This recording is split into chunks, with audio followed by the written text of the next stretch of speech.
So these are the fundamentals. Um, I hope by now, I have no idea where you guys are in your journey. So, So yeah, I'm gonna write this down. yeah. Well, you don't have to write this down. I'm going to send you a PDF that has all of this information, kind of diluted down in a different form, but it's exactly the same content. So I mean, obviously, if taking notes helps your study process, absolutely take notes. That is one thing that's good to do is write things down, type things. That helps imprint the information in your mind. That's definitely a tool that you can use. But life insurance is a contract that provides financial protection to beneficiaries upon the death of the insured person.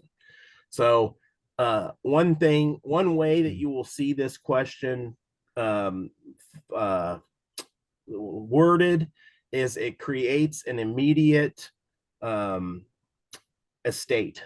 Uh, so basically, let's say you're a broke person, such as myself, and you want to leave something to your kids. Life insurance is a way to do that. So, um, because let's say you're able to buy $1 million insurance policy, and unfortunately something happens to you and you die, your family just became millionaires, and it's not taxable, so they're going to get all of that. It's not like a lottery. I saw recently the lottery got up to almost $2 billion, and then they broke it down. If you took a lump sum, your take home after all that was somewhere in the neighborhood of $380 million.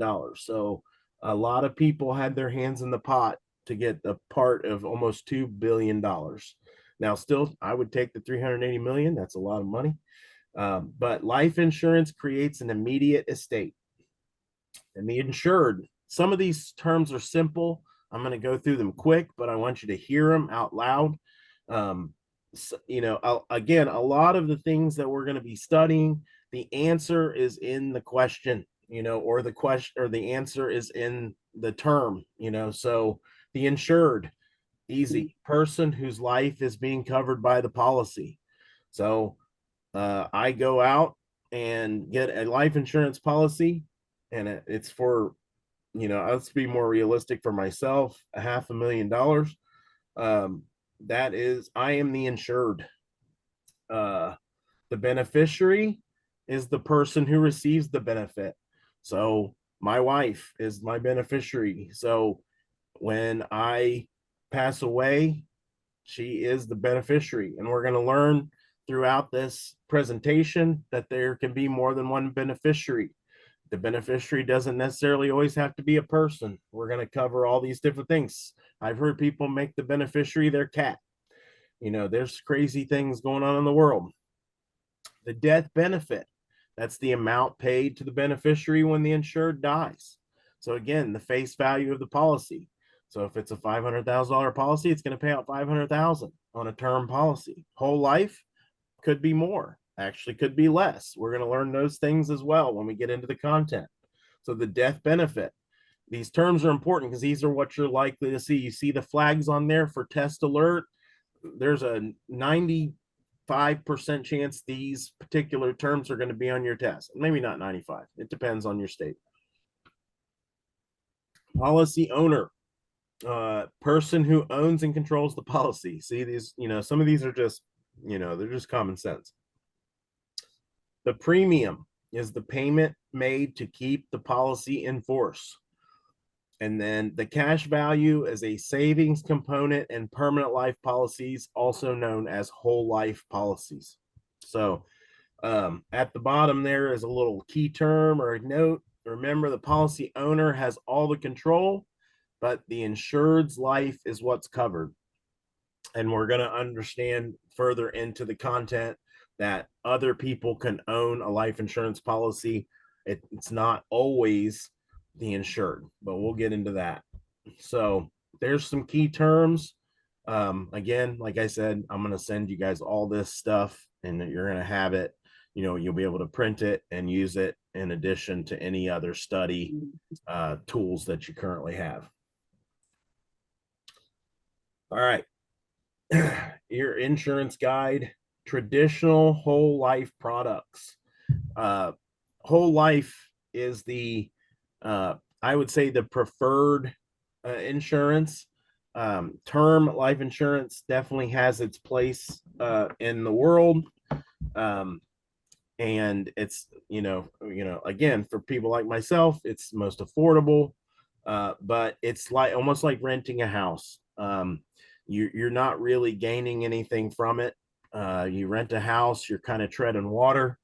Whole life is more like owning a house where you have some benefits from it. Ordinary whole life is permanent life insurance with level premiums. So there's your key term: ordinary whole life. Builds cash value over time. Now, that's not unique to ordinary whole life. That's all whole life. They build cash value. That's what the point is. Now, some of them build at different levels because they have different kinds of terms, but the main point to take away is they build cash value. And then premiums are paid throughout the insured's lifetime. So you pay all, you know, consistently. Now, there are different ways to pay, but we'll get into those. That's all in the content, and it's all in the first half of the content. I do think the first about 20 slides of this has the meat of your testing. So, and that's usually what I get through 20-25 slides in the beginning. Premiums paid through insured lifetime, guaranteed death benefit, and cash values. So, whole life policy has a face value of $50,000. Let's say it gains, 3 to 4%. Okay, hold on. Let's see here. Oh, you know what? Yeah, I'm recording. It's recording. Cool. I just saw the questions. I'm sorry. We have another one. I have an emergency appointment at 11:30 today. Yeah, we have live sessions regularly. So if you have to break out, then absolutely. Here today. I just started school portion yesterday. Should I register? Yeah, you can register. I'm pretty sure you can register for any classes you want to. That's all voluntary. So again, but if you're in a state where you have to do this, then now here's a little trick. I take at our first break. You don't have to have a live, I don't think, in Texas. I don't know all the states requirements. The only one I know 100% for sure is 11. And yes, these are recorded, Jay. And let's see, I work at Swing Shift Park Ranger. Oh, that's cool. If I'm ever at a park, wherever you're at, and I do something wrong, you let me go. So yeah, this is recorded. And at our first break, I'm going to take like attendance. And if you're in a state, now I'm not telling you to like jump off, but I'm just saying if you do, I will register your attendance. I see we got some new folks in here. We haven't gone very far through the content yet, so you guys haven't missed too much. But again, I take attendance at the first break, and so if you're in a state that requires the live session, you're going to get credit for it. And but I do recommend that you stay for the whole thing. That's how you're going to get the full amount of benefits from this study session. So, yes, I need that. What's that? I say yes, I need that. Yeah. I feel like I'm working, but I'm studying. You know. Yeah. No, and I'm sure most people that are in here, they're doing something else while they're getting their license. So this is just an extra benefit, and the people that choose to do this have success when they take their test. I think what it shows is an extra level of dedication to the study and to learning and to passing the test. Like last week, I had someone, a huge college football fan, and they missed Saturday, and Saturday is a huge college football day, and they missed their whole day of college football, seeing their favorite team. I believe it was Alabama. Play to study this. And, I had to tip my hat, my Bengals hat. I'm in Cincinnati. I didn't say that earlier, but I am a Bengals fan and hoping for a good season. So anyway, so far so good. And to the new people here, bear with me. I'm just getting over a cold. so my voice is a little bit raspy. And again, I'm going to try to make this as high energy. I'll be taking regular drinks, and I don't know what you guys do. You guys prepare for this today? I prepared. I went to uh, the store and I got myself some energy drinks. You can't see that, but I got a G Fuel energy drink. I got snacks uh, because that's how, I don't have to learn, but I mean, I've got to be here and I got to be awake to help you guys learn, and that's my goal. This is a study session for you new people. I'm not here to help you learn how to sell insurance. Your mentors will do that. um, let's see, they just insurance sent me masterclass for Wyoming, but yeah, that was a mistake. That's already being worked on, the whole Wyoming thing. Yeah, actually I got it too, because again, I'm in quality control, and I was like, oh, I gotta review Wyoming again. Oh my word. um Hi Trinika. uh did I okay did I I think I got your chat, so you can unmute now. um oh no, I got you now. Oh wait. Uh, yeah, I think everybody's available to unmute if they need to. Um, yeah, and I'm gonna try to keep an eye on that Q&A. Sometimes I forget. I'm sorry, but yeah, don't worry about the Wyoming thing. That's being worked on. that was I was so confused. I messaged Justin. I'm like, am I supposed to work on Wyoming again? So that was one of our admins that accidentally did that. So can everybody see my screen still? Yes, we still see it. All right, cool. All right, let's get back into the content. Like I said, the longer we can stay in it, the more value we're going to get out of it. Um, so we're talking about whole life products right now. The main thing to remember about whole life is they build cash value. They're permanent. The difference between whole life and term, again, the answer is in the name of the product. A term, it's a specific term. So if you have a 10-year term policy, that policy is good for 10 years. After the 10 years, it's gone. So now there are term policies that are labeled or defined as convertible, meaning after the term you can convert them or to flip them to a new term or convert them to a whole life policy. So we'll learn more about those further on into the content. And so whole life, permanent, and I'm pretty sure it's in the content, but whole life policies mature when you turn 100. If you're lucky enough to turn 100, whether you die or not, they're going to pay out, because that they don't go any further than that. So that's a question that is likely to be on your test. When do whole life policies mature? And it's 100 years old. Limited pay and single premium life. Limited pay premiums are paid for a specific period. So again, you can kind of adjust the way that you pay for your premiums. You can say, I want to pay over 5 years, and then you have the death benefit. But those type of policies, once you stop paying, they're going to stop building cash value. So the main term is the limited pay. And again, it's kind of self-explanatory. It's for a specific period.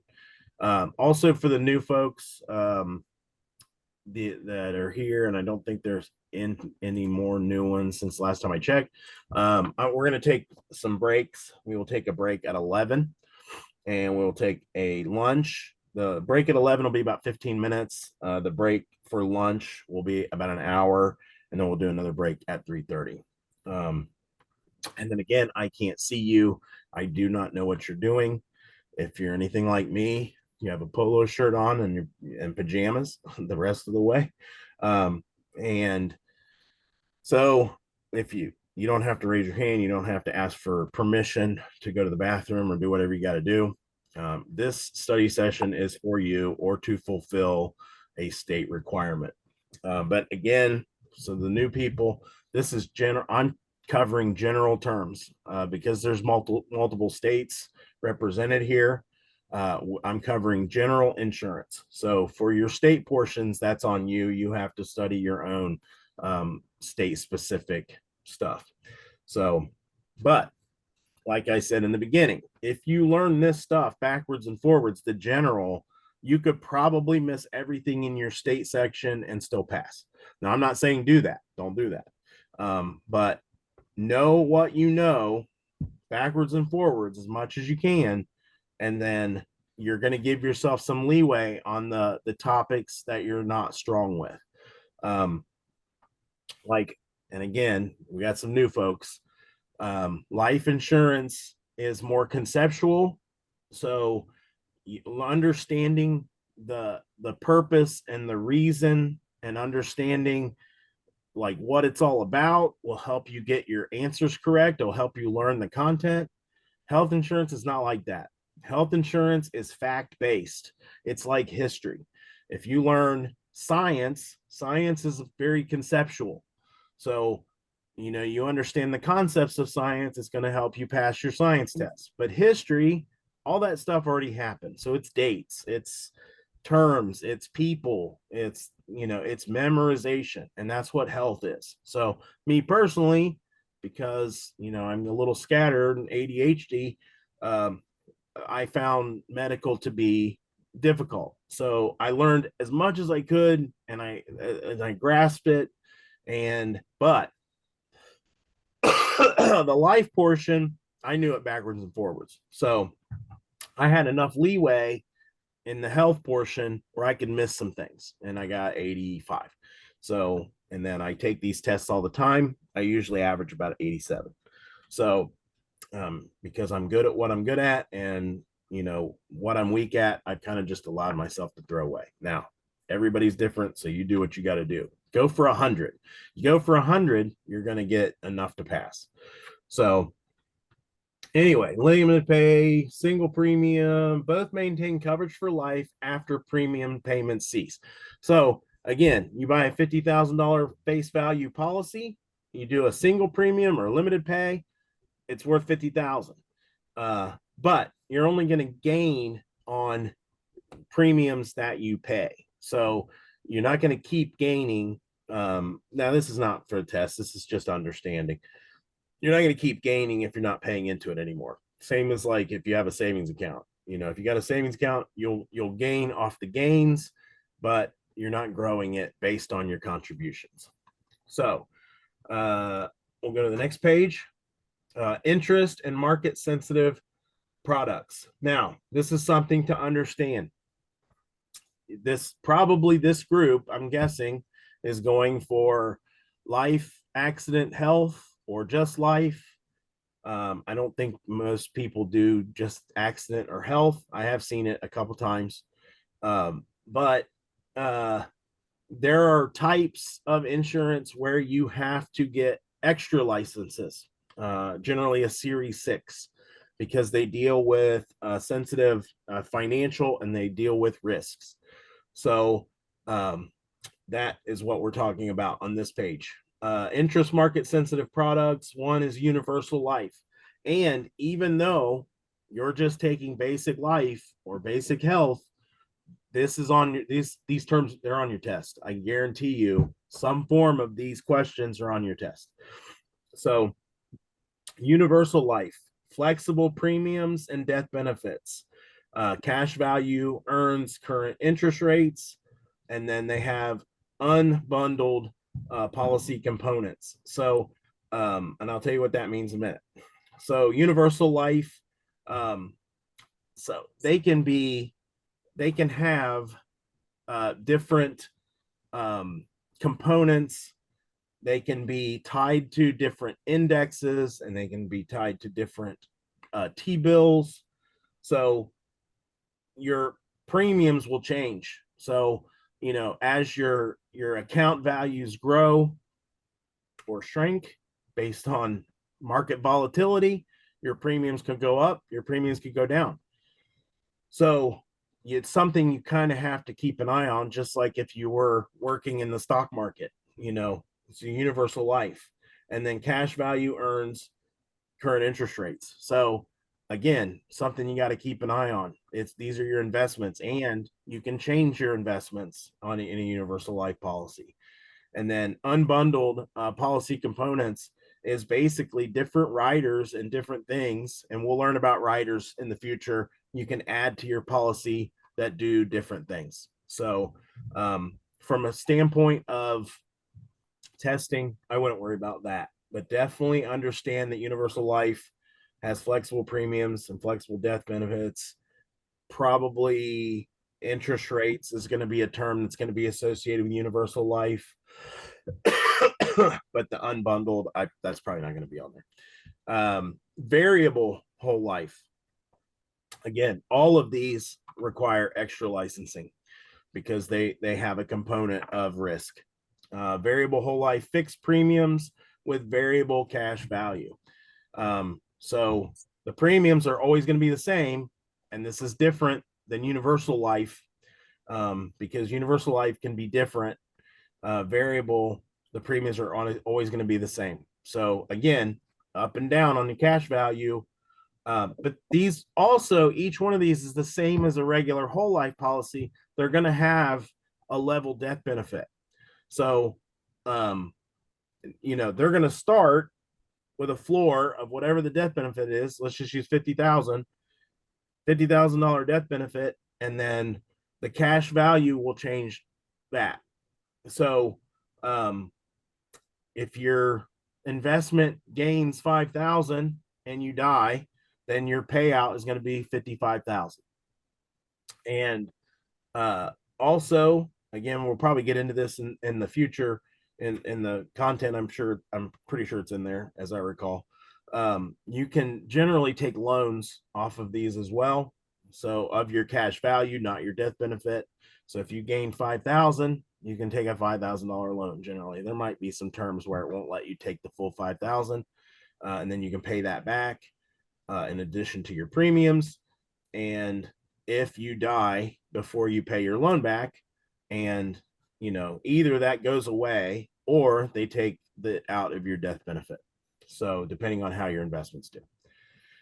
So variable whole life investment control in separate accounts. It's variable. So why is it variable? Because you can spread your investments out over different accounts. With universal, it's just based on some sort of an index. So a 10-year treasury bill or something like that. With variable, just like with a 401k account, you can pick a bunch of different things to tie your investment to. And so that's why you need an extra license, because people can really get in bad shape with these accounts by doing the wrong thing. So you don't want to steer them in the wrong direction. And then cash value fluctuates with performance. Universal life is less risky because those other indexes don't fluctuate wildly. If you have a variable life policy, you could, invest in Verizon or, Exxon or something like that. And then those investments could do poorly, and then your value could go down. Then you have this conglomeration, variable universal life. So that's both universal and variable features. So, and you don't lose benefits, you gain benefits, flexible premiums, and investment control. So you gain the ability to have flexible premiums, and you can also have multiple different accounts for your investments. So understanding each of these separately will help you understand what variable universal life is. It's a combination of universal and variable, and that's very simple. So, and like I said, I guarantee you that in some form, these questions are going to be on there, and usually at least it's going to say, do you have to carry an additional license? Could be true or false to sell universal life, or do you have to carry an extra license to sell variable whole life? Usually it doesn't specify what license you have to hold. I just know it's Series 6. So, but the fact that you have to have that extra is on there. All right, next slide. We're on a pretty good clip now. We're not even an hour in, and we're 5 slides in, so not too bad. Interest sensitive whole life. So traditional whole life with interest sensitive features. And then the cash values are tied to current interest rates. So these are like a adjustable rate mortgage in using mortgage terms. So these would be what I would call um, tied to probably the Fed rate or something like that. And again, all these have policy riders and policy summaries when you sell these that tell the people what they are, and what the terms of them are. The main thing for you here is um, the term interest sensitive whole life. So just a regular whole life policy with interest sensitive features and basically tied to some uh, nationally or some recognized interest rate. And then these have more competitive returns because um, there are whole life policies that have like the one we're going to see next, which is the indexed life, interest sensitive. If it's the variable type, so it's more risky, but can also grow quicker. And then there's some people that like something that's a little bit more, I just want to guarantee.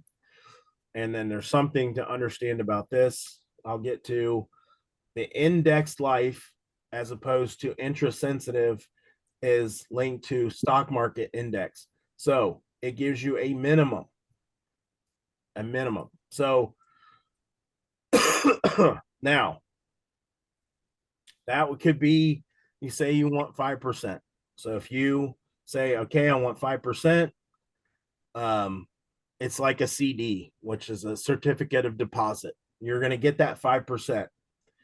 So it has market upside with downside protection. What does that mean? That means you're going to get your 5% regardless. Now, the insurance company could be doing 12%. What happens to the other 7%? Do they give it to you? No, they do not. They take it. They love index life. That's insurance companies love selling index life because if their investments do good, they're gonna cash in, and they're not giving that to you. But again, for a more conservative person, that's they want that minimum guaranteed return. Here's a fun fact: index life insurance gives you market gains without market pains. Like I said, it's conservative. It is something that you can hang your hat on. You're going to get that 5%, just like a certificate of deposit, and you don't have to worry about the wild fluctuations. So now the insurance company's not going to like it, if that only does 3%. But I guarantee you, if that's the way that it was, they wouldn't be selling it. So because the insurance companies are not about losing money. Okay. So far, everything that we've covered is pretty cut and dry. There's nothing. I guarantee you, we'll be getting into more interaction the further on we get. And then term life, it's term life. It would be, I would call it milk toast, basic entry level insurance. But there are different versions of it, and then we're going to learn about those. I do say a lot of these, like I said, the definition is in either the term itself or in the definition. They're circular. You can usually get to it, and from a test taking standpoint, you're doing multiple choice. So once you see it, and it almost feels like like you see the question and then you see the answers and you're like, duh, like that's obviously the answer, and that's where if you know your stuff and if you studied adequately, you don't second guess yourself. So, that is, that's why it's important to know your stuff, because sometimes you can psych yourself out and be like, oh man, that's too easy. While there are states and there are like tests, that will, I don't want to say trick you, but they do want to know that you really know your stuff. So they'll just ask a question in a certain way to know that you really know your stuff. And it's not that you just, literally just memorized everything just to pass the test. Now, again, some of it, again, it's just term and definition based. So that's in there. But again, terms and definitions, you're looking at the, don't overthink it. If the answer is, common sense, it's the common sense answer. So level term, like I said, you're going to understand it when I go through this. Level term, death benefit remains constant. Level equals constant. So, and then again, this is your most common type. So what does that mean? A level term, I buy $100,000 insurance term life insurance policy. It lasts for 10 years. So if something happens within 10 years, the death benefit to my beneficiary is $100,000. So there you go. It's the most basic form of life insurance that there is. And again, when you get the question asked, it should be pretty simple to answer. Number 2, or B, decreasing term. The death benefit decreases over time. And then this is often used for mortgage protection or what they call credit life. And that could be a term that you see, credit life. And why would you buy an insurance policy that had a decreasing death benefit? Anybody want to just unmute and answer that?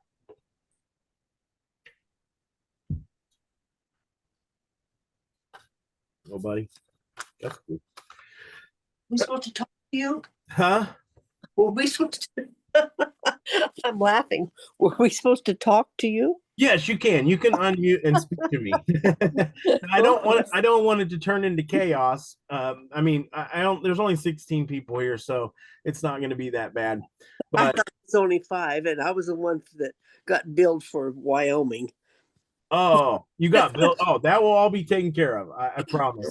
It's already being looked at. No, I would definitely, email, and make your, let them know that you were included. But the thing about it is everybody was included, so they're gonna fix that for everybody. Well, anyway, by decreasing, that means that your life is getting shorter and your bills are getting shorter, and that's what's getting shorter. Yeah, that's definitely a way to word it. Yeah. So over time, your bills go down. So, for instance, mortgage protection. Yeah. You will see. You will be probably asked by your agency potentially to sell mortgage protection insurance, and understanding this is going to help you when it comes to selling it. So you as you pay your mortgage, or as a person pays their mortgage, the balance of their mortgage goes down. So the reason a mortgage protection insurance policy will go down, because your mortgage balance goes down as you pay your mortgage. So why would anybody sell a policy like that? Well, it makes it more affordable. So it's a more affordable type of insurance policy all the way from day one. So it would have a lower premium right away, because the insurance company knows that the longer that policy is in force, the payment that they're going to potentially make, it's a term, they may never make it. That's true. Going to go down. Yeah. Does anybody in here know the percentage of term life policies? How many actually pay out? I don't remember seeing that on the test. You won't. This is just a fun fact. Oh. Is how many? It's just this would be more of just a guess. How many term life policies do you think pay out? Oh, maybe 20%. That's high. Oh, it is 10%. It is. Yeah. Yeah, this is a bit shocking. Okay. So um it's between 1 and 5%. Oh my gosh. Yeah. So Well, 95% of why do you think insurance companies have so much money? It's term life policies. So, they'll say, "Oh, you can get a term life policy, $20 a month, $1 million or whatever, and pay for 10 years." They know they're most likely they're never going to pay that money out. And well, then nobody knows when they're going to go. and they have millions of people that pay that $20 a month. And Yeah. Yeah. so the insurance companies are not in business to lose money. They are That's right. That's right. Hmm. Oh, you went away. no, I just muted. I'm Oh, I'm okay. still here. If I'm gonna if like you can unmute yourself, but if I see that you're unmuted and I'm hearing background noise, I'm gonna mute you. Oh, okay. Right. Anyway, yeah, that's always a shocking thing to people that term life policies don't pay out, but they're also the main thing if you're selling the main thing that you're going to sell. So Well, like they make them term so they can give it to their relatives or their yeah, and the term life policies are used a lot of times for benefits that you get, like if you're working for a company and they give you a life insurance policy, they're all term. You don't get whole life policies from companies that you work for. Okay. So, and then again, decreasing term. We'll get back into the content here. Decreasing term decreases over time. What did you say the percentage was again for the payout for? 1 to 5%. Okay, thank you. Between 1 and 5%. It's not an exact science there, but a lot of people will say, and I would say probably if you look it up, it'll be like 1% is what most people will say. But I say 1 to 5% because there's always a level of and that's not going to be on your test. It's just not. It's too abstract of a number. But it's just something that kind of just shows you, that life insurance companies, they're in business to make money. And yes, we are helping people, and don't ever lose sight of the fact that what you're doing helps people, and it helps people sleep at night. It helps people, um, if you've ever planned a funeral for a loved one. I just did 2 years ago for my mom, and she had life insurance. My grandfather was a life insurance agent, and she literally had the policy that he got for her back in 1965. And that life insurance, it was a whole life policy. my mom was pretty reckless with money, so she had a loan against it, but we had enough money to cover her funeral. All I did was have to hand over my life insurance policy and sign a form stating that this pays for funeral expenses. And once it was all said and done and all the bills were paid, I got $800 back. So that was so we went out to dinner a couple times and celebrated my mom's life. So she was 88 years old, so she lived a great life. But again, insurance was super important, and she knew the importance of it. And it's certainly made. I didn't have to make a GoFundMe account or anything like that. You see a lot of that nowadays. People pass away, they don't have insurance, so you're entering into a career where you can make money, but at the same time, you're also making a difference in people's lives. You're helping people. So don't ever lose sight of that. And I'm not losing sight of that. yeah, that it is, and like I said, if you ever have to, plan a funeral for someone, it will come to life for you, and you'll become more passionate about it. In fact, it's what led me into the industry, because it was about 2.5 years ago when that happened. And I was in mortgage, and mortgage industry kind of went poo poo, and then insurance was a natural transition for me. So all right, so decreasing term, again, credit life. It can be on a car. It can be on a lot of credit unions use credit life. A lot of them will kind of slip it in because they all right, we have another new person.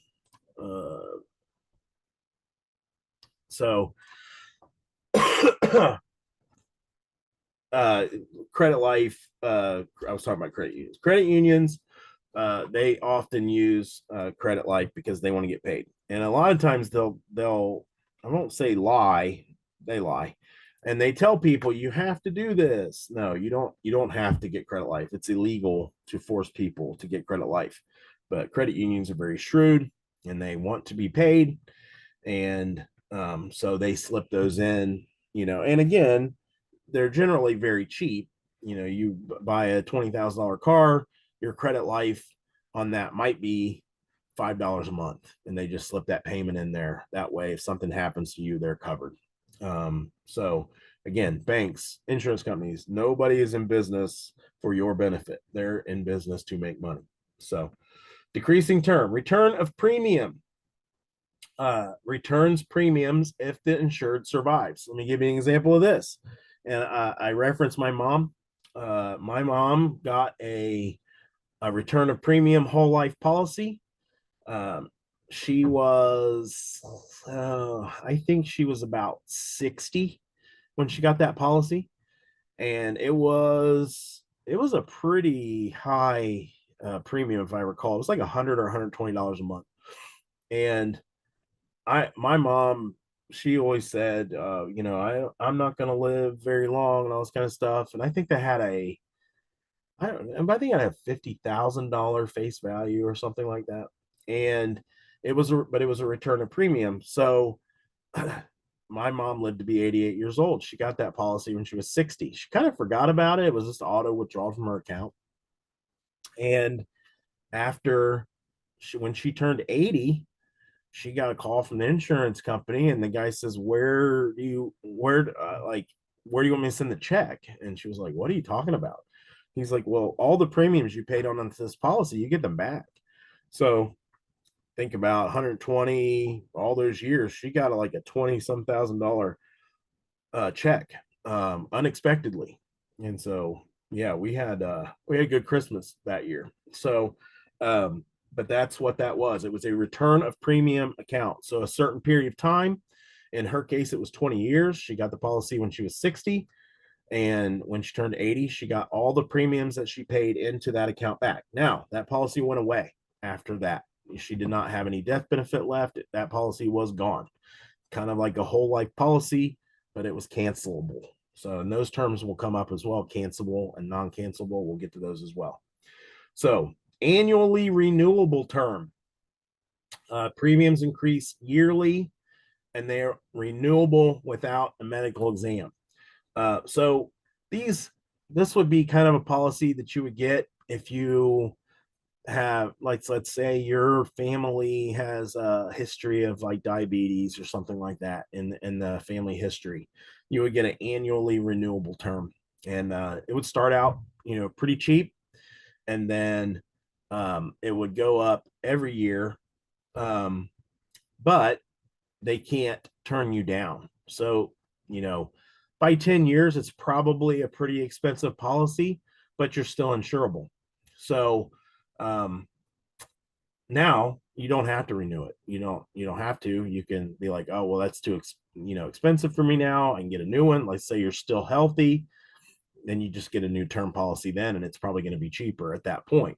But if you're at all concerned, about future health problems, this would probably be a good one for smokers. Like if you're still a smoker in this day and age, hey, kudos and more power to you, because that is not popular. I always see smokers out and about, and I'm like, man, that is counterculture right there, because it's the one group of people you're allowed to discriminate against really heavily is people that smoke.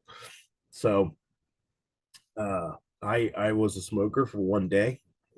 I was working on a construction crew when I was about, I think I was about 19 years old at the time, and we were working outside, and there was a lot of mosquitoes, and they were bugging me really bad. And one of the guys said, "Here," and he lit a cigarette for me and he handed it to me. He's like, "These will keep the mosquitoes away from you. The smoke will keep them away." And I'm like, "Okay." He's like, "Just hold it in your mouth. Don't inhale." Well, what do you do if someone tells you don't inhale? Well, you inhale. So, and I had never smoked cigarette. My mom was vehemently opposed to smoking, and we were broke, so we weren't spending any extra money on cigarettes. But I inhaled, and it was a Camel wide non-filter, and man, did it ever hit me hard. And after that, I decided I don't think I'm going to do this anymore. So that's my smoking story. Quit after one day. Kudos to me. So, and again, if you're still a smoker, I salute you. So return of premiums, annually renewable. Again, renewable without a medical exam. Page 7. Renewable. Renewable without a medical exam. So this is a little different than just annually renewable. So these would be more of a renewable at different intervals. So this would be product specific. So it might be renewable at 5 years, it might be renewable at 10 years, and then the same as annually renewable. You just know that premiums increase at renewable, and then this is a test question, and this is exactly the way that it's asked. So it's a renewable, usually to age 65 or 70. What does that mean? So these policies are renewable until you turn 65 or 70. At that point, they cut you off. So no more after that, because then you become too high of a risk, and you can still get insurance at that time, but it would be more of what they call a death benefit type or a funeral expense type life insurance. So again, I told you my mom had life insurance. She had 2 policies. She had the policy that she had forever, whole life policy, and when it paid out, there was a loan that she had on it, and so the loan was deducted from the cash value, and then she had another death benefit policy that she got, and that she got that after that return of premium policy that she had, and it was for, I think it had a $7,000 face value. The average cost of a funeral nowadays is around 10 or 11,000. So again, she had 2 policies, and they covered her funeral, and then I got $800 back. But the death benefit type ones, they're expensive, and she had I think it was like a $7,000 death benefit policy that she got when she was 80. She could still get insurance then, and it was like $120 a month, same as that other, but it was just a term policy, $120 a month, because at 80 you become a much higher risk of passing away. So she lived another 8 years after that. So she covered her death benefit, but I would say a lot of people don't at that point. Now, convertible. Again, this is a type of term insurance. Convertible, no evidence of insurability required. So let's say you get a 10-year term life policy that's convertible. After the 10 years, you are able to convert that into a whole life policy or a permanent life insurance policy. You don't have to do any medical. You don't have to answer any questions after that term, and then you can now the premium will be higher for sure, because it will be a more expensive product, a whole life product. But the advantage of a convertible policy is you will not have to prove insurability, and that is a big thing. And it's going to be important when you're selling I like convertible policies. I am there. That's a preference for myself. I think, it's almost like rent to own, you know.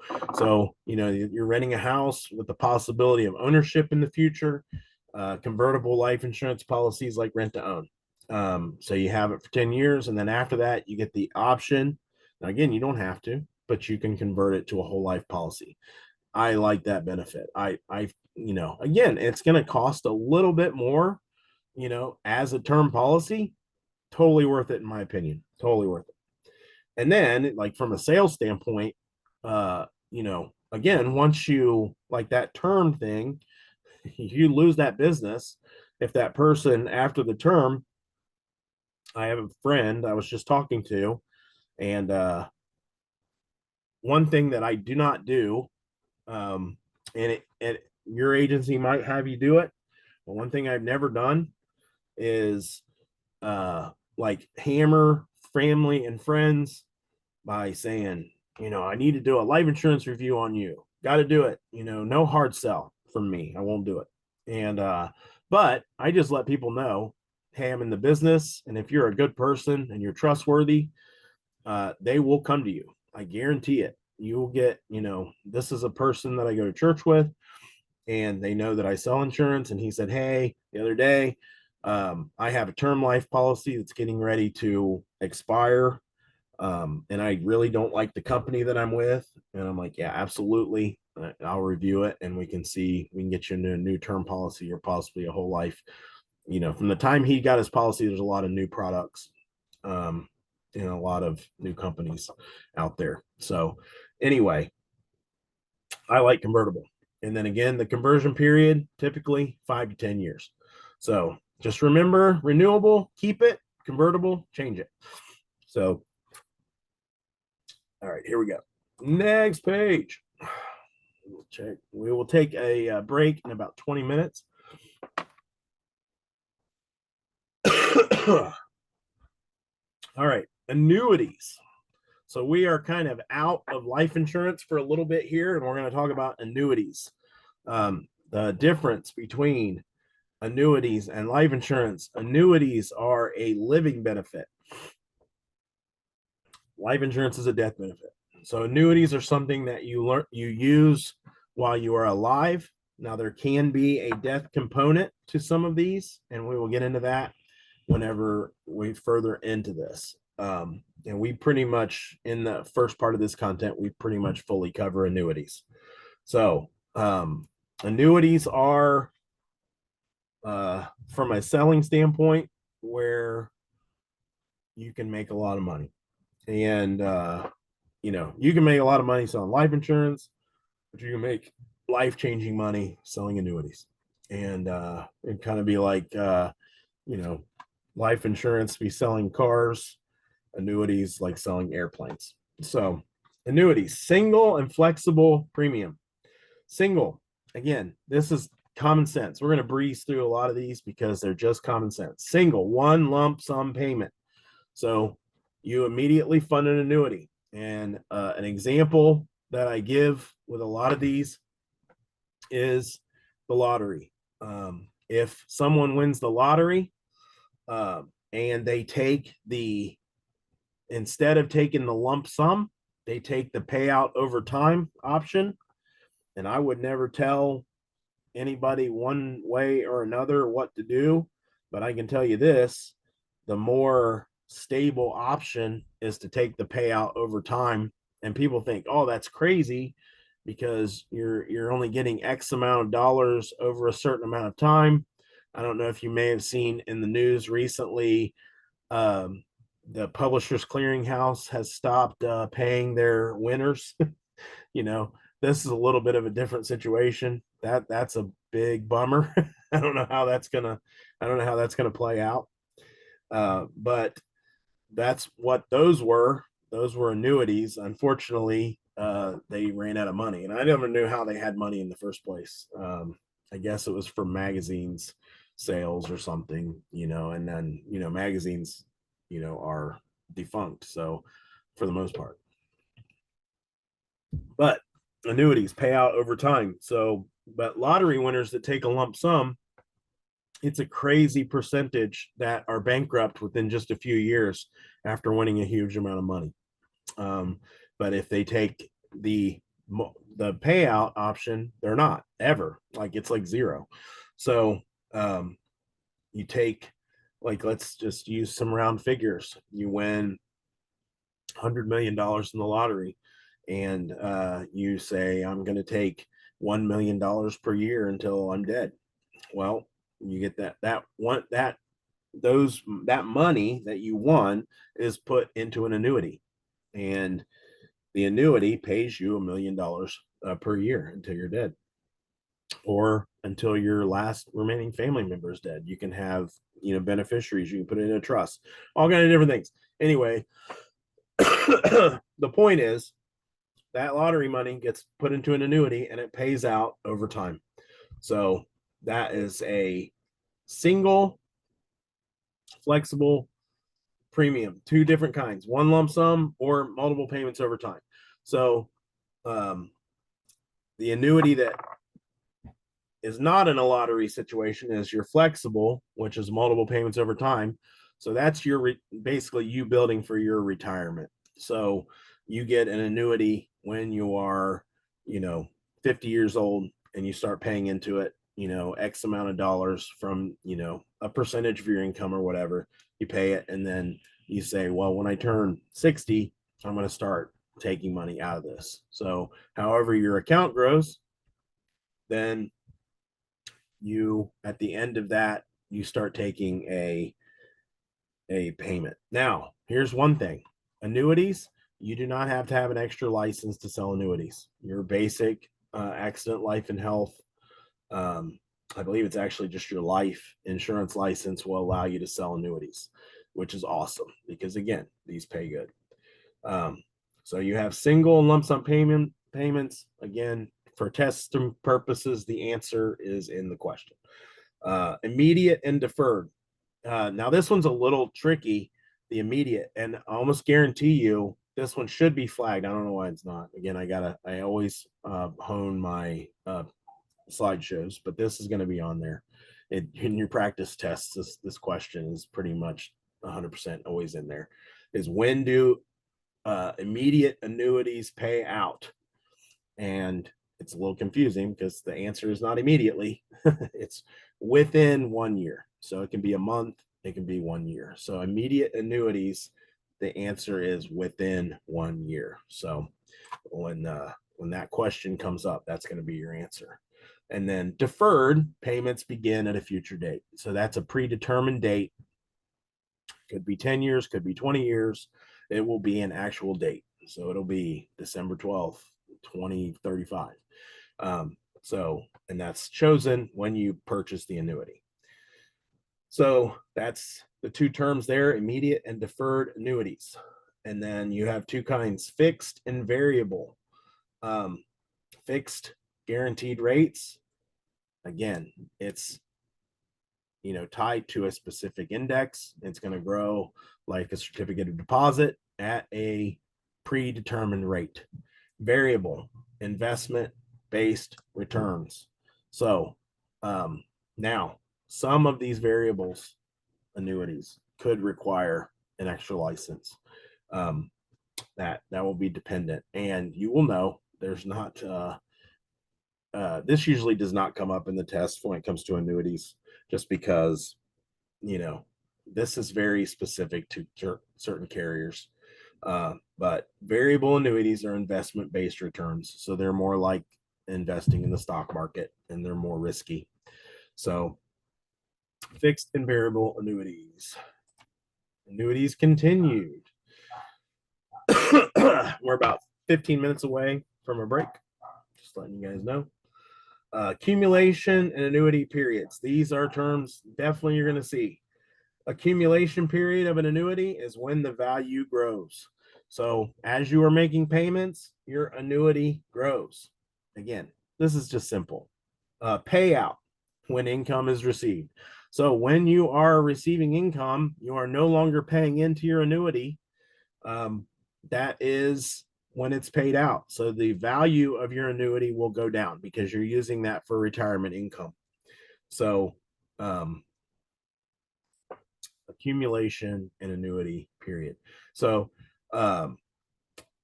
when the payout is being paid out, just know that that is what they call your annuity period when you're being paid out. And then your accumulation is when you're making payments into your annuity. So those are the two terms that could potentially probably will be on your tests.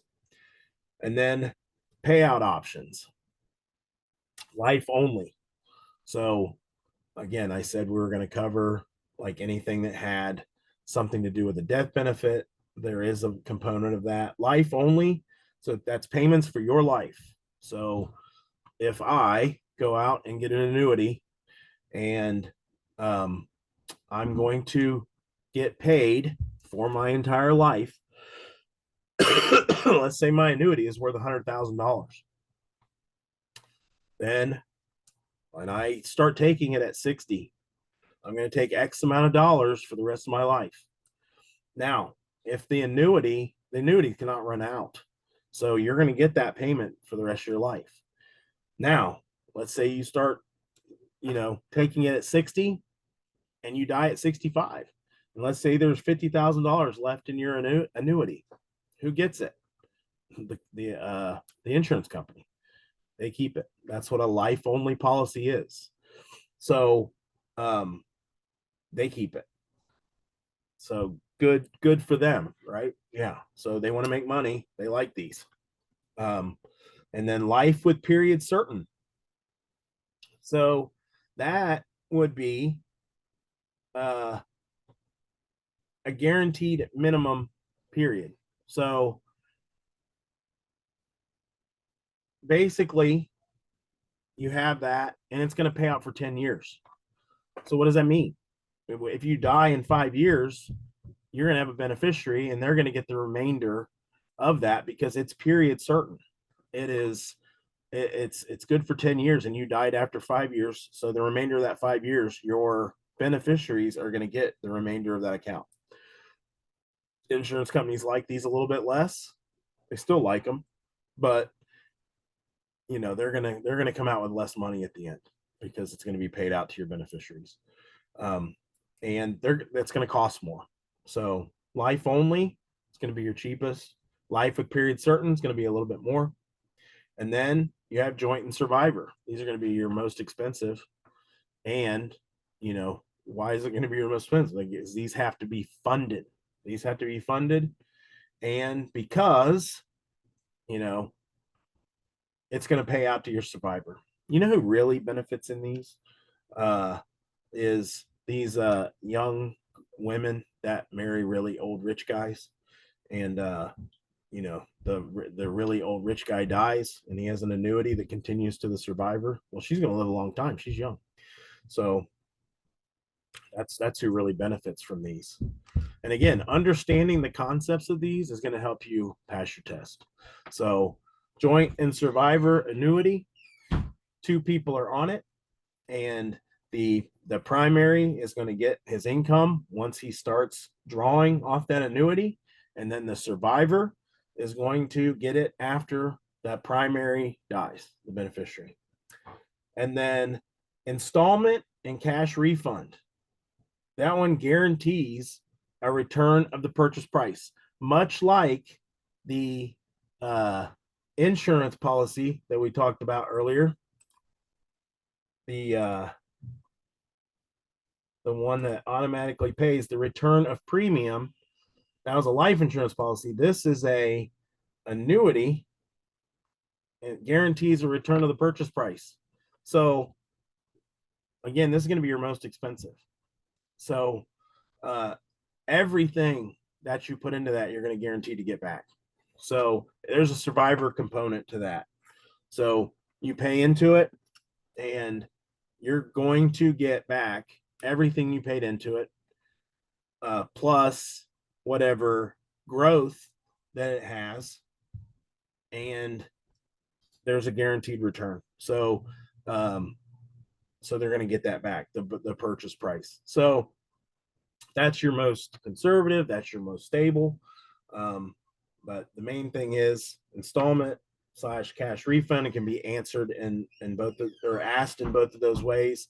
It's an annuity that guarantees the return of your purchase price of the annuity. Combination plans. I know I said 11, but before we get into this, because these are key terms, and because I'm struggling, I'm gonna go to a break early in about a couple minutes because I'm gonna tell a story. Like I said, I'm gonna break this up, make this as interesting as possible. I'm gonna tell you we lost a person. I don't know who we lost. Oh, we got a lot of talk. Oh, we lost.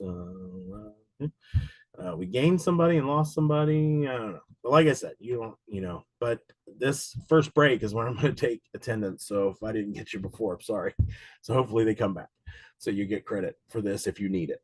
If nothing else, like anybody that's new, this is a study session for your benefit to help you pass your test. And then in certain states, it's a requirement to be in it. Like the only one I know for 100% sure is Illinois. So anyway, I'm going to tell one of my near death experiences. So years ago, I was working for a guy, and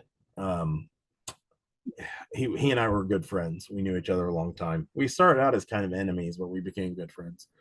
And his son went with me to a gun show, and so we went to this gun show. I bought a gun, and I used to live on a lot of land. Now I live in more of a regular neighborhood, but I used to live on a lot of land. And I bought a gun. I bought a made in Ohio 9mm called a High Point. And if you know anything, it's a cheap gun. So, and one of the things was when I bought it, the guy says don't use coated ammo, meaning the ammo has like a thin coating over the brass. Don't use it. It'll make the gun jam. Well, I always know more than what people are telling me. And I said, I only had a box of coated ammo. And I didn't buy a new box while I was there. And then the son of my boss, he was I think he was 9 or 10 years old at the time. I bought him a Nerf gun and while we were there. And so we went to my house, and I wanted to test out my new gun. And I had a bird feeder on a hook, like a shepherd's hook, and I was going to shoot the bird feeder. It was old, worn out, broken down. And then the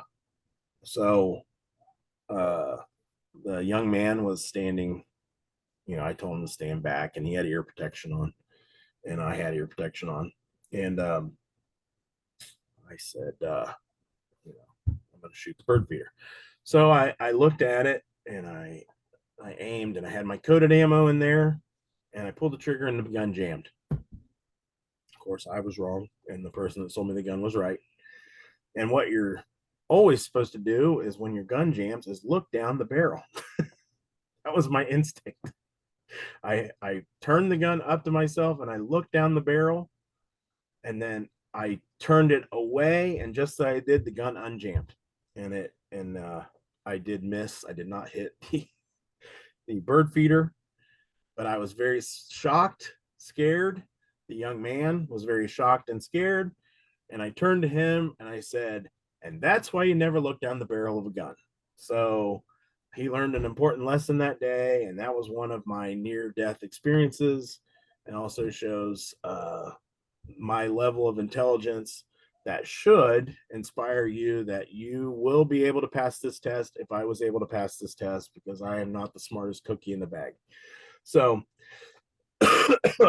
we're going to go ahead and that's a true story.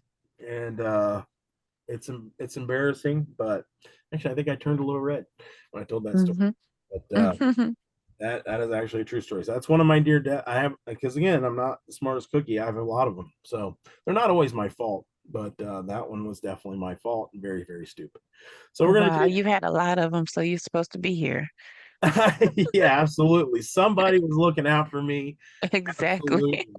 And when you hear some of the other ones, you're definitely gonna know somebody was looking out for me. So Wow. So anyway, we're gonna take about a 10 or 15-minute break.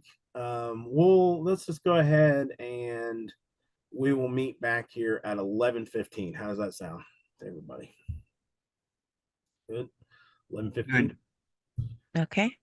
I'm gonna I'm going to pause the recording. No, I'm not. I'm actually going to leave it on because we usually do that. And I'm going to mute my audio and I'm going to shut off my video and I'll see you guys back at 11:15.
No, my computer.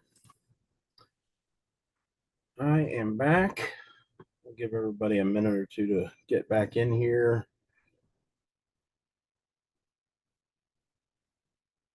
And all right, good. Chastity, I got your email address. So I'll email you the content and then I'll try to find out my next schedule. I know we have classes scheduled the next few Saturdays, but I don't know which one I'm on yet. So Yeah, I needed tools, sir. The context. yeah, everybody can in the let's see. If you could in the chat, if you guys could see the chat over there, if you guys could all put your email addresses in the chat, then I can send you guys out the content and then a link to that video. They say chat is disabled. But yeah, chat is disabled. Oh, hold on. I will fix that right now. Oh, I was writing in the Q&A. All right. Yeah, and that's fine. That's totally fine. I just don't want to clog up the Q&A. I just gave everybody access to the webinar chat. Sorry about that. Something I should have done from the very beginning. The Q&A works, but again, I just don't like to clog it up because more people we have in there, the trickier it gets. It's still And showing disabled on my side. Yeah, I'm seeing mine too. maybe like click X out and then go back into it and then see if it works. I'm gonna type in it. I tried, but it didn't. Yeah, try as well. Well, you can do it. You can do it in the Q&A. That's fine. I don't understand why the chat's not working. It says literally.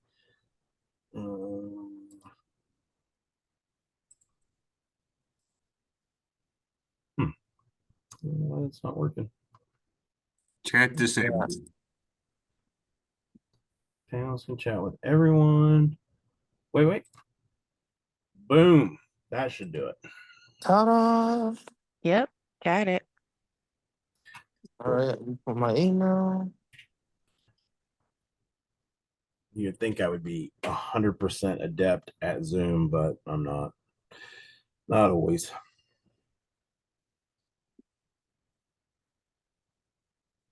All right. Oh, my screen there. I changed it and let's get back up to the content. There we go. All righty. Everybody ready to go again? Cool. Thank you guys for putting that in the chat. And again, I will send you guys out as soon as this is done today. I will send everybody out the PDFs. You'll get 2 PDFs and then you'll get a link to a video of Justin. And I highly suggest you go on YouTube and you follow Justin and you hear about his story and everything. He is one of my favorite people. Can I ask a question? Yes, sir. The practice exams that we had to do and just in to know this stuff, and let's say if I got a 90% pass rate on the practice exams, would that be any indication that I would pass the insurance? Yeah, you know, we have we've got like life and health and then combined life and health. I suggest trying to get over an 85 on all of them. That's about a target that I would shoot for if I were you.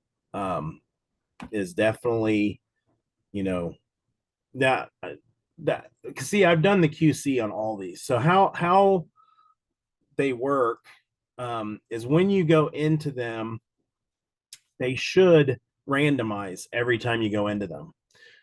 So if you go into life multiple times, you should not get exactly the same test every time. It should be randomized, and that's going to help you be more well-rounded and more prepared when you take your test. So like I said, as QC, I go and then take those often. We had a problem with them a while back where almost every answer was A. And I was taking the test and I'm like, oh my gosh, it seems like every answer is A. And that's not good, because once your brain kind of picks up on that, it gets into a cycle and you just start answering A for everything. It's like some people, I remember back in the day when people were taking like the ACTs or the SATs, saying that all I'm going to do is go in and answer C for every question, which is a terrible thing to do. Don't do that. But in our tests, because of the way they were uploaded, it was making every answer A.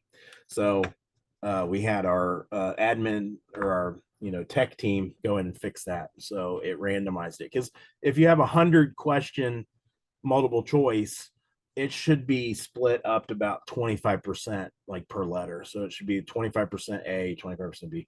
But anyway, to answer your question, yeah, that would be a pretty good indicator that you were ready to go.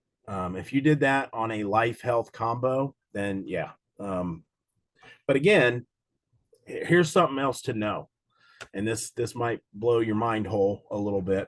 But with those tests, the pool of questions on 100 or 150 question test is 3,500 questions that it's pulling from. So that lets you know how many questions you could be seeing. Also, how many combinations of questions you could be seeing. So the more times you take that, the better off you're going to be. Now, the reason I say to study the way that I tell you to, as far as knowing the core content as much as you possibly can, and that's this general content that we're going over, is it gives you a little bit of leeway on your state specific stuff and anything that you're a little bit weak on. So again, you may be getting a 90 or a 95 on your practice, and then when you go to take the test, you get an 80. You're still passing. That's cool.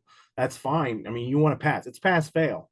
You're not going to go into selling insurance and your license doesn't have your score on it. Doesn't matter. You get your license based on passing.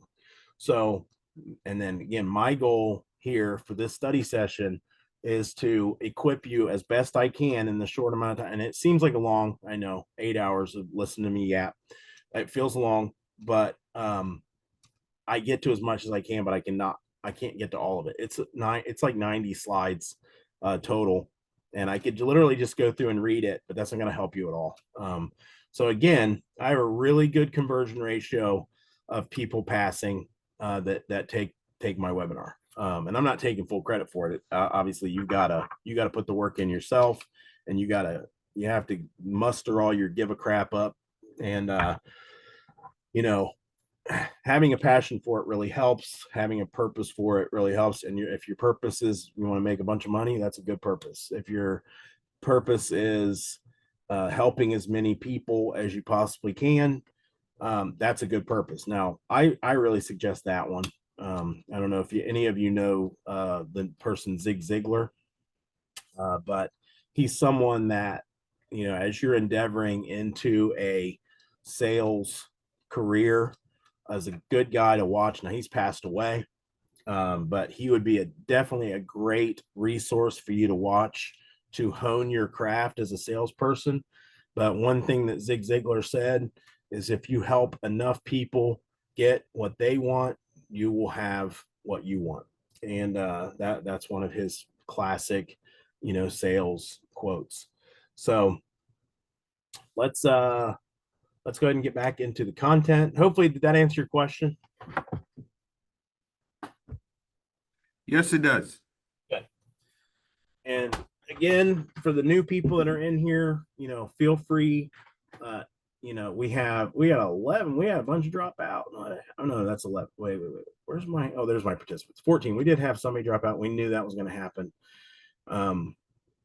And I did take attendance at the first break. So if you were in here at the first break, you'll get full credit if you're in one of the states that requires a live session. But let's get back into the content and get as far into it, because after lunch, which we're going to do lunch, what did I say? So I say 1 o'clock. We're going to do about a 1 hour lunch break at 1 o'clock.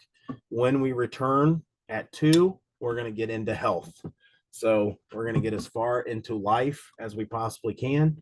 And then we're going to cut off life at 2 o'clock and we're going to get into health. So now some people are only taking life. And I understand that. I suggest that you stay for health, even if you're just taking life. And the reason I say that is there's a lot of overlap in the first section of health, which is mostly what we really make it through. And like I said, with health is more just straight memorization. Like it's just facts, figures, a lot of letters, Medicare A, B, C, D. It's just learning straight facts. When we go through that, with life, I generally have a lot more people asking questions because again, it's more conceptual, and it's more understanding the reason behind the facts. And with health, it's just straight study. So getting through as much of health as we possibly can is going to be beneficial. But we're in life, and like I said, after the break at 2, we will transition straight into health and we'll finish out with that. And then we'll do another break after lunch at, what did I say? I have this written down. I always cover it with my phone, 3:30. Oh, right. so lunch break is at 1 though, right? Yeah, 1 o'clock. We'll do 1 hour lunch break at 1 o'clock. So, and again, I can't see you, so I don't really know if you're here or not. Yeah, I'm here. What you guys are doing. I'm just doing my thing. And again, if you're in a state that requires this, then, this will fulfill that requirement. And then if you're doing this voluntarily, which is again, awesome, giving up your Saturday to learn this, that shows me your dedication to passing your test. And that's what I'm here to help you with. All right. So we're into combination plans. We're still in life insurance, combination plans and variations. So joint life, and this is the key term. It could be the way the question is worded, joint life. What is that policy known as? And the term is first to die. That's exactly the way it would be listed on a test, first to die. So now it covers multiple lives under a single policy.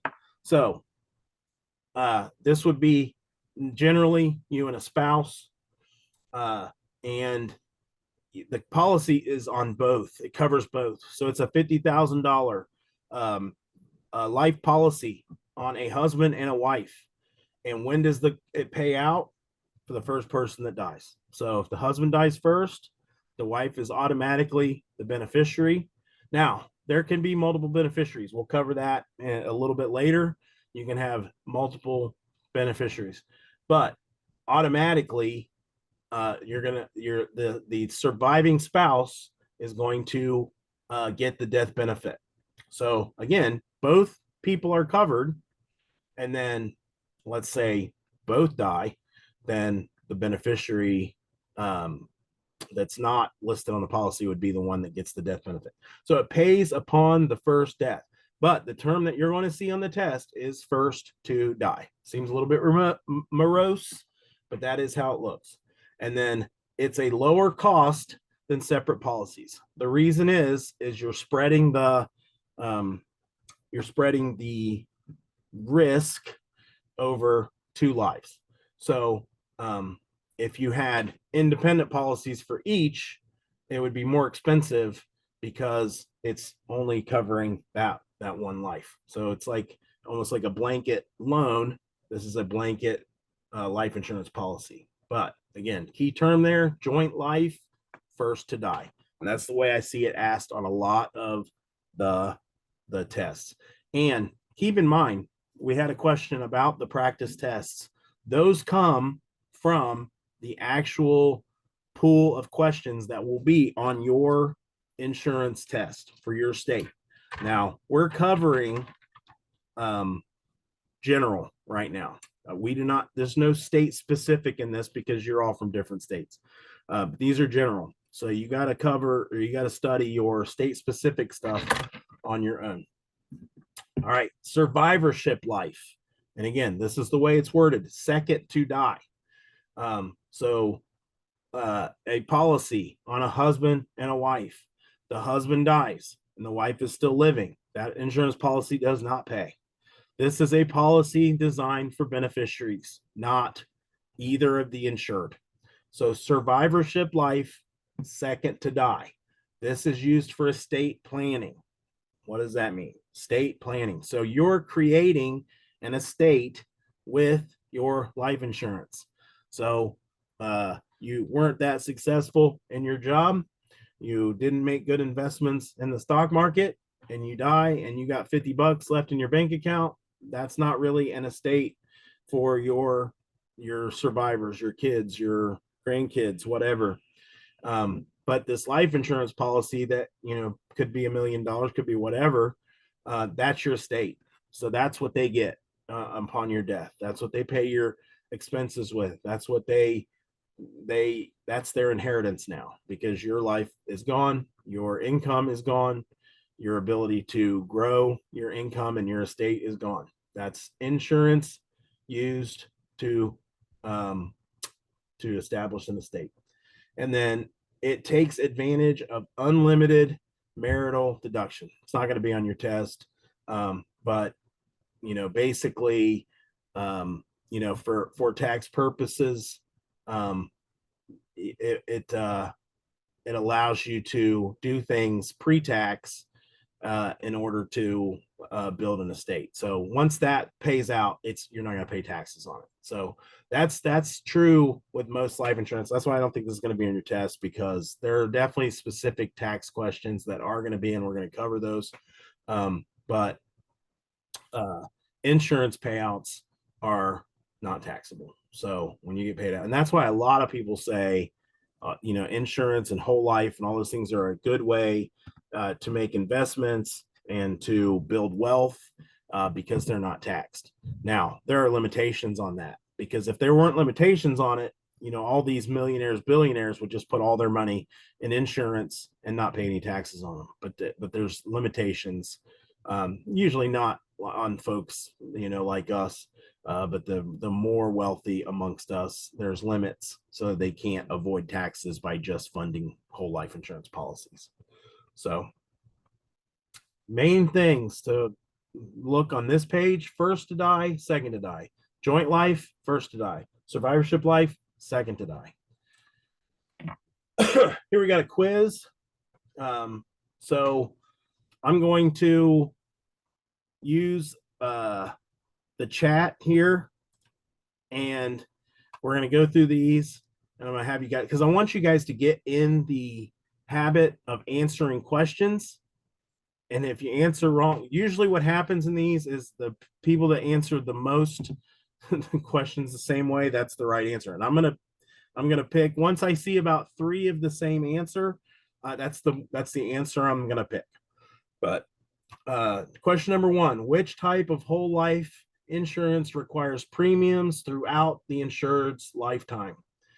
Limited pay, single premium life, ordinary whole life, and term life. Throw it in the chat, your answer to that question.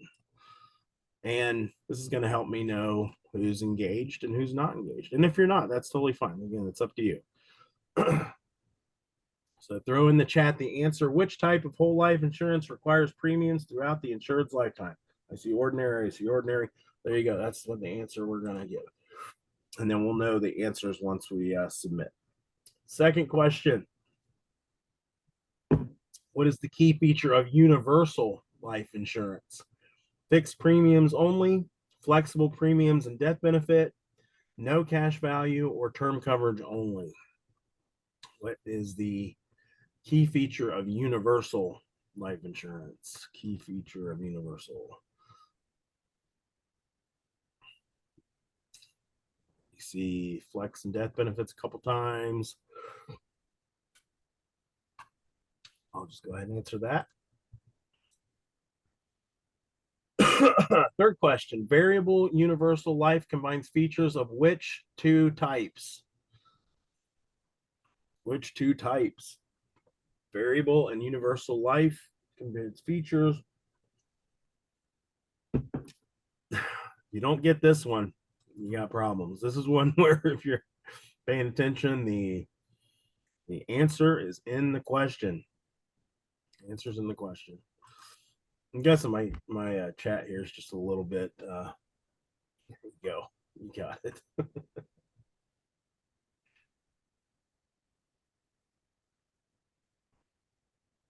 There you go. Universal and variable.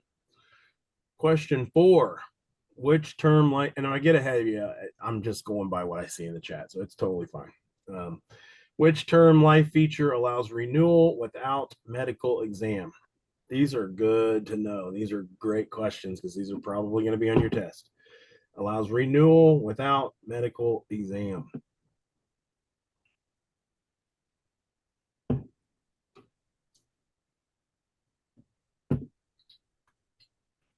I'm seeing a couple of different ones here. Renewable. I've seen convertible. Most everybody's saying, or 2 out of 3 is renewable. We'll answer renewable. Number 5, which type of term insurance decreases benefit over time? Again, really look at that. There you go. There's one. Yeah, decreasing term. Man, you just love it when the answer is in the question. You love it. You love it. You love it. When do income payments begin with an immediate annuity? Immediate annuity. Again, this is the one we talked about. It's a little bit deceptive. There you go. Within 1 year, I'm seeing multiples of that. Joint life or first to die policies pay the death benefit when what? What happens if when both insureds die, when the first insured die? Again, the way they question, the way they worded this question in my study probably is not the way it's going to be asked. You hope so, because again, the answer's in there. So, but it's probably going to be asked without the caveat of the first to die. That's probably not going to be in the question. It's probably just going to say joint life pays when what? Because you're going to need to know that joint life is first to die. And then survivorship life policies, primarily used for what? Survivorship life.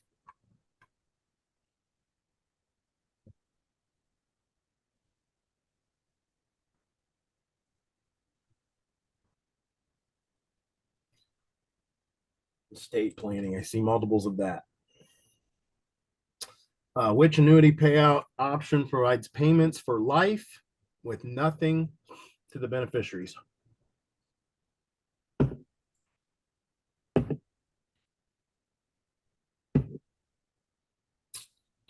Let's just get one more answer.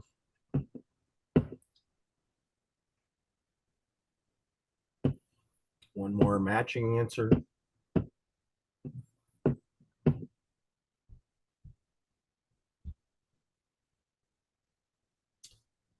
I will make the matching answer myself. Life only. Number 10. What is the accumulation period of an annuity?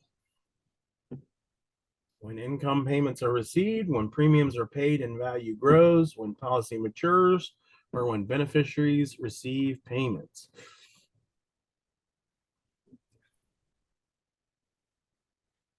Accumulation period in an annuity. And I can guarantee you this question will be on your test. Guarantee it. So when I say that, I pretty much guarantee I'm going to say 95%. The accumulation period.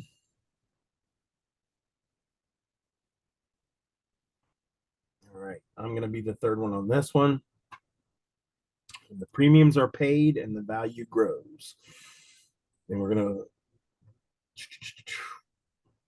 What happened? Whoa, whoa, whoa, whoa, whoa, whoa, whoa. Oh, crud. I did not. Did I hit next? All right, I'm going to have to answer these myself quickly. Accumulation period, premiums paid, life only, estate planning, first to die, Income payments are paid within a year. What type of insurance decreases or decreasing term? Term features allow renewal without medical exam. I think we answered renewable. Variable universal life, variable and universal, and then key feature of universal life insurance. Flexible premiums, death benefits, and then whole life insurance for premiums throughout the lifetime. And that is ordinary whole life. All right, now we're going to submit it. There we go. We did 100%. Nice. Nice. 100%. I got a question. What's the difference between convertible and renewable? Okay. Convertible and renewable. So one of those. So in this question, here we go. Let's go up to this.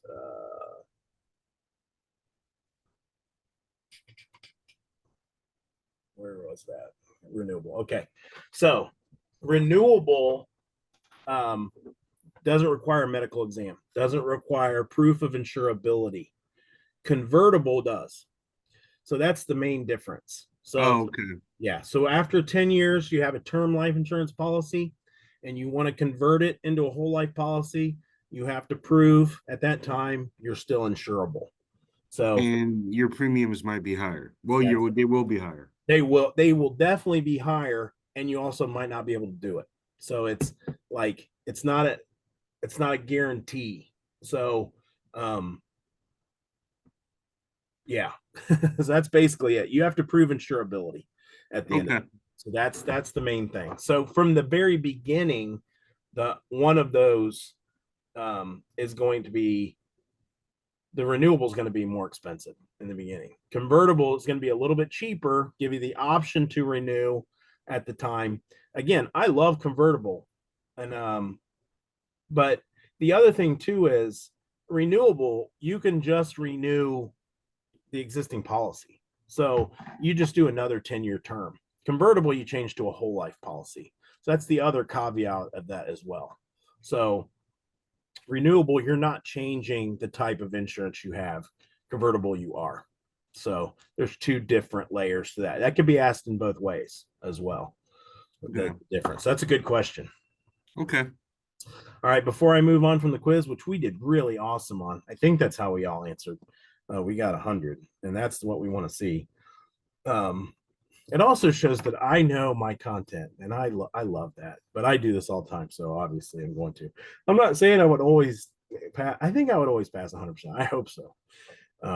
But you know, to be honest, we only usually make it through 2 quizzes, so I'm really good at those first 2. I don't see the 3rd and 4th one very often. So, if anybody else has any questions about this, let me check the Q&A. It's just some email addresses, and I will check both places for the email addresses when we're done. And I leave this live on for a while after to get all the information so I don't miss anybody when I send stuff out.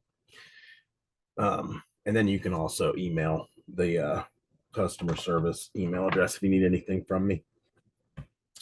All right, we'll move on so we can get through as much of this as possible. So big section for life insurance is policy riders, provisions, options, and exclusions. So those are all different things. And there's a lot. You're going to see a lot of these test alert flags in this section because there's a lot to this. You're also going to probably ask me a lot of questions because there's some nuance in these things. So number 1, policy rider. So a rider is an add-on. So this is not on every single policy, a rider.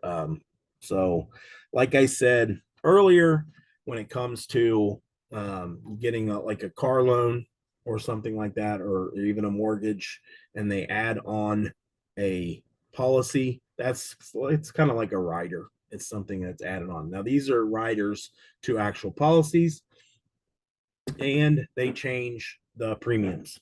So riders make things more expensive. Always. There's no, because if they didn't, they wouldn't be a rider. They would just be automatically included.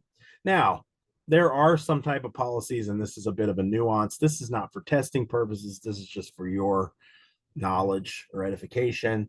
There are types of policies because insurance companies have become competitive and shrewd that they will they will have option riders automatically in their policies. So, and that's effectively done for the purpose of not confusing customers. So they'll, and a lot of times they don't even, it's your job as the salesperson to let people know what the differences in insurance policies are. So some of these will be included, and they'll come up with fancy names. It'll be the gold whole life policy, with triple diamond protection or something like that. Just something, fancy for you to sell. And it already has some of these riders built into it. But for our purposes, we're going to talk about like a stripped down car, that you buy off a lot, that it's a standard. It has a steering wheel and a gas pedal and a brake pedal, and then everything else is an option, quote unquote option. You want air conditioning, it's an option. The same as a rider on an insurance policy. So you have a 10-year term life policy. All these are riders options. Almost like at fast food, do you want fries with that? You order a cheeseburger and they ask you want fries with that. These are your French fries. So policy rider, waiver of premium / monthly deduction. So that would be, you have a life insurance policy and at some point you become disabled, whether it be permanently or whether it be short-term disability. You don't have to pay premiums. Now, it doesn't ever start right away because they want to know that this disability, how long it's going to last. Is it real? They want some continuation of that disability for them to waive your premium. And this is a test question. It's typically 6 months, and that's how it will be asked. What is the typical waiting period for a disability waiver of premium on a life insurance policy? The answer is 6 months. Guaranteed insurability. So purchase additional coverage without a medical exam. So this is a rider on an insurance policy. So let's say you're 20 years old. This is really important as well. So, and I got to be honest, the way this question is asked, it's going to look exactly like my notes say. So you don't have to get really deep in the weeds on these ages. Fortunately, the way that they have these listed, it's not going to, they're not trying to trip you up because this could be horrible. This could be a horrible way to ask a question. But you can purchase additional coverage without a medical exam. So this is my example. You're 20 years old. You get a $50,000 life insurance policy. When you turn 25, you say, okay, I want to add $50,000 to that insurance policy. Cool. It's already in there. It's a rider. It's an option. You can do that. You don't have to get a medical exam, but you got to do it when you're 25. And then again when you're 28. And then again when you're 31. And then again when you're 34, 37, 40. Why is it cut off when you're 40? Because if you're, you're 40, because that's when your body starts to fall apart. Unless you're just one of those, like super health nut people that does everything healthy. And there's even no guarantee to that. How many times you heard people saying they were 45 years old and they were jogging and they dropped dead of a heart attack? There's no guarantee of life. We don't have the promise of tomorrow. And as healthy as someone is, I'm a little bit sick in the head. So when that happens to somebody, I'm like, I'm 50 and I'm really unhealthy and I outlived that jogger. So I don't waste my time jogging. You're 50? That's crazy. Oh, do I look older? Yeah. Ouch. No, I know. I went gray when I was like 25. So it's not my age, it's my mileage. So I got more mileage on me.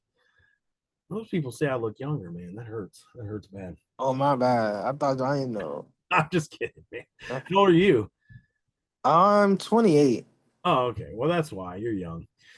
So the younger that you are puts that gap on what's old further out. So when you're 28, you think 40 is super old. And then the other thing Mhm. for my old heads in this group, I'm 50 years old. I don't feel 50 years old. I'm not in good shape, but I don't feel 50 years old. In my mind, I feel the same way I did when I was 25. Now my body betrays me, and obviously Okay. from a stamina standpoint, I don't go as hard as I used to, but my mind, it's sharp. It's still young. I just have a lot more stories. Trinity, That's good. something to I say? definitely feel it at 40. Well, from After your 40. picture, you don't look 40, so that's awesome. And apparently I look like I'm 65. So You don't look 65 at all. look at my teeth. These are real. Look at that. That's young teeth. They're white. And I still have one of my wisdom teeth. And a lot of people ask, like, why did you have them keep one of your wisdom teeth? Because it's mine and it's healthy. So why would I have them take it out? So I kept all of them as long as I could. My wife used to work for a dentist, and I had some cavities in my wisdom teeth. And the dentist, I got free dental work from the dude, and he kind of used me as almost like a guinea pig at times. And when he got him, he was like, "You want me to take him out, or do you want me to fix him?" I'm like, "Fix him." Like, he's like, "All right, I'll fix him." So he kind of used it like he's like, "I never work on wisdom teeth." So he goes, "This is cool." So again, he kind of used me as a guinea pig, and I had in my upper right of my face, my wisdom teeth, and he said it's like one of the deepest fillings he ever did. It was like a cavern, and I don't have it Wow. anymore. But at the time, and it lasted 10 years, I think, after he did that work. And that day, and I don't like dental work doesn't bother me. Like there's a lot of dentists that offer like where they'll sedate you now. They'll like literally put you under and do all your dental work. And when you wake up, you're done.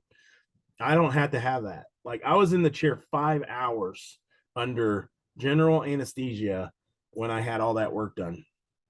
He did like 6 teeth at that time, and 3 of them teeth are gone, but I still got 3 of them left. So anyway, I don't know what I was telling that for, but I think it's because my teeth make me a younger person.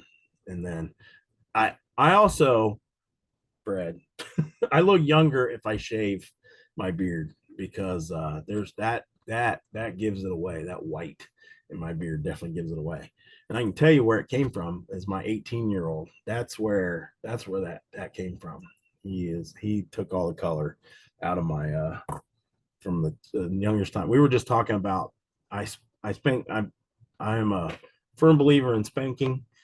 I don't care about your dissenting beliefs, but I spanked my kids one time, and we were talking about it, and my oldest, he didn't remember. I'm like, see, you're not, you don't have any residual mental effects from it. You don't even remember. And then he said, "Do you remember why you did it?" I'm like, "Yeah, I remember. I did it one time. Of course I remember." And my wife said it was because he peed behind his dresser. I'm like, "No, that's not why he did it." Like I was a bedwetter growing up, so I wouldn't have done that. And also, I mean, even though it was stupid, it's not something I would have spanked for. My wife, on the other hand, I guess she was more upset about that than me. For some reason, that didn't bother me. He and his sister, they had a room upstairs, and they both wrote on the wall one day. And we was a rental house, and I got upset by them writing on the wall, and but I did not spank them. And but they knew I was upset. And then the next day, and there's only 1 year between them, so I think he might have been 7 and she was 6, definitely old enough to know better. The next day they did it again, and like in a more like in your face kind of way, like almost like a rap diss. Like, it was like I don't know if they used my name or they put dad, like, they wrote something and I was like, "Yeah, take that, dad," and they're writing. I'm like, "Oh, you know, man, that first day, I think they wrote their own names. Second day, they're like calling me out. I had to respond. So I spanked them. Now, I disciplined with love. I spanked them, and I'm not gonna like tell you exactly how that went down.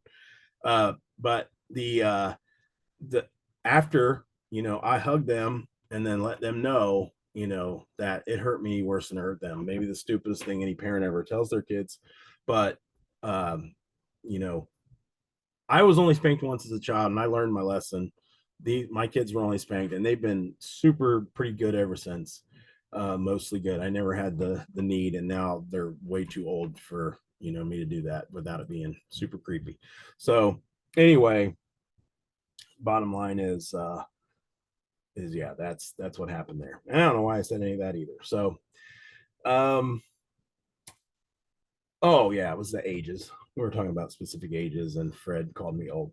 So anyway, this is can also be triggered by life events. So this would be outside of those ages. So guaranteed insurability now does have a cutoff date, but can also be triggered by life events up until that point. So what life events? So this would be the same as like if you have a job and you you have benefits or whatever, and you have single benefits, and then you get married, and then so they call that life events. So you can change your benefits through your job at a life event. So the same way with this type of rider on a life insurance. Again, these are options. These are not on every life insurance policy. So you have, you know, a life insurance policy, and you get married, so you can change your, now you can always change your beneficiary, but you can say, well, because I'm married now, I'm going to need more coverage. So you can buy that extra coverage to cover because you got a whole nother life that you're insuring for at that time. You know, maybe having kids, you know, getting married, something like that. So those optional ages, that's a test thing. So that, and again, that's where you're going to see it. You're going to see those, and it's not going to be crazy. It's not going to show you like two different, you know, sets of ages. That would be really trippy. That would be a horrible way to ask that question. And then next would be pay or benefits. Pay or, very simply, is the person that is paying for the insurance policy. And why is that important? Because it's not generally the insured. It's not always the insured. Just because you're paying for a life insurance policy doesn't mean you're the insured, because like if you get a policy on your kids, that's why it says used on juvenile policies.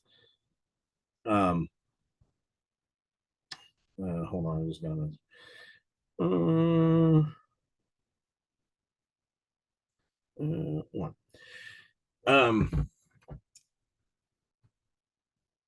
So this is a rider, pay or benefit. So let's say you get a policy on your kid, and you, while you're alive and you're the payer, you pass away. Well, once you pass away, the premiums on that policy continue. You don't have, nobody has to pay them because you passed away. So nobody pays the premiums. It's just a fully funded insurance account. So it's a $50,000 policy. You were making payments. This is an add-on. So it's, again, it's going to cost more money, because if you pass away during that amount of time, then that is a fully funded insurance on the juvenile or the person that's being insured. So that's a pay or benefit. And the example is a juvenile policy. All right, so additional policy riders. So accidental death and dismemberment. These are still general add-ons, same thing, to a life insurance policy. So these are known as AD&D, accidental death and dismemberment. So additional benefit for accidental death. Now, these are what's known as a living benefit. And it may be asked that way, a living benefit, because let's say you have a $50,000 life insurance. I don't know why I always go to $50,000. I don't know why. It's my number that I use. And you have this rider on that policy, and somebody accidentally dies, just because of an accident. There may be an escalator on that policy. So let's say it's like 25,000, extra, or $50,000 extra. So the face value of it is 50,000, but you have an AD&D rider. So if the death happens as a result of an accident, that payout is 100,000 instead of 50,000. That's one option. The other would be a living benefit of dismemberment or loss of limbs or vision, blindness. That would be a living benefit, meaning you lose a hand or arm, or you go blind. Then you get a portion or possibly all of that policy paid out while you're alive to help with, the loss of income because of your disability or because of your loss of sight. So that's that's a rider, that's an add-on to a life insurance policy. So term riders. Now this is the one, if you listen to the radio or if you watch TV, especially like on a Sunday afternoon when old people like myself watch TV, you will hear insurance advertisements and they'll say, you'll hear the term riders. Well, this is what they're talking about. So it will add term insurance to a permanent policy. What's a permanent policy? If somebody wants to unmute and tell me what's a permanent life insurance policy. Somebody can unmute and tell me what a permanent life insurance policy. Or put it in the chat. Anybody. Is it one that they have all the way until death? Is that what that means? Yes, but what's it called? Somebody just put it in the chat. Whole life. That's a permanent, but yes, all the way to death. So a term has a specific term. Whole life is all the way to your death. So yes, you're right. But it's called whole life. So a term rider is a term policy piggybacked on to a whole life policy. So let's say, and I'm going to say it again, I'm sorry, you're going to get sick of it, $50,000 whole life policy. There's a lot of those because, again, whole life policies are kind of expensive. So, even for your like middle class to upper middle class, a lot of people will get a $50,000 whole life policy. And then so for let's say the first 10 years of that whole life policy, you add a term life policy onto it. And that generally the insurance companies will do that at a little bit cheaper rate than if it was just a standalone term policy. So again, it's a little carrot that you add to a whole life policy. Also, understand, I'm not teaching you how to sell, I'm teaching you how to pass your test. But from a sales standpoint, that's more money for you. So that's more commission because that policy premium is going to be higher. Good for you, good for the client. I like doing things that are good for the client. I hate doing things that are bad for the client. So for instance, I like flexibility of sales, being able to offer multiple options to my clients. I can't stand only having like one option. Wait, I didn't mean to do that. Somebody just popped in. I'm going to mute you, but I want to make sure you have the ability. You have the ability to unmute. All right. I just like having the option. I don't like, I would love to like sell a high ticket item where you only have to sell like one a year and make your money for the whole year. And then you just kind of kick back for the rest of the year. That is not generally insurance. But I can't stand only having two products to sell, and they're both really expensive. I don't like that.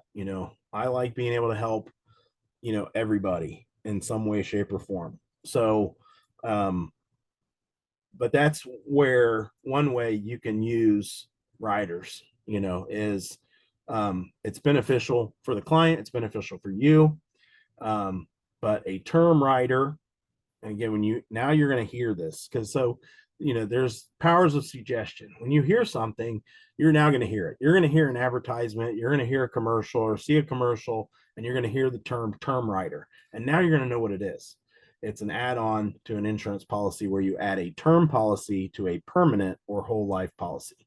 This is also a good reinforceable term. As we're going through this, we're calling back to earlier information that we've already learned in the content, and we're solidifying that in our minds. Other insureds, so covers spouse, children under the same policy. So you can get a big blanket policy, where you get, you insure yourself, and then you add your spouse and your children. Now, keep in mind, especially on the older, you're going to have to guarantee insurability, probably on your spouse. Sometimes children, it's a little bit easier, a little more flexible with those. You can add your children on. Now, I'm not saying the underwriter or the insurance company is not going to do any due diligence to guarantee insurability of the juveniles, but I'm just saying it's a lot more easy and a lot more likely you're going to be able to get that coverage in those situations. They might do a general check just to make sure that your child doesn't have some catastrophic illness or something like that, but you answering the questions on the application is probably going to be pretty adequate for these kinds of riders, generally, because it's also not a lot of coverage, because I'm going to go 100,000 just to mix it up. $100,000 policy, you might get a $50,000, and I went 50,000 again, I'm so sorry, on your spouse, and then your kids might have $10,000 policies on theirs. So less of a risk for the insurance company, and then a little bit of extra cost on the monthly premium for you and your client. So that's other insureds, and that's the term, other insureds. So sometimes these things look like, well, that's just words, but no, these are the terms.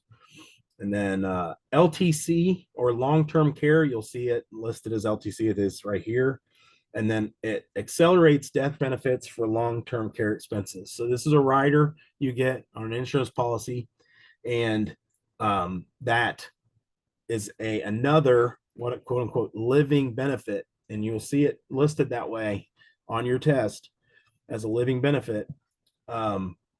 You have an insurance policy, and you are put into a long-term care facility, and so it would pay a portion or the entire death benefit of that policy to cover the expenses of your long-term care facility.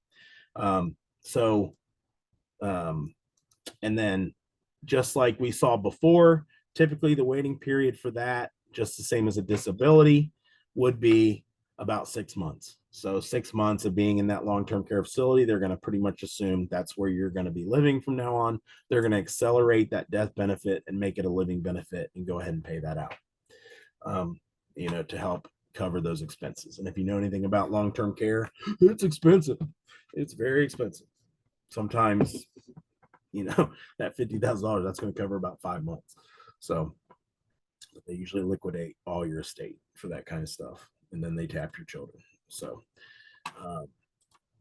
all things to know and understand to help you provide the best benefits and help for your clients. And then this says, think of riders as superpowers for your policy. Yeah, good for your clients, good for you. All right, final policy riders is the last page. Return of premium. We talked about this earlier. A return of premium rider. There are certain policies that we talked about earlier that are return of premium policies. This is a rider on a general policy that returns the premium. So it's something that you add. again, it's going to make that policy more expensive, but at the end of a 10-year term policy, all the premiums that you paid in, you're going to get them back. And then also, but keep in mind that policy is then gone. And these generally are not on renewable or convertible type policies. These are just on straight term. That's it. After the term period, 5, 10 years, 20 years, you get your premiums back. Again, those are going to be more expensive, but the term is return of premium. And then disability income. This is a rider on a life insurance policy that provides monthly income during a disability. So another living benefit that you get as a rider or an add-on to a life insurance policy is disability income. So you become disabled. Now, when does it start? Same thing, 6 months after you become disabled, it will start paying you disability income. Now, sometimes, depending on whatever that policy is, it'll pay you back income for the 6 months before they make the determination that that disability is of a certain period of time or a permanent disability. So you get a back payment, but that's policy specific. And then cost of living or COLA. That is how it is. That's what you will see. You will see COLA and cost of living. That is increases benefits with inflation. As the cost of living increases, because we know that's going to happen, there's something called the Consumer Price Index, or the CPI, and these insurance policies grow. As I said before, my mom had a life insurance policy. It was the smaller one, I think, was 5,000, and she got that policy in 1965. I literally have I have the policy, and it's like on onion paper. I mean, it is old, and it looked old, but it was a straight policy. So, $5,000 in 1965 is not the same as $5,000 in 2023 when she passed away. Now, I don't know if they had this kind of coverage back then, but if they did, and she got that policy, her benefits would have increased over time based on the CPI, or the annual consumer price index. It didn't. I can tell you it didn't, because I got less than the face value of the policy because my mom had taken a loan on it. But if she had, now at the time it started, her premiums would have been a little bit higher than what her standard whole life policy was, but it would have grown over time, her death benefit. So that's a cost of living, or a COLA. And the way the question will be answered is, what is a unique feature of a COLA rider on a life insurance policy, and that it increases with inflation, or that it's based on the CPI, or the consumer price index. That's riders. So we're moving on now to provisions. So provisions are going to be on every policy. A provision is going to be part of every life insurance policy. Riders, optional. Provisions, they're going to be included. If you buy a value meal at the fast food restaurant, you get fries and a drink with that. These are your fries and your drink. They come with it, no matter what. Also, it's 12:14. We will have our lunch break at 1 o'clock. So we'll be taking a 1-hour break at 1 o'clock. And then when we come back at 2 o'clock, we're going to transition into health insurance. Right now we're in life, and we're at slide 15. Like I said, I usually make it to about 20 to 25 slides in this, depending on what pace. I'm probably on a quicker pace than I normally am right now. A lot of test alert flags on this page. Policy provisions.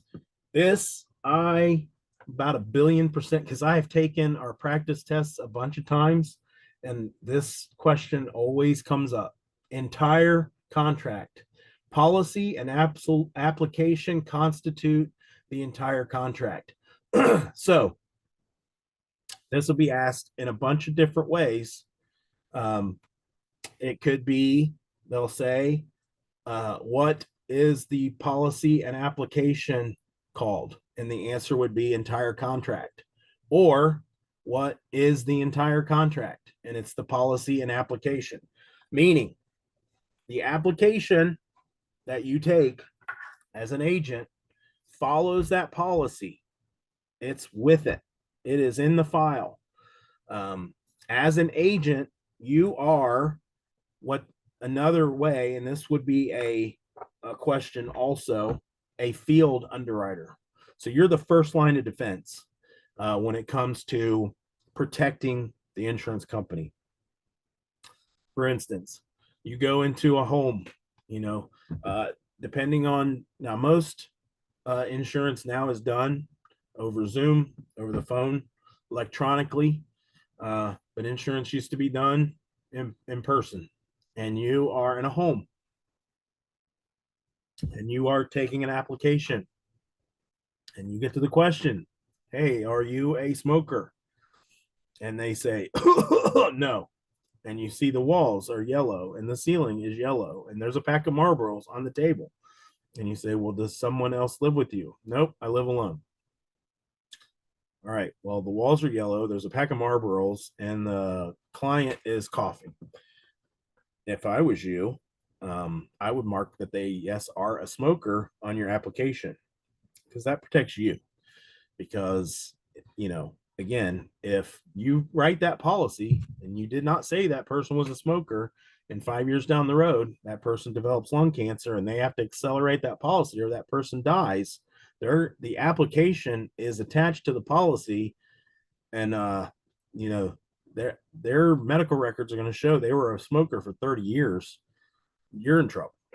So, and that's why we have like something called like E&O insurance, but you're a field underwriter. Now, there are things that are just oversights and you didn't see it or you didn't know it. But if that insurance company knows that you were in the house and you detected that they were a smoker and you withheld that information, that's going to come back on you. So now again, over the phone, over a Zoom call, it's going to be harder. It's going to be harder to detect, and that's more on the insurance company themselves. So, but just keep in mind, as a field underwriter, you're the first line of defense for yourself and for the insurance company. And then the main thing to know is that an entire contract has the policy and the initial application that you took. Insuring clause is the company's promise to pay benefits. This is a likely test question. Again, I take the practice exams a lot for our quality control purposes of our website and our applications, and this one shows up. Insuring clause is the company's promise to pay benefits. It's part of a contract. It's part of the contract is that the promise of the insurance company to fulfill the policy. Free look, another one, and that didn't have a flag on it, but that should have. Free look. So a 10 to 30 day examination period. Again, this is one of our common sense questions. Free look. You get a period that's determined by the policy that you get to review that policy, read it, scour it, and then if you don't like it, you say I want to cancel, or you rescind, and you get your full refund, and then that policy is no more, and then you can go shopping for a different policy. So that's the free look period, and that's on a lot of tests. All right, consideration. These are contract terms. So if you know anything about contract law or anything like that, these terms are going to be very common. Consideration, premium and application from the applicant. So consideration. So your responsibility in the contract of life insurance or health insurance, this is an overlapping term. And like I said earlier, I don't know if everybody was on here at the time, but if you're only taking your life insurance, there is a benefit to staying for the health insurance portion of this class, because there's a lot of overlapping terms between health and life that will help you understand and help you pass your test. But consideration is the contractual part of the insured to be truthful on their application and to pay their premiums. That's your consideration. Now, yes, it's part of a contract. You can stop paying, but then you lose your benefit. You're not going to have that insurance anymore if you stop paying.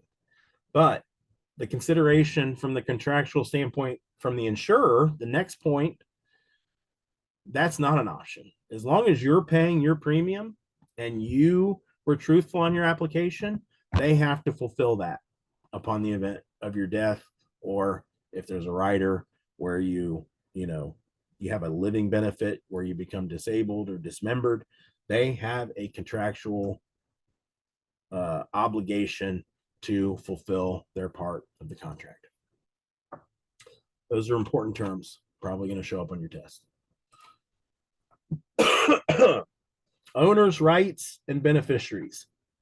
I find this section to be very easy, but that's just me. Beneficiaries, people that you assign to your benefits, that are going to get the death benefit from your insurance. So your owner's rights. So it's your policy. As an owner, you have the right to change beneficiaries in most cases. And we're going to learn there are cases where you're not, and that's important. And I know we get to it in the next few pages.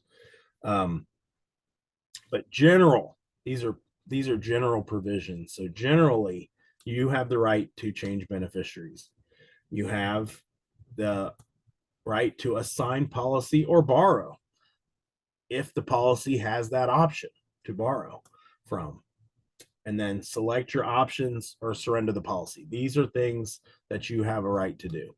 So probably one way that owner's rights is going to be asked, and I would say that generally the answer is going to be pretty obvious that to this question. If it talks about owner's rights, the multiple choice answer is going to be pretty obvious. All right, now I said earlier we were going to get to multiple beneficiaries, and this is where that's covered. Beneficiary designations, your primary, your contingent, that is your first beneficiary. Always husband, wife. Husband's policy, husband dies, primary beneficiary is the wife. Let's say there's a case where they both die, could be a car accident. Life insurance is not super fun to talk about always. It can be a drag because you're pretty much always talking about death. And it's serious. It's a serious discussion. So primary contingent, husband and wife dies in a car accident. You want to have other beneficiaries. If you don't, then your life insurance goes into probate, and then they have to figure out who's going to get that. If you don't want that to happen, you have it clearly defined within your policy, or you have a living trust. So primary contingent, then skip down a couple. I'll get back to the others. Minor beneficiaries require a guardian. So if you have a secondary or tertiary, which is third beneficiaries, and they're a minor, they're going to have some sort of a guardian that's over 18 that's going to manage that account, or that money's going to go into a trust until they turn 18, and then they can tap into that.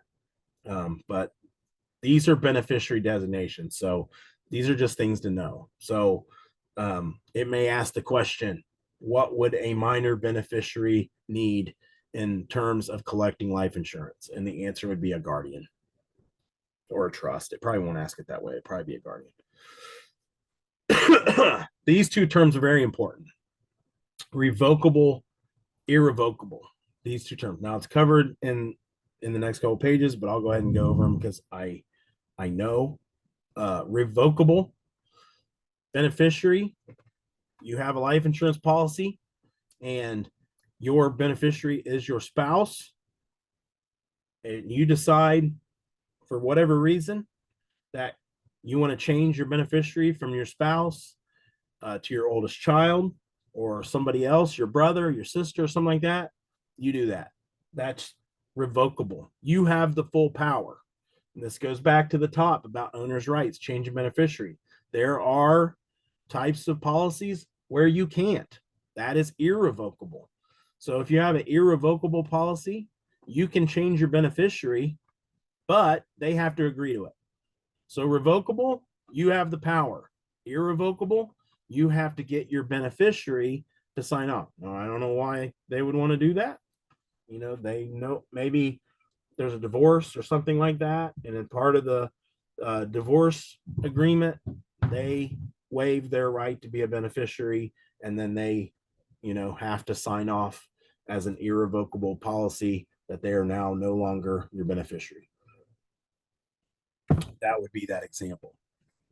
So very testable right there, revocable, irrevocable, and it's on some following pages. We'll go over it again. Common disaster, we already covered that. Husband and wife die in a car accident, and then you have different beneficiaries. So, and then class designation, another very testable term, class designation, my children or my spouse. So the question would be, what is a class designation on a life insurance policy? And the answer would be, they would have multiple choices, and one of the answers would either be my children or my spouse, and that would be the correct answer to that question about a class designation. My children, my spouse. Moving on. Premium payment provisions. And this is a very testable one. This is adequately marked right here because I see this on everyone. And grace period is probably asked 2 to 3 different ways in a test every single time. And it bleeds over into health as well. So that's why, again, there's advantage to staying for the health portion, even if you're only taking your life test. That sounded really bad, what I just said. So premium payment modes, just like with anything, car insurance, you can pay annual, semi-annual, quarterly, or monthly. Not a whole lot of meat there, just is what it is. Grace period. This is your test question. 30 to 31 days after due date. And the reason it's 30 to 31 days is because some months have 30 days, some months have 31, and then they don't care about February. They still give you the 30 days. So grace period, 30, 31 days. What's grace period? So your payment is due on the 1st. And because of, paycheck cycles or whatever reason, you don't pay until the 15th or the 20th or something like that. Your insurance policy is still in force because you're within your grace period. Same as your car payment, same as your mortgage payment. Same with insurance. Your policy is still in force. And there's a lot more testing that can be done, or questions around grace period as well. And hopefully we get to those. Automatic premium loan prevents lapse. This is only on a whole life policy. So you have a whole life policy, and your premium is $100 a month, and your policy has gained a $5,000 cash value. That cash value will pay your $100 a month premium until it runs out automatically. So this is a provision. This is not an option. This is not a rider. This is on every whole life policy. So automatic premium loan, or an APL, will prevent your whole life policy from lapsing because of your cash value. And then level and flexible, this will not be a test question. I'm not really worried about it. Fixed versus variable amounts This is regarding payments. That kind of goes back to our universal life and indexed life. Those different kinds of policies have either level or flexible payments, and you're going to know that in that section, not in this. Just because this just kind of tells you it exists. So, in a little note at the bottom, grace period, your oops, I forgot safety net. So that's that time period that you forget or you neglect to make a payment due to circumstances. You're still covered as long as you stay within that 30 to 31 day grace period. We're 30 minutes away from our 1 hour lunch break. Key policy provisions. And remember, policy provision is automatic. It's in there. This is not an option. This is not a rider. This is in there. It's just in the all insurance. Reinstatement. And this is be the way that this question is asked is how long after a lapse or how long after a lapse policy lapses do you have to reinstate your insurance policy? The answer is 3 years. So it'll give you 1 year, 6 years, 10 years, 3 years, and 3 years is the correct answer. And then there's more to it. When you reinstate your policy within 3 years, you have to pay back all of the premiums that you owed over that time period, plus any penalties. So in order to restore a lapse policy, and that's the second part, it requires back premiums plus interest to get it reinstated. Loans, withdrawals, and surrenders. There's 3 different types of ways you can take money out of a whole life policy. Again, this only applies to a whole life policy. So this is a provision in a whole life policy because term life policies don't have any cash value. So you can get, if you want money out of that policy, you can take a loan. And then since it's a loan, it's got to be paid back.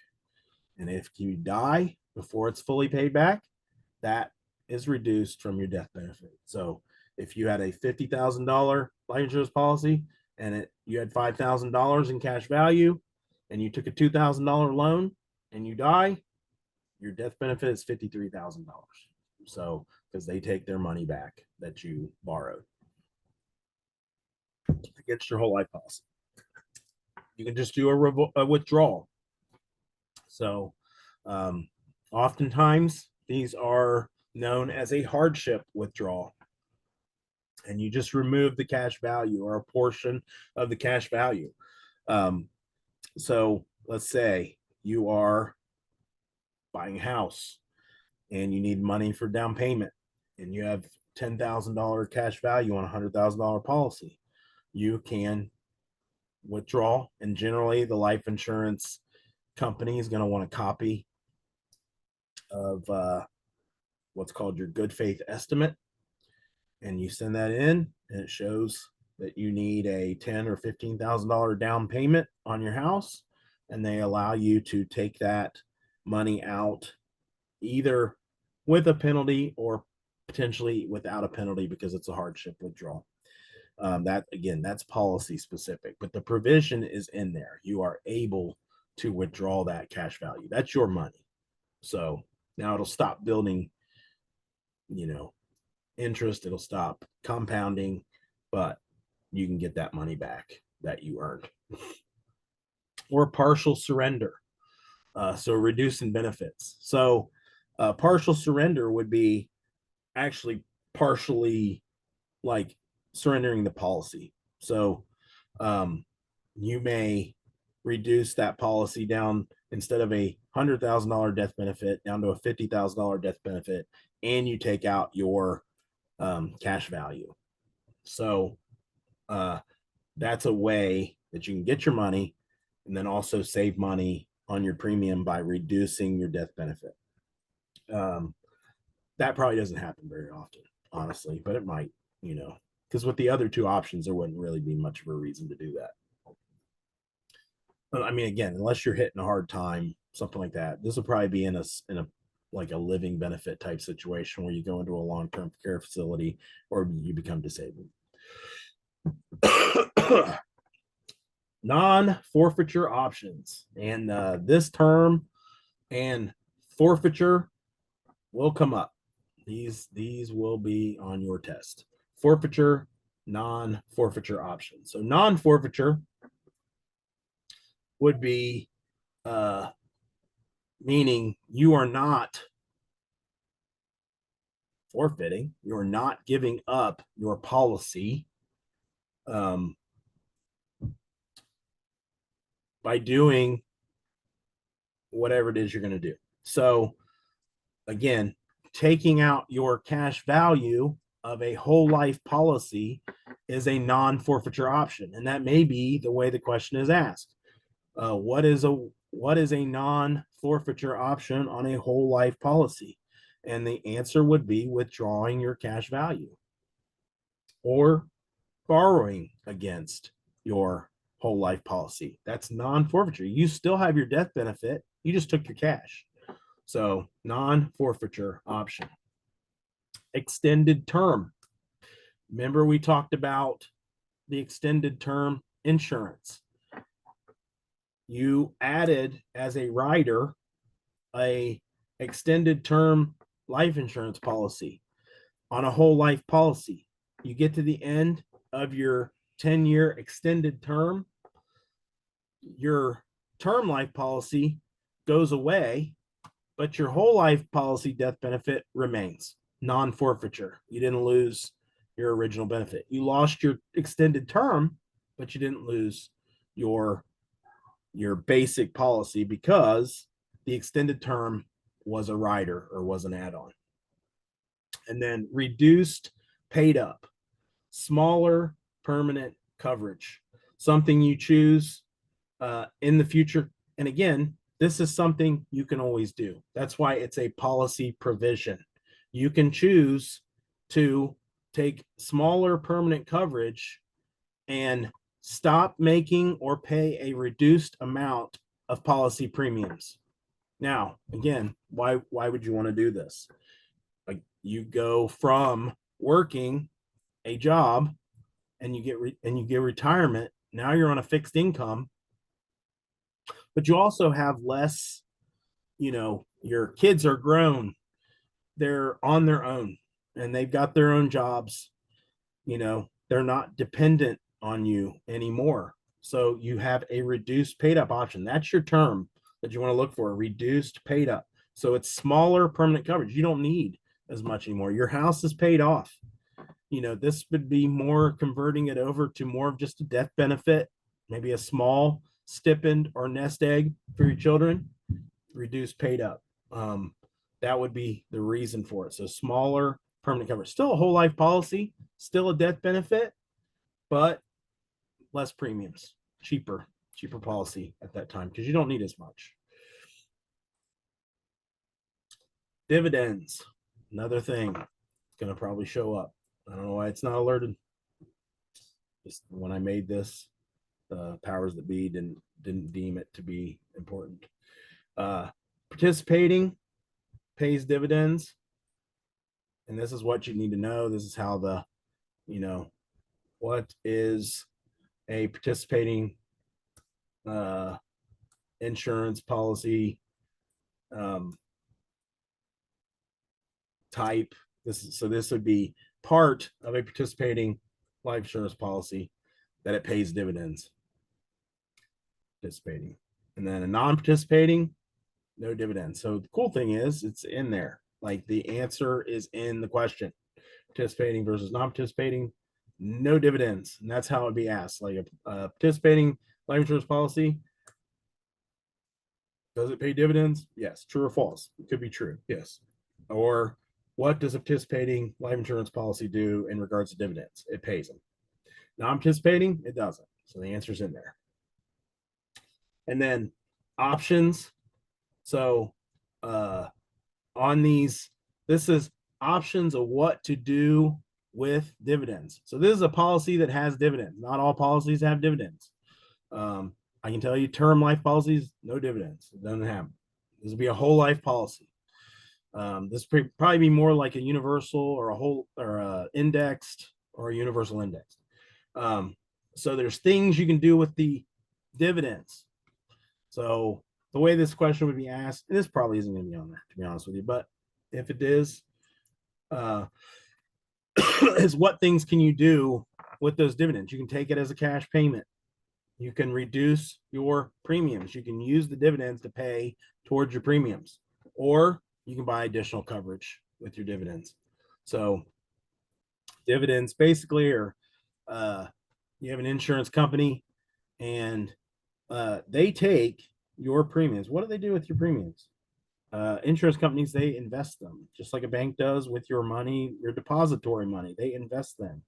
If they do really super good and you have a dividend type policy that will pay dividends, and they do super good, they pay you some of that money that they make.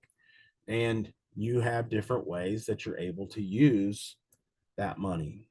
Like kind of like if you work for a company and they have profit sharing, they give you that money, and then you have different things that you can do with that money. And in insurance, you can take the money, you can reduce your premiums, or you can buy additional coverage. Incontestability, another definitely test alert. Incontestability, it's insurance, it's life insurance, it's health insurance. So incontestability period is usually how that's listed.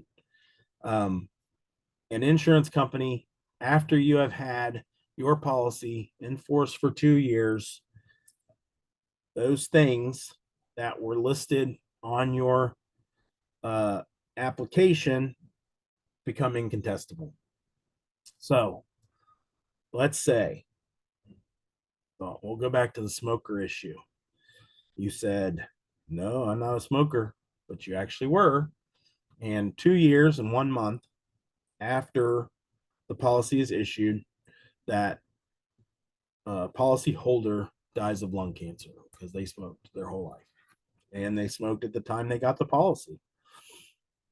Nothing the insurance company can do about it after that, because that's beyond the contestability period. It's incontestable anymore. So this is mainly used for the purposes of suicide. So within the first 2 years, if an insured commits suicide, that insurance policy is not going to pay. Now, there may be exceptions to that. I personally don't know of any. But within the first 2 years of the contestability period, if the insured commits suicide, that insurance company is not going to pay that death benefit because it's within their time period to protect themselves against suicide. That protects them from someone saying, well, I know I'm going to commit suicide and I'm going to do it in about 6 months, and I'm going to go get a big life insurance policy so my family's taken care of after I commit suicide. Well, no, that's not going to work. And I'm guessing what the insurance company is hoping for is that within a 2-year period, if you're really thinking about that something happens and you realize during that 2 years that life is worth living, and you no longer decide to take your life after that 2-year period. So that is your incontestability period, 2 years. That's the main thing. And again, it protects against insurer challenges. What's the challenges? It's paying premiums on people that get insurance that they know is going to pay out because they're planning on taking their own life, or because of an unscrupulous agent who lied their way through an application that the insurance company didn't catch, and they insured someone who wasn't insurable, or they were underinsurable, meaning they should have paid a lot more for their policy. Assignments. So assignments basically is the ability to assign your policy to someone else. So now this is more on the side of the insurer. So let's say Allstate, they're insuring a bunch of people, and they get to the point where they realize, oh, we're insuring too many people. Now, again, this is a provision, so this is on every insurance. And they're like, we overbooked. You're like an airplane flight that sold more seats than what's on the plane. That's crazy. That should never be allowed to happen. That's absolutely insane to me. But I can say this, I always leave myself flexibility in travel that if I ever get the opportunity to be bumped from a flight, I will absolutely allow myself to be bumped from a flight, and I will get the maximum amount of money that is owed to me by getting bumped from a flight and stay in a hotel and get meal vouchers. My philosophy, if it's free, it's for me. So yeah, I always allow myself flexibility of travel, and it's only happened to me like once, and it was glorious. So this is that situation. Allows Allstate, who overbooked themselves, and they're like, if we have something bad happen, we're going to be in big trouble. We're not going to be able to pay our claims. So they transfer your insurance over to Progressive. It may have happened to you at some point in time in your life with your, property and casualty or your car insurance, where your insurer changes, and you're like, oh, what happened? Well, that's what happened. They assigned your policy assignment. They assigned it to another company. And then collateral, temporary for loan security assignment. Now, what is this?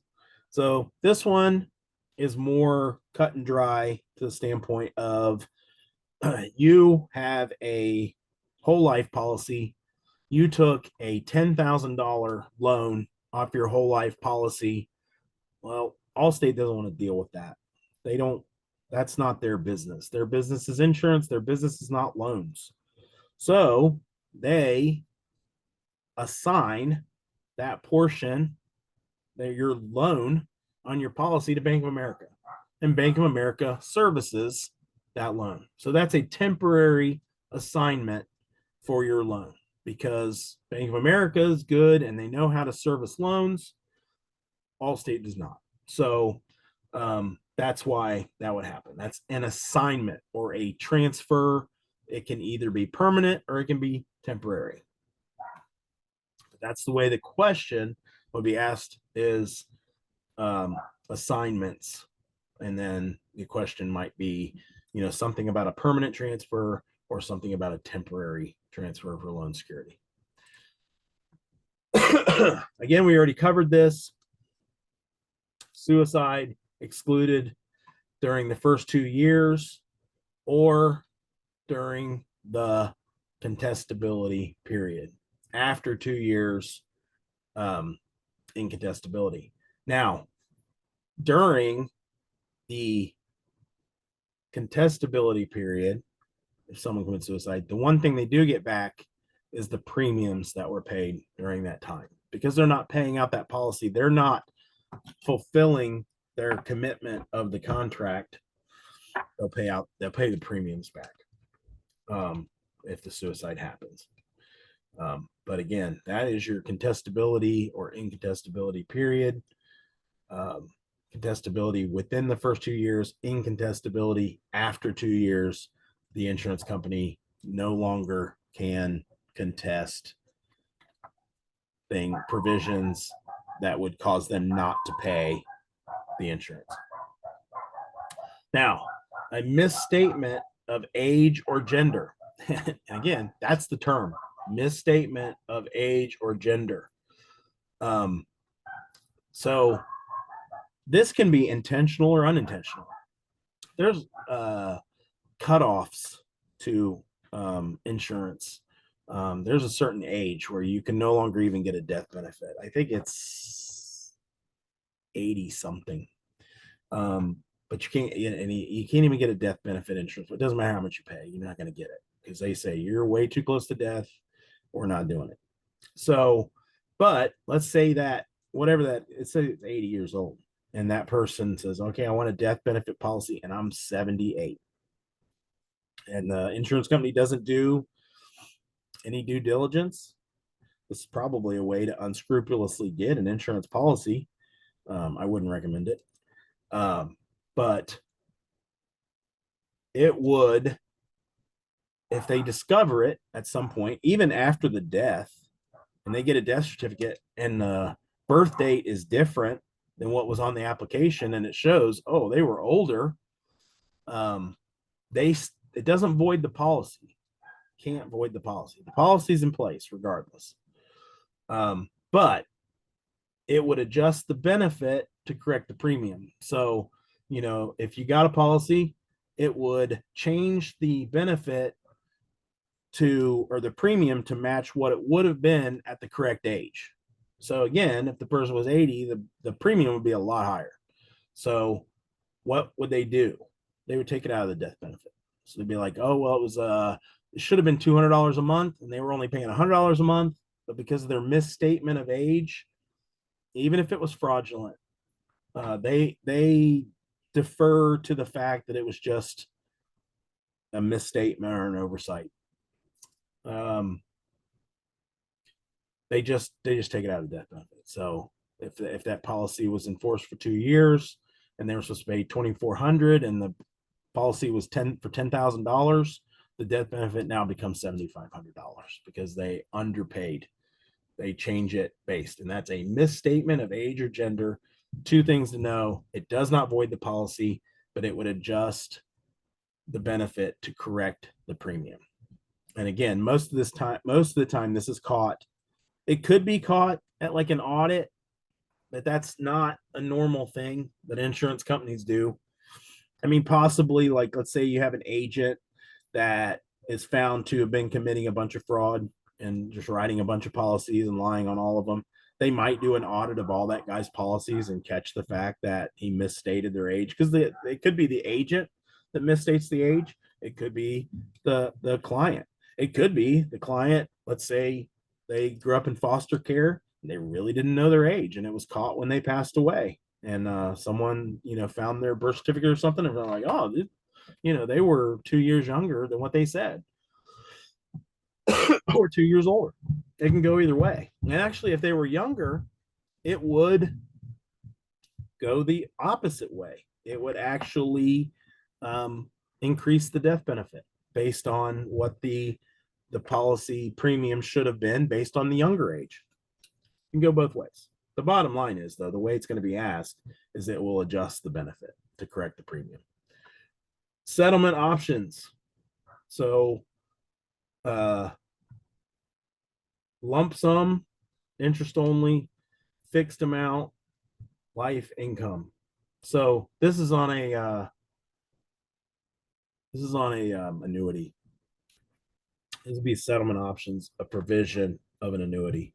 The ways that you can take the payments on an annuity. You can take a lump sum, you can take the interest only, take a fixed period, fixed amount, or life income. So that not flagged, and it probably will not be a question. Accelerated death benefits. We've covered this already, but one way to know that those are going to be paid, or how you're going to be known, and that's the way the answer is going to be, is so it's early payment. This is a life benefit of a life insurance policy, early payment of a terminal illness, and it would be determined by a doctor that you have between 12 and 24 months left to live. So, one thing you always hear, when someone gets cancer or some other terminal illness, they only have 14 months to live or something like that. And in that situation, a doctor determines that. They send that doctor's determination to the life insurance company. They will accelerate the death benefit and pay the full death benefit or a portion of the death benefit early during the life of the insured. Let's see if I can, we won't do the quiz yet. Well, we won't have time, but this will finish up this section. So we'll go through this quickly as we have 5 minutes or so till our 1 hour lunch break. Policy exclusions. So there are things that will automatically exclude payment or even getting a policy. One would be war. So if you have a life insurance policy, a personal life insurance policy that you have purchased, and you are a soldier and you are deployed and you die active duty, that policy is not going to pay. That is a known policy exclusion.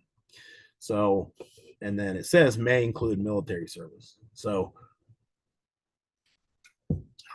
duh, like that's a big duh right there. But the question will be asked of a policy exclusion. Like, would a life insurance policy pay if someone died as a result of being actively deployed in a war? And that would be no. True or false? If you die in a battle after being deployed, part of a war, will your policy death benefit be paid? True or false? False. It will not be paid. Aviation. So being a pilot does not necessarily disqualify you from getting a policy. Now you're going to pay higher premiums, which is kind of stupid because the exclusion would be if you die while you're piloting an aircraft. Why would it make your policy premiums go up? That's one thing I always thought, like, that's, it's just someone just didn't think about it. Like, you shouldn't make your premium go up because it's only not going to pay if you die while you're piloting your aircraft. I think it is because if you are a pilot, but you're in an airplane that happens to crash, it still will pay because you weren't piloting the plane that you were in. You just happened to be in a plane as a pilot. So again, I would think that would be like a good thing because let's say the pilot dies and they say, come back like the movie Airplane. Is anybody here a pilot? I'm like, yes, you saved a bunch of people. So you should have lower premiums. That's not the way it works. So the question is, though, it's a policy exclusion, and it will probably give you a bunch of things, and aviation would be one of the answers. And then dangerous occupations would be an exclusion. So, if you're a coal miner, you're either not getting an insurance policy at all, or you're going to pay a lot to get that insurance policy because coal mining is very dangerous. If it's actively dangerous and it's passively dangerous because it messes with your health, and then you can also die in an accident. But again, that's the first thing. It says like mining, but it may be handled through rating. And what rating is your premium. Rating makes you have a higher premium. So we made it through 2 full sections of life insurance. We're going to go on our break. Turned. Everybody another couple minutes to get back in here.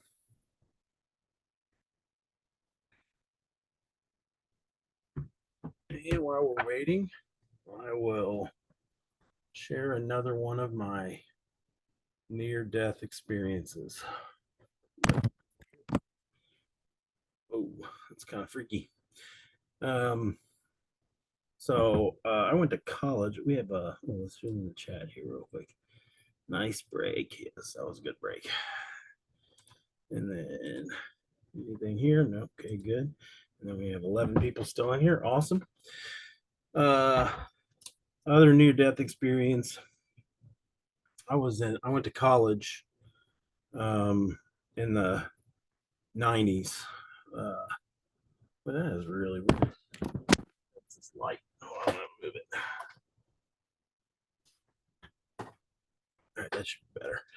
Went to college in the early to mid 90s, and it was a seminary, and I had a ministry in Gary, Indiana. If you know much about Gary, Indiana, it can be a rough place. And at that time, it was actually the official murder capital of the world. So how that was is there was more murders there per 100,000 people than anywhere in the world, which included like the Middle East and dangerous, strangers places around the world. There was a billboard when you got off the exit that said, "Welcome to the murder capital of the world." Now, why did that billboard exist? Because the police were lobbying for more money. So they wanted more officers to help police the streets. And they were paying something like $10,000 a month at the time to keep that billboard up. And one rule, now this was my ministry, so we would go into the projects and pick up kids on a bus and take them to church. So I was there on a Saturday in the fall, and again, took my hat off. Ugh, I use my hair. I was there in the fall, and one thing rule was never be in the projects after dark. So me and my visitation partner, and we had to put in a certain amount of hours to fulfill a class requirement for the ministry, and we both had to work earlier that day, and so we met up, and my friend or visitation partner, he was also a friend, he was actually my roommate, one of my roommates, he was a Gulf War veteran from the first Gulf War back in the 90s, and we were there, and it was about dusk, and we were standing at a door where, and I remember it very vividly because there was like 7 kids in this one house. Now these were project homes, they were townhomes, like 3-bedroom, 1-bathroom townhomes, and there was 9 people living in this one, 7 kids, 2 parents. We were standing there, and around the corner, two guys came around the corner, and they both had guns. Now I call this story RoboCop gun because the one guy had a gun that looked like the gun that RoboCop used, big silver gun. And I would say it would be maybe like a 50 caliber or possibly a 45 made to look like a 50 caliber. It was a big gun. And then the other guy had a little revolver. And they were looking for somebody. And they were yelling for them. And they saw us. And they didn't draw down on us or anything like that because we weren't who they were looking for. And we were called Fairhaven. That was a school I went to. We were Fairhaven people.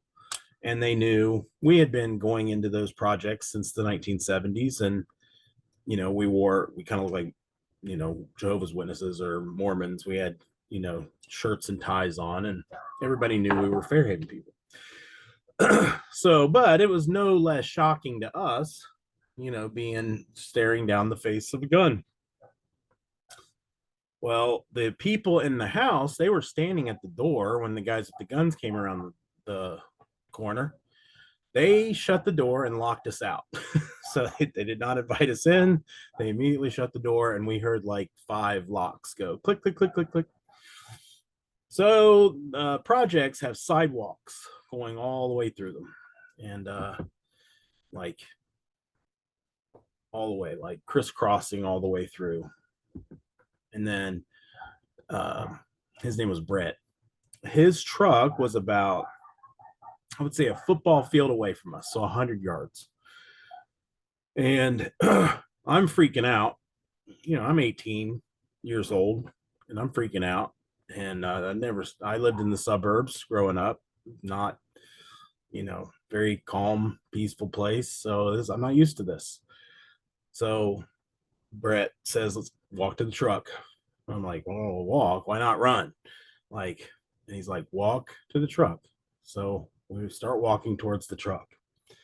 Well, as we start walking towards the truck, the people that those two guys were looking for are next to or near Brett's truck.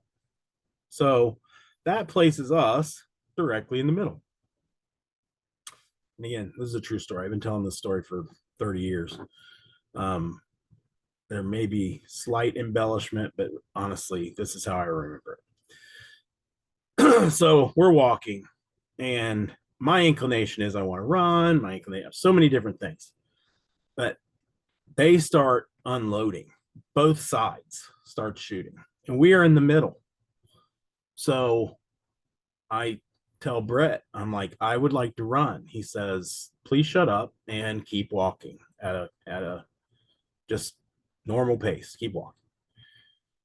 So we get about maybe halfway, 50 yards. They're keeping us in the center of this firefight. They're like moving around us, and they're keeping us in the center.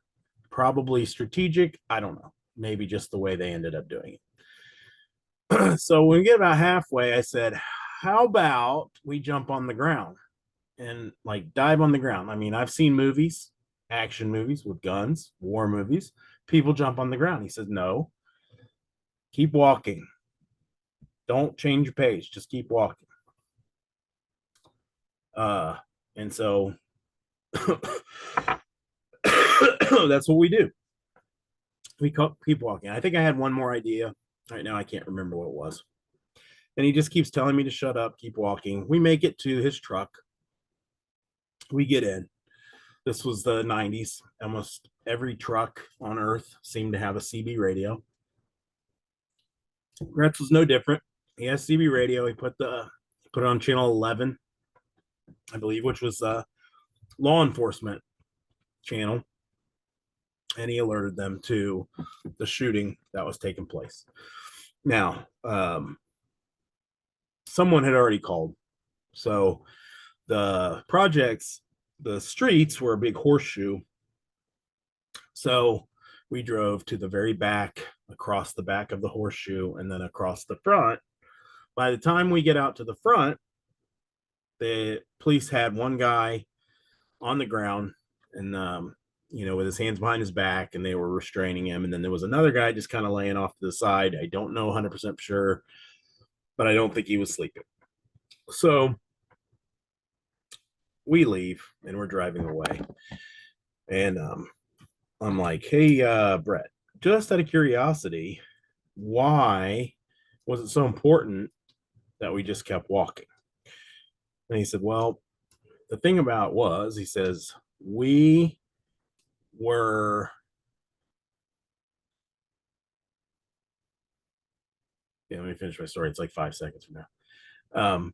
So anyway, he said, if we'd have done anything, jumped on the ground, ran, anything, it would have drawn their fire. So it didn't guarantee that we would live, but it was more likely if we just calmly walked to the truck. And I'm like, well, we lived, so it worked.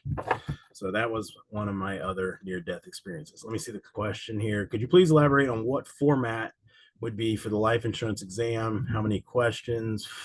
If taken remotely, best practices.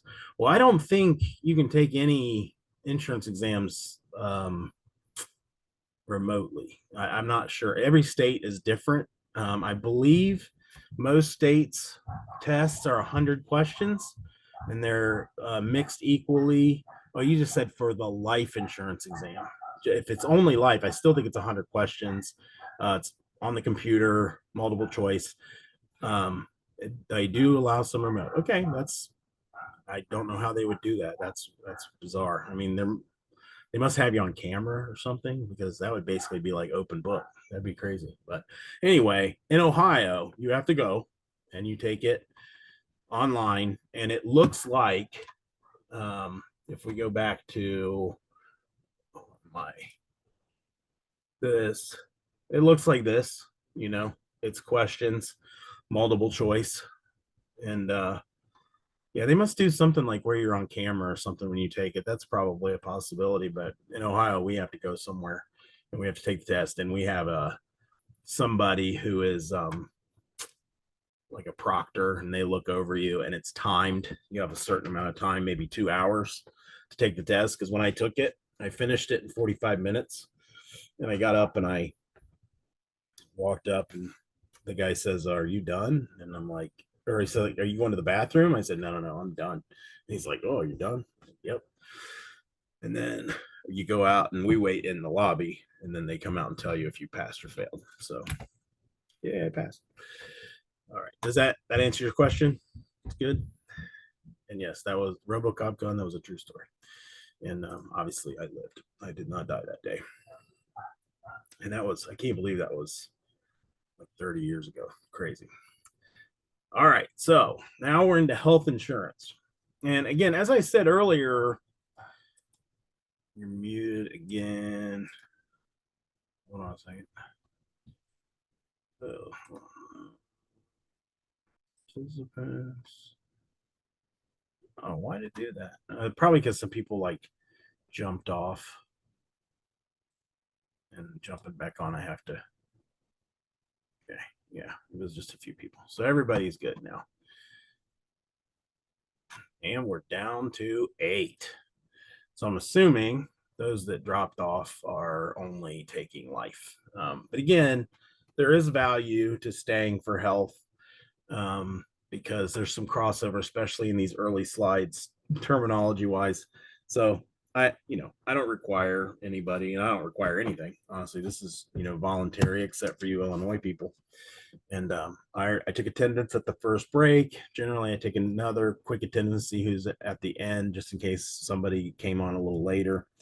But that way you get credit.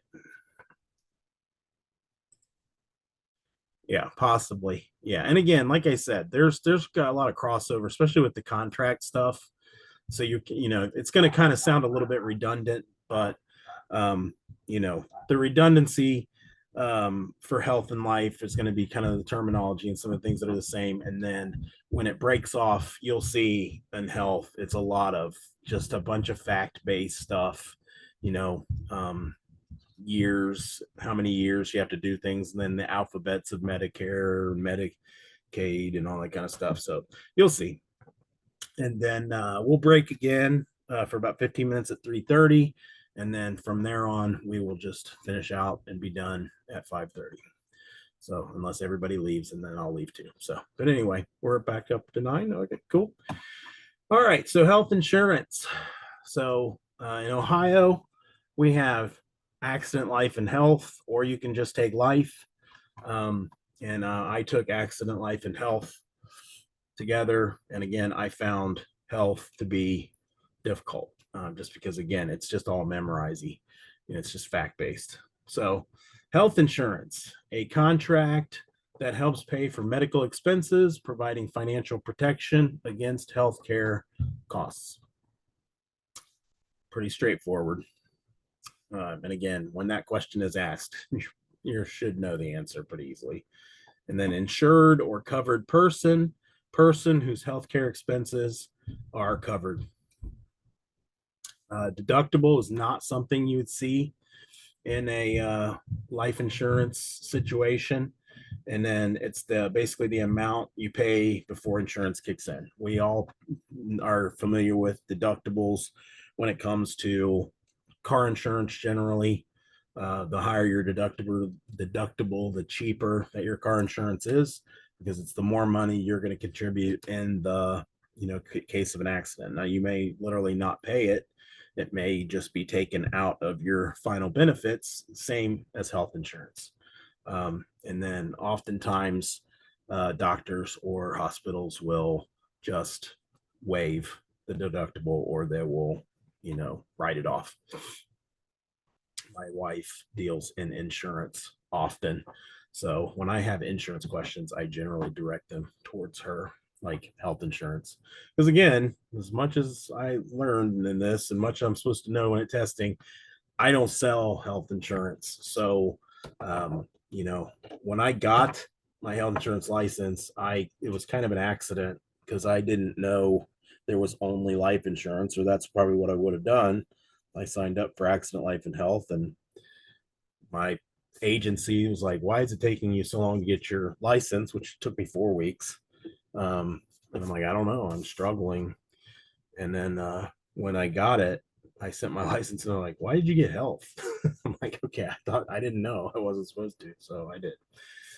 Co-insurance, that's your percentage of cost after deductible, and these all have test alert. A lot of terms like this, you're going to see these on test. Co-insurance is one. When you take practice tests, that one's always going to pretty much show up. That's your percentage of cost after deductible, and we'll see that again because you're going to see some specific percentages laid out. Premium, same with health, same with life, monthly payment to maintain your coverage. And then copay, fixed amount paid for covered services. So the good thing about, again, with health insurance, some things, you know, if you've ever had health insurance, will help you pass your test because, you know, like if you go to the doctor or you purchase prescriptions, they'll have a certain set copayment, like maybe $15 or $25 for a office visit, and then X amount of dollars that you have to pay towards your prescriptions. And then out of pocket maximum, that's usually what determines what kind of insurance you have, is how much your out of pocket maximum is, whether you have a gold policy or a silver or a platinum, or a bronze. Wait, platinum. Yeah, I guess there's a platinum. But you know, if you have a bronze or a low plan, your out of pocket maximum might be $25,000 or $50,000. And then if you have like a really good Cadillac plan, it might be $5,000. So no matter what happens to you, that's the maximum amount you'd have to pay. In this day and age, you know, it doesn't take long for those to add up quickly. Just staying in the hospital is tremendously expensive. It's cheaper to stay in a luxury hotel. Remember, deductible first, then co-insurance until you hit your out-of-pocket max. So that's a progression. So that's some basic terms. And like I said before, if you haven't already, drop your email address in the chat, and I will email out PDFs of both of these health and life slideshows as PDF form. So now, individual disability income policies. So these are types of health insurance policies. And again, you've seen this before because some of this applies to certain life insurance policies. And disability replaces a portion of income if unable to work due to disability. And it typically pays between 60 to 70% of pre-disability income. That is like identical to what would be on a test. That's how the answer and question would be worded. And then own occupation versus any occupation definitions. Okay, so own occupation doesn't bear it out here. Again, like I said, I'm always trying to improve my slideshow, and this doesn't bear it out. It might later on, but again, I usually only make it do about 50% of my content, so I'll explain this to the best of my ability. Own occupation basically is a disability that is tied directly to what you're doing.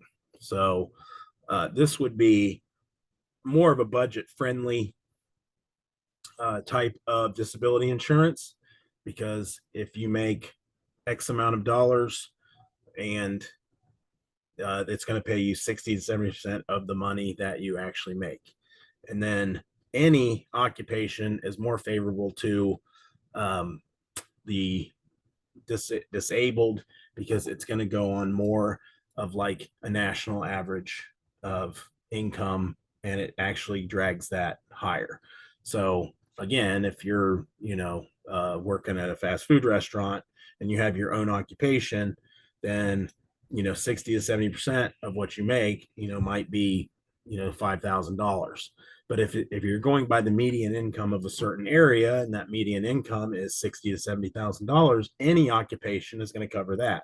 So obviously 60 to 70% of that is going to be more. But that policy is also going to cost probably tremendously a lot more. So, and generally those type of policies are reserved for people that it's harder to determine, what their job is, what their income is. It's a little more fluid, such as like a self-employed person. And then the elimination period before benefits begin, we covered that in life. Generally, it's 6 months. So to determine the length, severity of the disability, and how long those benefits are going to last. And that's going to be policy specific, but generally the answer is going to be 6 months. Business overhead expense policy. So one thing you're going to see in like health, there is a component of this in life, and this is where the overlap is good, because one thing in life insurance when it comes to a business that we didn't get to is key person insurance. So a company can get a life insurance policy on you as an employee based on the value that you have to the company. So that's called key person insurance. That's definitely a term you're going to want to know. That's for health. That's also for life. And they'll have that in the event of your death or your disability, they get a certain amount of money to find your replacement, to train your replacement. That covers the company so that they don't incur a financial hardship because of the loss of your work. It's like a human life value. Now, this is business overhead expense policy, covers business operating expenses during the owner's disability. That other thing was kind of free. It went back to life insurance for a second. These benefits typically limited to 12 to 24 months. And in the event, a business has a problem with the owner that causes him not to be able to fulfill his ownership duties, any key things that he does, keeping the business running, this covers that. So the business doesn't have to go under. This is expensive insurance. That's not important. This is, for the purposes of passing your test, is overhead expense policy is the term, and the term itself would be 12 to 24 months. It's exactly how the question would be asked. And that does not get paid to the owner. It gets paid to the business.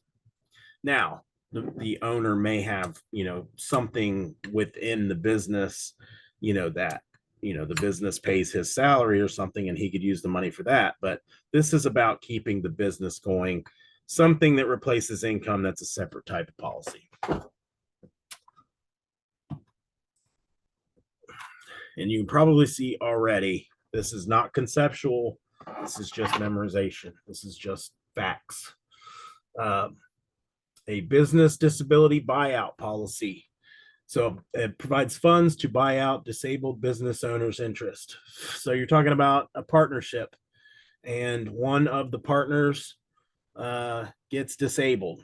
So in order for the other partner to continue the business seamlessly, this insurance policy pays and allows the disabled owner to pay the other owner's portion to buy his part out of the company.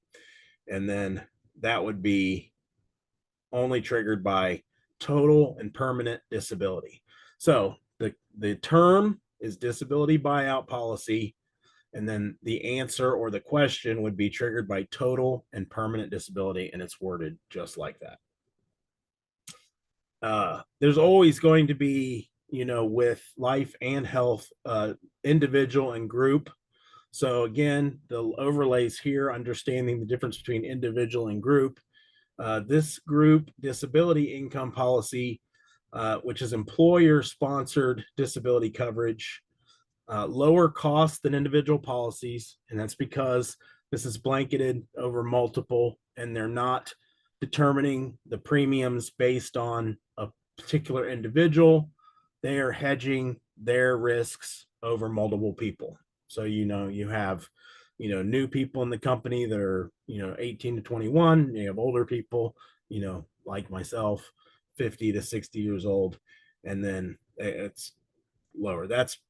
This is the test part, though. The benefits taxable if employer pays premiums. So, and again, it's typically, and this is the way it'll be asked, is group disability income insurance taxable? And it will say yes if the employer pays premiums. Or it'll be asked this way: if the employer pays premiums, what's the taxability of group disability income policy? And then it's likely to be taxed or typically taxed. That's how that question would work. And then what we already talked about a little bit was key employee policy, and it compensates the employer for the loss of key employee due to disability. And again, there's also key employee life insurance. So that pays not the disabled person. It doesn't pay the disabled person's family. This is for the company. This is for the business. And it says right here, the business owner is the beneficiary. So, and then it says key person life insurance. So then the little thing down here, business insurance, keep the lights on when key people can't. So this is a safety net for a business to keep the business going if the key people become disabled or pass away. Pardon me. Accidental death and dismemberment, or AD&D. So now these are a type of a disability or death types of insurance. So, but these are part of like a disability plan, which would be more of a health coverage than a life insurance. So key features: principal sum. These are the terms. Principal sum is full amount paid for accidental death. So in the event of an accidental death, there is a determined sum, probably by a judge or a arbitrator, and the principal sum is the full amount paid due to an accident. Then a capital sum. So principal, the main thing to remember here: principal is in the event of a death, capital is for dismemberment. So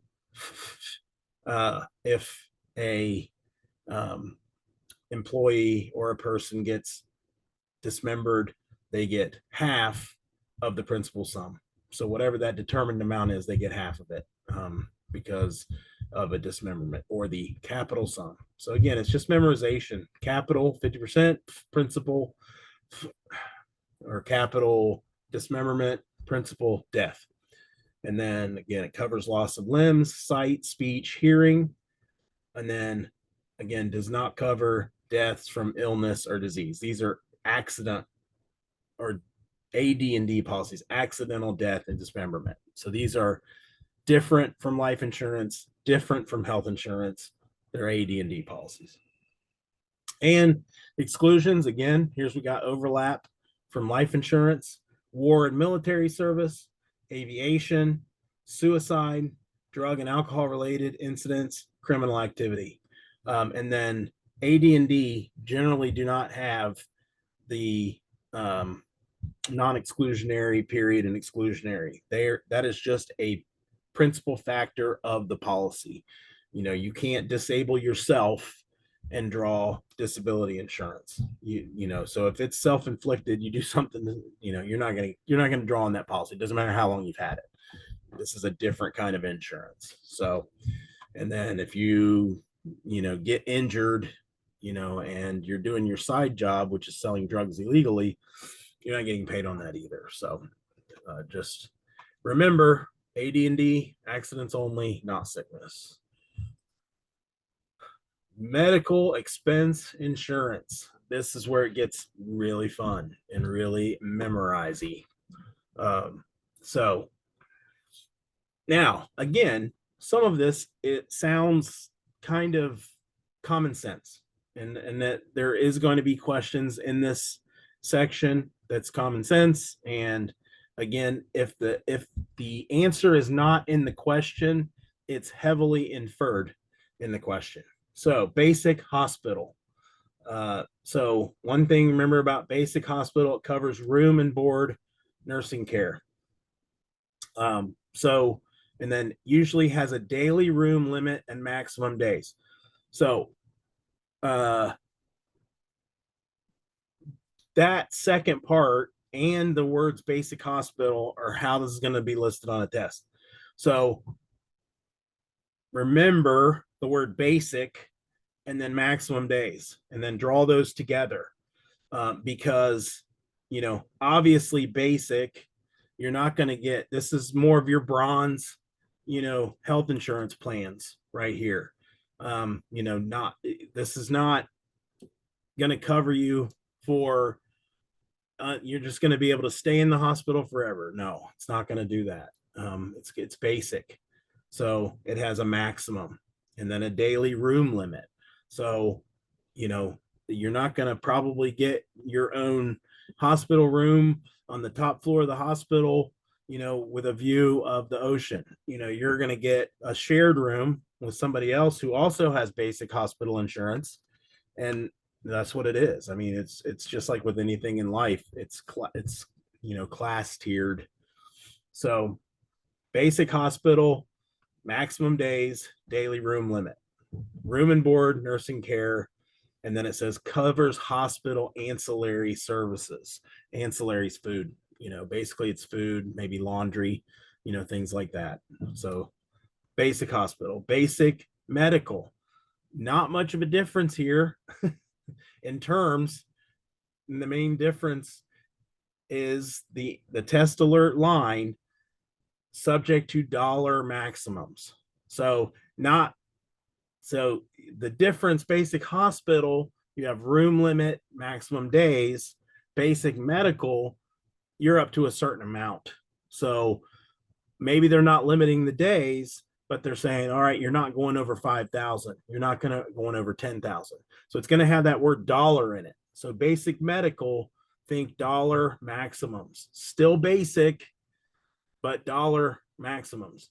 So diagnostic services, lab tests, physician visits in hospital. So when your family doctor has to come visit the hospital while you're there, if you have basic medical, you're good. If you have basic hospital, you're going to pay for that out of pocket. That's not going to be covered. Diagnostic services and lab tests, if you have basic hospital, those are not going to be covered. But if you know you have basic medical and they say you need a CT scan or you need a, you know, something else, I don't remember what the other one is, MRI, that's going to be covered up to a certain dollar amount. So, but again, the basic thing is basic medical, dollar maximums, and then basic surgical, the answers in the question, uses a surgical schedule of benefits. So, but that's the term to look for, surgical schedule of benefits. Basic surgical. So that I've seen on a lot of practice tests, especially with health, because I think health has a more limited pool of questions to fish from. So you see when you're doing your health practice test, you're seeing a lot of the same questions, just in a different order. And then also basic surgical may include assistant surgeon and anesthesiologist. That would be based on whatever plan. That's probably not going to be tested. So that surgical schedule benefits term with basic surgical. And the cool thing is it has the answer and the question and the name, but they could switch things up with the other answers and include the word surgery. So a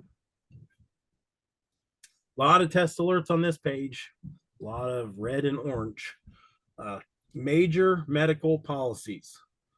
Now, again, with these, you may think that that's just a general term. Oh, major medical policies. No, that's the term, major medical policies. So comprehensive coverage for large medical expenses. So these are your Cadillac insurance plans, that covers a lot of things. And they used to be a little bit worse. Now they're better because of the ACA. They do have high deductibles with co-insurance provisions. So you do pay more, but they cover big things, cancer, things that need lots of treatment or rehabilitation, multiple sclerosis, cerebral palsy, things like that. They have high deductibles, co-insurance. They used to have lifetime maximums, but the ACA did away with that. So yes, they're expensive, but they cover big things, and they're basically, it's designed to keep people from going bankrupt because of a medical issue. So, which is hard to do anyway because of other laws. Consult your laws for that. But, and then the next two are things that if we've ever had employer-led insurance, you've probably dealt with HMOs and PPOs. I can give you pretty good tips on how to remember these. So health maintenance organizations. So HMOs, to set them apart from a PPO, you got to have a primary care physician. And then referrals are required for specialists, network-based care only, and emphasis on preventative care. All right, so each one of those, preventative care, maintenance, that's what preventative care is, just like on your car, oil changes, fluid changes, lubrication, those things are maintenance. With insurance, health maintenance organization, preventative care, regular doctor's checks, eating healthy, exercising. They emphasize those things. A lot of HMOs will actually pay for like a gym membership, things like that, or a nutritionist, things like that. Things that they know is going to help them curtail costs because you're going to be healthier. You're going to require less insurance. Network-based care only. Now, health maintenance organization.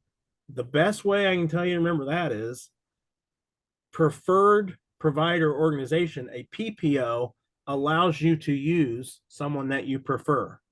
A health maintenance doesn't.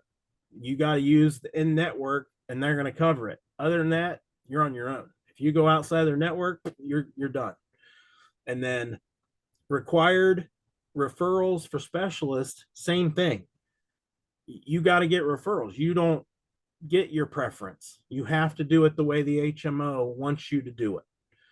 And then again, you have to have a primary care physician. Those are HMOs. And PPOs, or preferred provider organization. It may be the question, what is a PPO? And give you a few options of different variations of the acronym PPO. So, but you got to know it's preferred provider organizations. Now, there is a network of preferred providers, but you can go outside. You can go to your preferred. That's how I remember it. You can go to your preferred provider. You're just going to pay more for it. So you can pay more. And no referrals required. You can go to your preferred doctor. If you need to go see an ankle specialist, you can go. That's your preference. Again, that's not really what it means, but I'm just using that as a, something to tie it together. And then, if you want to see an ear, nose, and throat doctor, you can go. Whatever that specialist is, you can go. You don't have to have a primary care physician at all with a PPO. So And of course, you get a summary of benefits when you get a health insurance policy that tells you what kind you have and then all the caveats, how it works. And then you have something called a point of service plan. These are much more rare, and these would be your Cadillac plans, because they have the best of both HMO and PPO. And it says PCP required, so that's a primary care physician, but can refer out of network. So you have to have a primary care physician, but you can have one out of network. You're just going to pay more for that. So a lot of testable stuff on here. You know, I explained it the best I can. I read over it. You got to learn it. You just got to learn it. And then always the fun thing whenever you are, you know, have your own health insurance policies is knowing how your flexible spending accounts work, or your what is it? The other one, HSAs, FSAs, how they work. So flexible spending accounts, pre-tax dollars set aside for medical expenses. So you get a card that you use to pay medical expenses, and then at the end of a cycle, calendar year, or what the other, like a fiscal year, they, whatever you have in there is gone. So a lot of people have these, and at the end of the year they buy a bunch of vitamins or something, and they spend them out, they draw them down. And then that's an employer sponsored benefit, FSAs, and they go with certain insurance policies, or certain insurance plans, health insurance plans. And then you have high deductible health plans, or HDHPs. And then with those, you can get a health savings account to go with them. These are generally your economy, lower priced health plans, because they have minimum deductible requirements, but no maximum deductible requirements. So these can go very high on deductibles. And then the goal is for you to use pre-tax dollars to fund a health savings account that you can use to pay medical expenses that grows over time, that you don't, it's not use it or lose it. It's a savings plan that you have for good. And they are triple tax advantages. So they're deductible. Deductible off your taxes. Consult your local tax, you know, consult your tax, professional. I am not that. Tax-free growth. They're a savings plan, so they grow on a preset schedule, and then tax-free withdrawals. You take out of that savings account, you don't pay any taxes on it. So that's why it's called a triple tax advantage plan. And it's another thing you will hear in health insurance advertising, is a triple tax advantage plan. It sounds super exciting. Like, that is, you know, that's awesome. Like, that's fun to say. It's just fun to say. Triple tax advantage plan. So now you know what it is. And then again, HSA funds roll year over year. You're constantly contributing. Possibly your employer can also contribute to your health savings account. That would be an additional job benefit. And then the money's all yours, so they can't take that back. And then again, like this says, the consumer owns your HSA account. This is like a bank account. There also is a lot more flexibility. It's not going to be tested, but there's a lot more flexibility on how you can use an HSA, because it's your account. And because I know personally, I've had like FSAs, and I go and I buy stuff at the pharmacy, and you know, they say, okay, well, we covered this, and you owe X amount of dollars for this candy bar you bought or whatever. But if you go and you spend an HSA, you can buy basically whatever you want, and the HSA is going to cover it all. So it's your money. So, and then you have HRAs. They should call these PIBs, the pain in the butt accounts. Employer funded accounts for medical expenses. The employer owns the account and unused funds may or may not roll over. Or these are like self-insured type of accounts. I had one of these personally, actually not a pain in the butt. It was actually good the way my employer did it was very loosey goosey. It was dental, and you had $1,500 to use for dental. You went and got a cleaning. If a cleaning was $79, you used part of your $1,500. If you had to get fillings and however much it cost, it came out of your $1,500. And then when you exhausted your $1,500, the rest came out of pocket. So it was a self-insured type policy. And again, the employer owns the account. It's generally a set amount per year. And then at the end of the year, it starts over to whatever the predetermined amount is. And then the fun fact, HSA is the only triple tax advantage account in existence. It's probably not true. There's probably something else. All right. Oh, the fun stuff. This is the really fun stuff. Medicare. So we're getting the government involved now. So it's gonna get fun. So Medicare supplement policies. And again, this is another one of those things. If you watch the news, certain news programs, you're gonna hear about, Colonial Penn or Mutual of Omaha or all these different places offering you Medicare supplement policies. They fill in the gaps of original Medicare. And these are very tricky, by the way. And you got to be very careful when it comes to these, because you can just sell these. Like, you don't even have to be affiliated with a company. You can literally just sell them. You can call a company and say, hey, I want to sell your policies. You can do it independently. But you can get in big trouble. So, like a lot of people, what they will do is they will go to their local community center and they'll say, I'm going to do a Medicare supplement seminar. And the older people that are on Medicare in the community will come. You'll provide refreshments, cookies, coffee, cake, coffee, whatever. And after it's all over, you start signing people up, right? No. You do that, you're probably going to go to jail. If nothing else, you're going to pay big fines. Cannot do that. You can share your information. Those people go home and then they can call you. And then you can start the process.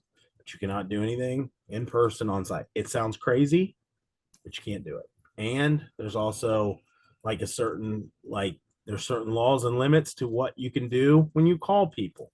And then taking them from one plan to a different plan, like steering them from another plan to a lot of legalities to it. I would not touch these unless I was affiliated with a company that controlled how I did it, because they're going to know all the rules and the laws, because these are dangerous. So hopefully I've scared you adequately. And what happened to me was, and the reason that I got scared adequately is because I was going to go work with a guy, kind of a freelance type deal. And I came up with the idea of doing a local, like it was my own idea. Nobody ever thought of it. A local seminar at the community center. And I told him about it, and I had started the planning process. And he said, yeah, be careful. He said, because I was literally saying, I'm going to sign him up like right there. I love doing business face to face. And he's like, you're going to go to jail. And so he kind of warned me all about this, and it's very true. So again, fills in the gaps between original Medicare, and original Medicare is Part A and Part B. So it may ask you like a question, what is original Medicare, Part A and Part B? Or it might flip that over and say, what is Medicare Part B and Part A known as? And that would be original Medicare. And then that covers deductibles, co-insurance, and co-payments. What does the supplement policies? They're what covers the deductibles, coinsurance, copayments. So you have companies like United Healthcare or, whatever, Cigna, whatever company, and they offer these Medicare supplement policies. And they love them because they get paid directly from the government, guaranteed money. They really love it when you have them and you're healthy and you're old and you don't use them. They make bank off of these. And you can make pretty decent money selling them as a salesperson. But generally, you're working for another company that's going to provide you a computer and a headset, and you are going to be taking inbound calls, and you are going to be stuck there during open enrollment periods forever. And then what they call the slow peak or off peak times, you're going to take calls infrequently. You're going to make a lot less money. That's a make hay while the sun shines type thing. That's why you can kind of do it on your own, and you make like $400 to $500 per one you sell for $0 because most people don't pay anything for them. So they're, it's super easy sell. You get somebody on the phone and they're interested, you pretty much sell it. It's a, shooting fish in a barrel. But these companies that will hire you to kind of manage the risk, they're only going to pay you a small portion of what they're getting per policy. That $400 or $500, you're probably going to get $100 or $150. So they're going to want you to sell several of those a day, and be on the headset all day waiting on Medicare patients to call you. And then you cannot duplicate Medicare benefits, meaning if they already have one, careful about replacements. You can't have two. You can only have one supplement policy. And they all have different like purposes. They all have different, you'll see. So standardized plans A through N.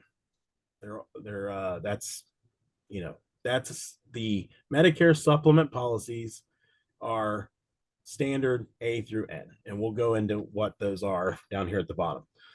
These are guaranteed renewable. I mean, once you're on it and you renew, now if you don't touch anything with your Medicare, if you've ever seen a general Medicare card, it's that red, white, and blue card with stars and an eagle.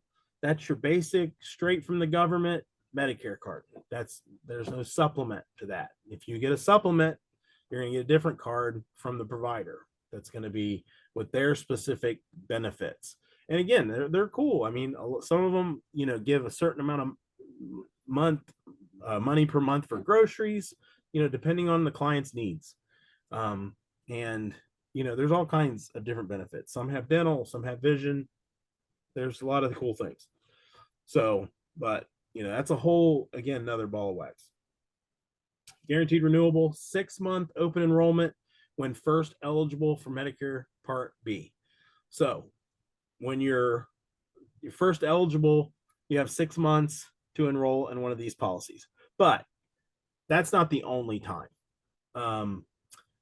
You can do these later on, but there is what's called an open enrollment when you're first eligible Part B for the first 6-month period. And that's like when you turn, 62 and a half or something like that. That's shown later. And the cool thing is no medical underwriting during open enrollment. So the big difference outside of the 6-month open enrollment, there may be medical questions. There may be a health exam or something that you need in order to qualify for a lot of these Medicare Part B plans. So cool thing is you do it within the first 6 months, there is none. So popular plans: Plan A, basic benefits; Plan F, most comprehensive, no longer available to new Medicare beneficiaries. That is the question. And I thought, this is really stupid. Like, why do we need to know this? But the question is going to be Plan F, and the answer is most comprehensive, no longer available to new Medicare beneficiaries. Now, it still exists, but it doesn't exist anymore. If you're already on it, it exists, and it's the most comprehensive. And it went away because of budgetary issues. So the question might be, what is the most comprehensive Medicare supplement policy? And then it'll say, in parentheses, no longer available to new Medicare beneficiaries. And the answer is Plan F. But it'll probably say Plan A, Plan F, Plan G, Plan N. But F is bad, so the answer is no. Like you can't get it. No longer. Plan F. Plan G, popular comprehensive option. That's it. That's the whole thing. What is a popular comprehensive option that's available? That might be the caveat, the way they ask that question. Plan G is still available. And then Plan N, lower premium with some cost sharing. So you have to have some money in the game. You now again, some of these premiums are zero, and this one might be zero, but then you might have co-payments on things. And then some of these plans may have no co-payments, but Plan N, lower premium, some cost sharing. And then at the bottom here, Medicare supplement, making Medicare less confusing, one gap at a time. I don't know about the more less confusing thing. Like I said, this is stuff you just have to learn it. It's just fact-based, not nuanced at all. Group insurance. The glorious thing about the healthcare section of the test, a lot of it's on group insurance. I don't know why, but maybe it's because I've been part of so many group policies myself. I find this section to be fairly easy, but there's a lot. As you can see, a lot of test alerts on this page. We're about 28 minutes away from our next break. Differences between individual and group policies. So this is a direct question I see on the health practice tests, and then when you do the combo health life tests, this is always on there for the most part. Group master policy with certificates to employees. So the group holds the master policy. So let's say it doesn't matter what kind. It could be life, it can be health, it can be AD&D. There's a master policy involved in all of these. And when you have a group policy, let's just say it's a company or a union. The company or the union holds the master policy, and they issue a certificate of insurance to each employee. But the control is with the company. And then individual is a separate policy for each person. That's the difference between group. And then again, that's easy. Like that's self-explanatory. The answer is in the question. And then group has lower premiums due to risk pooling. Now that's again, whether it's life insurance, AD&D, or health, if they spread the risk over a greater group, that's going to cause the cost to be lower. If you've ever got a life insurance policy that you paid for at work through your benefit program, you probably remember those were very cheap because again, it was pulled over. You didn't have to be qualified medically. And again, the risk was over 100 employees or 150 employees, not just one individual person. And they just qualified basically as a group as opposed to individuals. General characteristics, contributory. So if you have a contributory type group insurance, the insurance company requires 75% of the company to participate. So companies, if you ever wondered why they harp on you, if you pay a portion of insurance and they want you in and they do everything in their power to get you to join in that insurance in some way, shape, or form, this is why. Because if they don't have 75% participation, they lose it. They're out.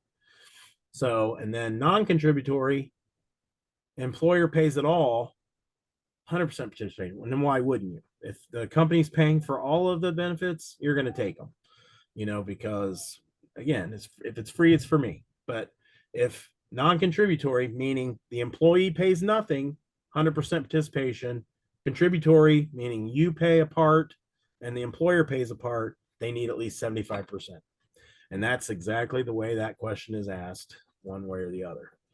And then because it's group insurance, there's no underwriting for basic coverage.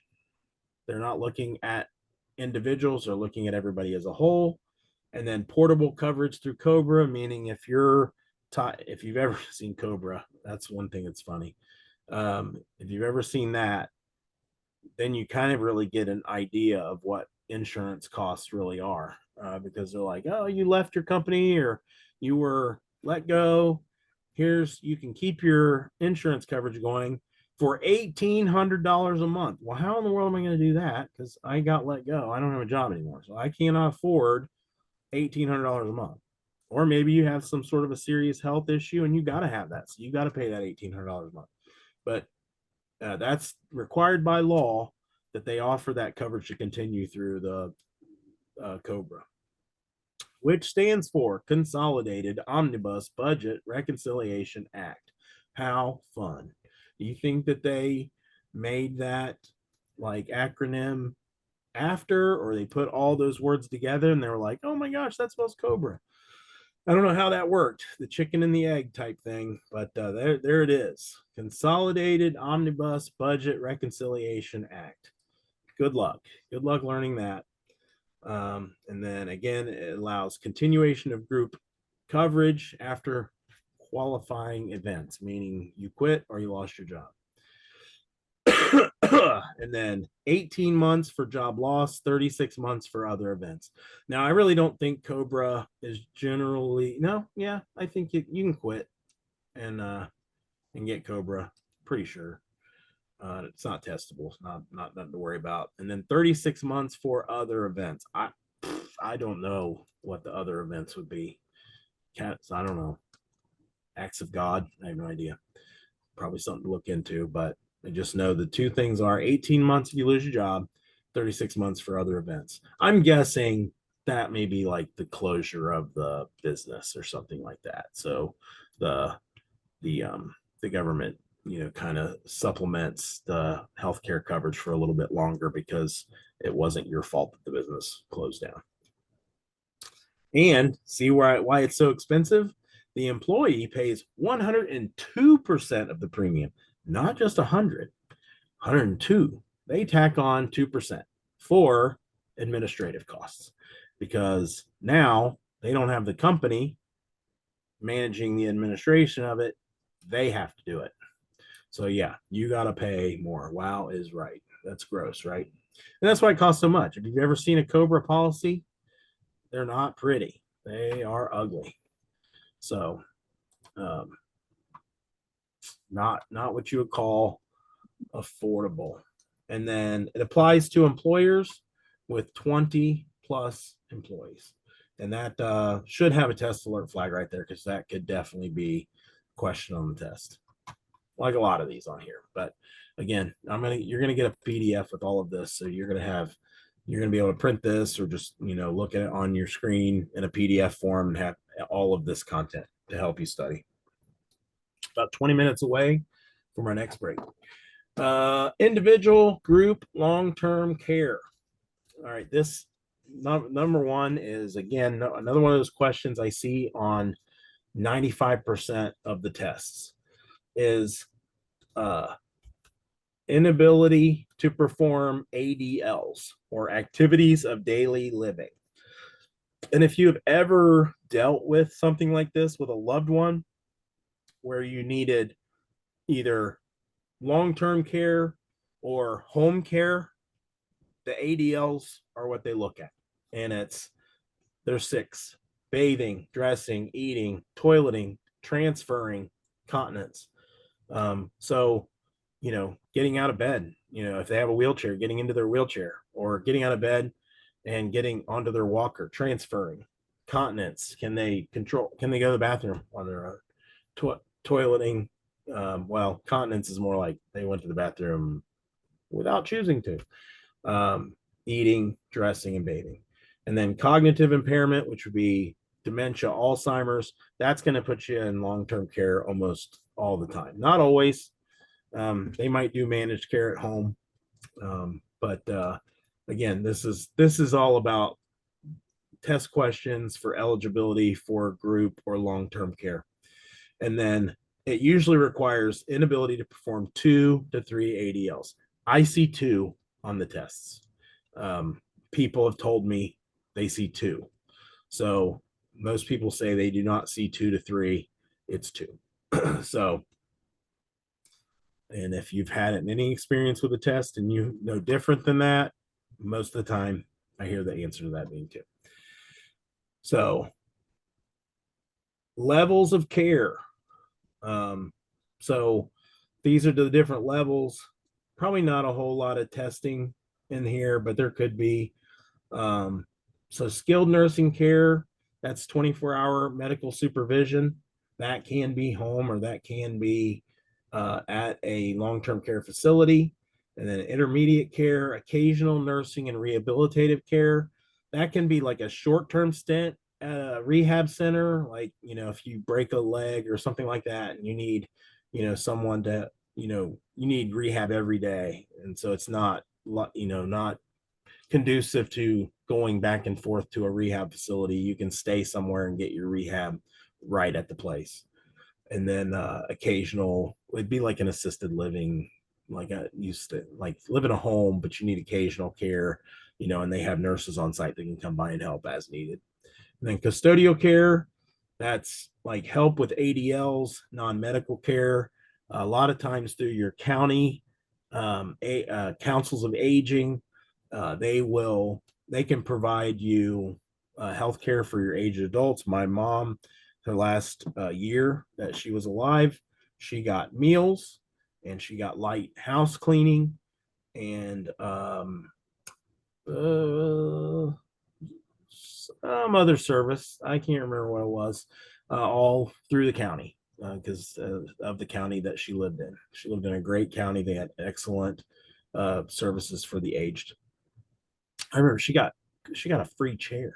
She got a free like lift chair, and it was all paid for by the county. If she needed mobility, she could have got mobility.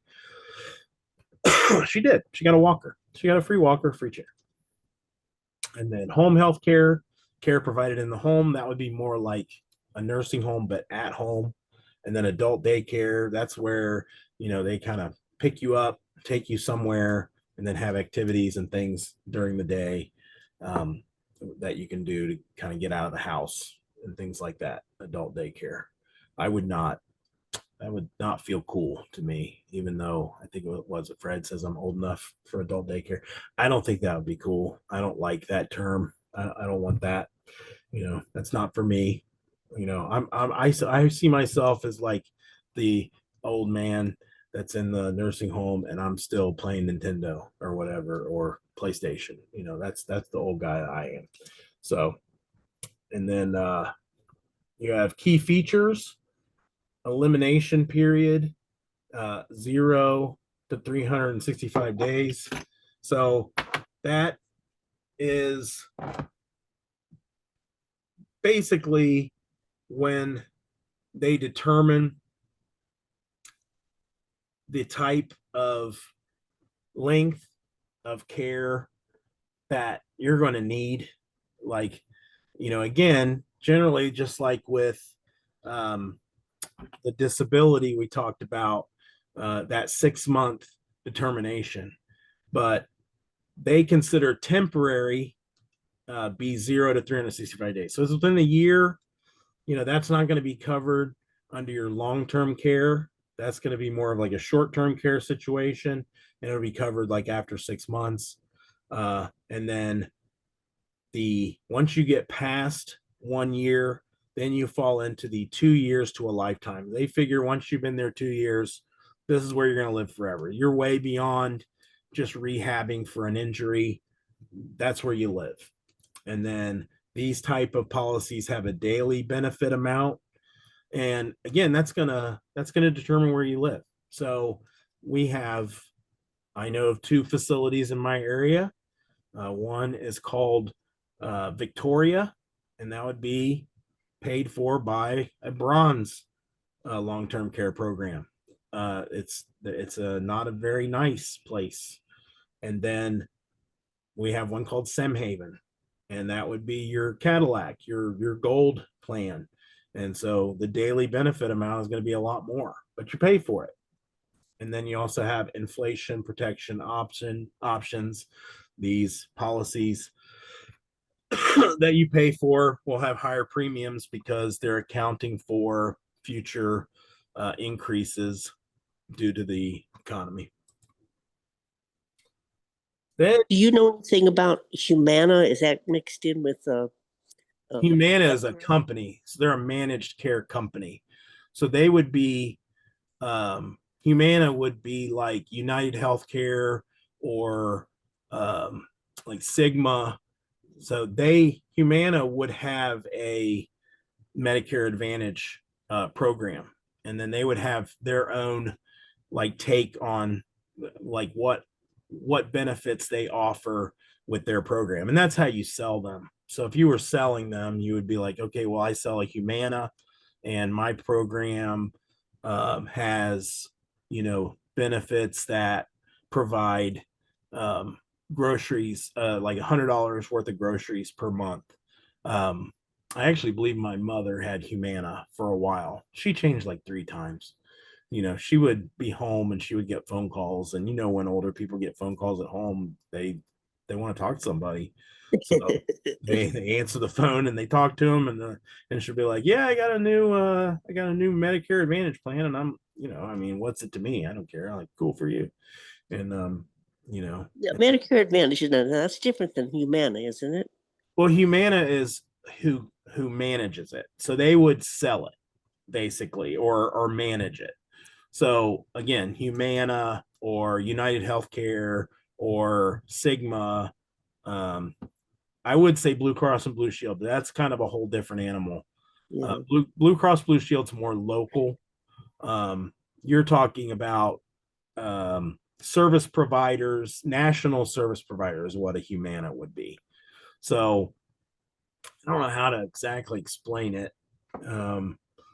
Aside from the fact that, let's say, in my area, we have like 2 main groups that manage hospitals.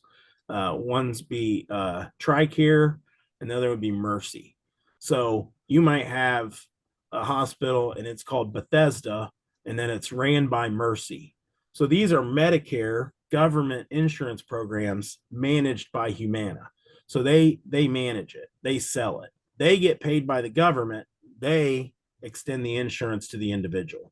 So they hire the salespeople, they hire the administrative people to handle the administration, and then they have their own private insurance also. So Humana offers private insurance, they offer group insurance, and they offer Medicare Part B. So full service insurance provider, Okay. basically. Does that make sense? Yes. Mhm. Okay. Yep. So good question. Dental insurance, you might have some questions. Dental insurance. Oh no, what happened?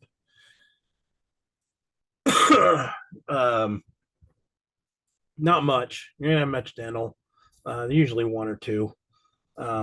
So dental insurance provides preventative, basic, and major services, and then annual maximums typically $1,000 to $2,000. That is the question I usually see, is that the maximums for dental insurance $1,000 to $2,000, asked exactly that way. It might ask like, what type of insurance has annual maximums that are typically $1,000 to $2,000? The answer is dental insurance. Or what are the maximums on dental insurance? $1,000 to $2,000. Vision, again, this is all easy stuff.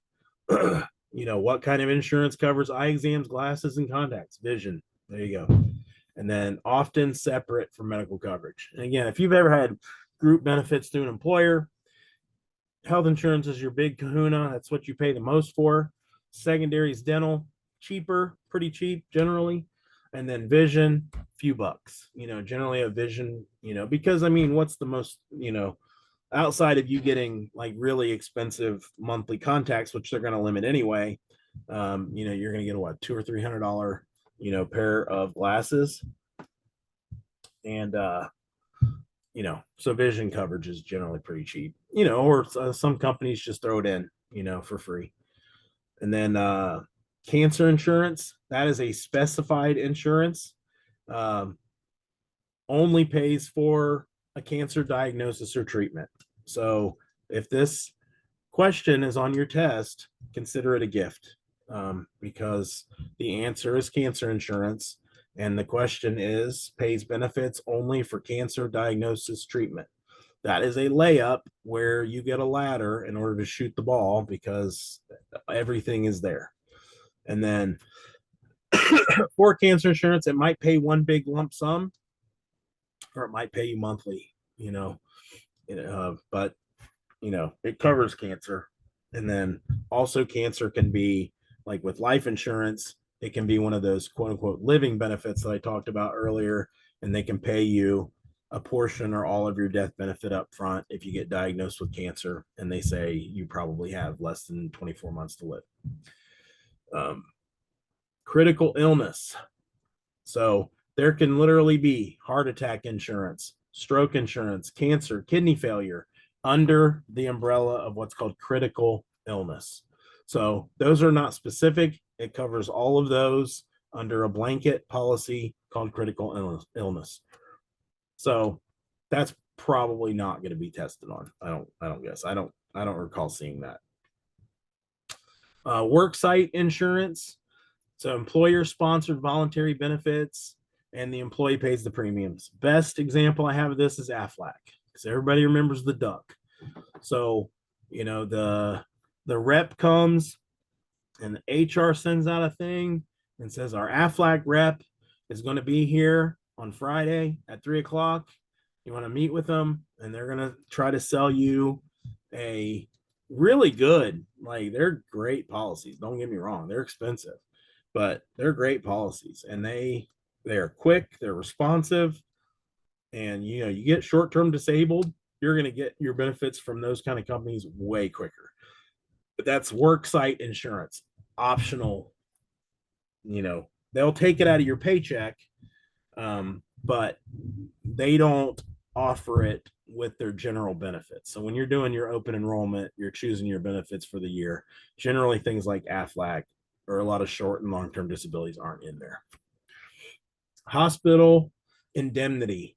So the main thing when you see the word indemnity, the thing to associate with it is fixed amount. So if you're hospitalized and the hospital charges $300 per day, but your hospital indemnity coverage only covers $200 per day, you're on the hook for the difference, the $100. Now, a lot of times what happens is the hospital will write that difference off. They'll take the $200 of your insurance as a win, and they'll write the rest of it off. And then again, this is a supplement to major medical coverage. So you may be fully covered because your medical coverage pays for a certain amount, and then you have indemnity that pays you a fixed amount per day of hospitalization. Then you're fully covered, and it doesn't matter. And you stay in the hospital to your heart's content, and you're fully covered. So but that's an indemnity coverage, and the thing to remember is fixed amount per day. And then short-term medical. This is like if you are like stopping a job, you don't want COBRA, you can go outside and get your own short-term medical. So anywhere from 30 days to 12 months, probably going to be a lot cheaper than COBRA. And it's just bridge coverage between plans. The new job you're starting a month from now or 2 months from now, and you don't get coverage for 30 days after that, you can go buy some short-term medical coverage for the 90 days that lapses between your jobs. So short-term medical equals temporary coverage. That's another pretty obvious one. And then Accident insurance. Again, this is like an Aflac, medical expenses from accidents only. Again, it wouldn't be that, oh, I was at work and my coworker had hepatitis and I caught hepatitis. You're not going to get paid off of that. That's not it. But if you're like me and you're at work and somebody runs over your foot with a power pallet jack, yeah, you can get paid for that. And that happened. That happened to me. So, and it hurt. Guess what? It hurts right now.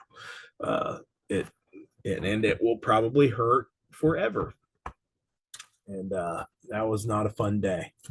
And the other caveat is I worked there after that event, and the person that did that to me never apologized. I would literally sit at lunch with him and he never apologized to me, you know. Okay, so this makes it even worse. This was not near death, but let me explain this. This was an electric pallet jack that we lifted basically 2,000-pound server racks up with. And this would be the equivalent of getting hit in the ankle with a shopping cart that weighed 1,000 pounds. That's what happened. Now, I'm a tough guy, an old tough guy, but a tough guy. And I tried not to let it bother me at first. But the guy was behind me and I was waiting to load up a rack. And the guy came behind me and he was getting really close. And I'm like, there's no reason for you to be getting close to me with that. So I turned around and I waved him off. So when I did my suit against the company, I said, watch the video. I turn around and I wave him off because he was getting too close to me. And he threw up his hands like, mind your own business and leave me alone. And the next thing he does is he hits the little gas thing on the handle and hits my ankle. And it hurt. Now, the decibel level in that warehouse where we were working was like 120 decibels. It was loud. We had to have ear protection. So you can't hear me, but I'm yelling. You can see my face. Ow, that hurt. I go back to working. Now, this was 12-hour shifts, and I had to stand for 10 hours every night. And, well, not every night. I worked 4 12s. And then, but yeah, we had to stand for like 12 hours. Or 10 hours. And anyway, again, the dude never apologized to me. And again, my left heel and ankle, it broke my heel. It chipped my heel. And I have nerve damage. I will have that forever. So that's my fun story. And again, dude never apologized. Oh yeah, I was gonna tell the rest of the story. This happened at 1, I remember, because I had to do a deposition and everything. 1:20 a.m. is when it happened. So I tried to tough it out. I went back to my area and I had a little computer that was on wheels, because again, we had to stand. And I messaged my line leader and I said, hey, I just had an incident, because we had to report our incidents.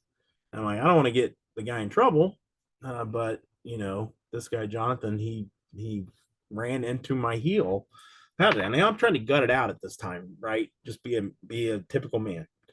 By 3 o'clock in the morning, my ankle and foot had swelled up 3 times its size. Thanks. I appreciate it. No, he won't. He's been fired since then. I don't work there anymore, but my buddy still does. And yeah, it swelled up. And this gets terrible. This is a terrible story. I went to fill out an official incident report because I finally went to my line leader and said, dude, I can't handle this anymore. I can't even stand. So I did walk my way out to the break area, and they sent a medical lady out, and she helped me elevate my ankle and ice it. And she filled out her incident report. I filled out an incident report. A manager made fun of me, and he said, oh, you're not even limping. And I'm like, what are you talking like?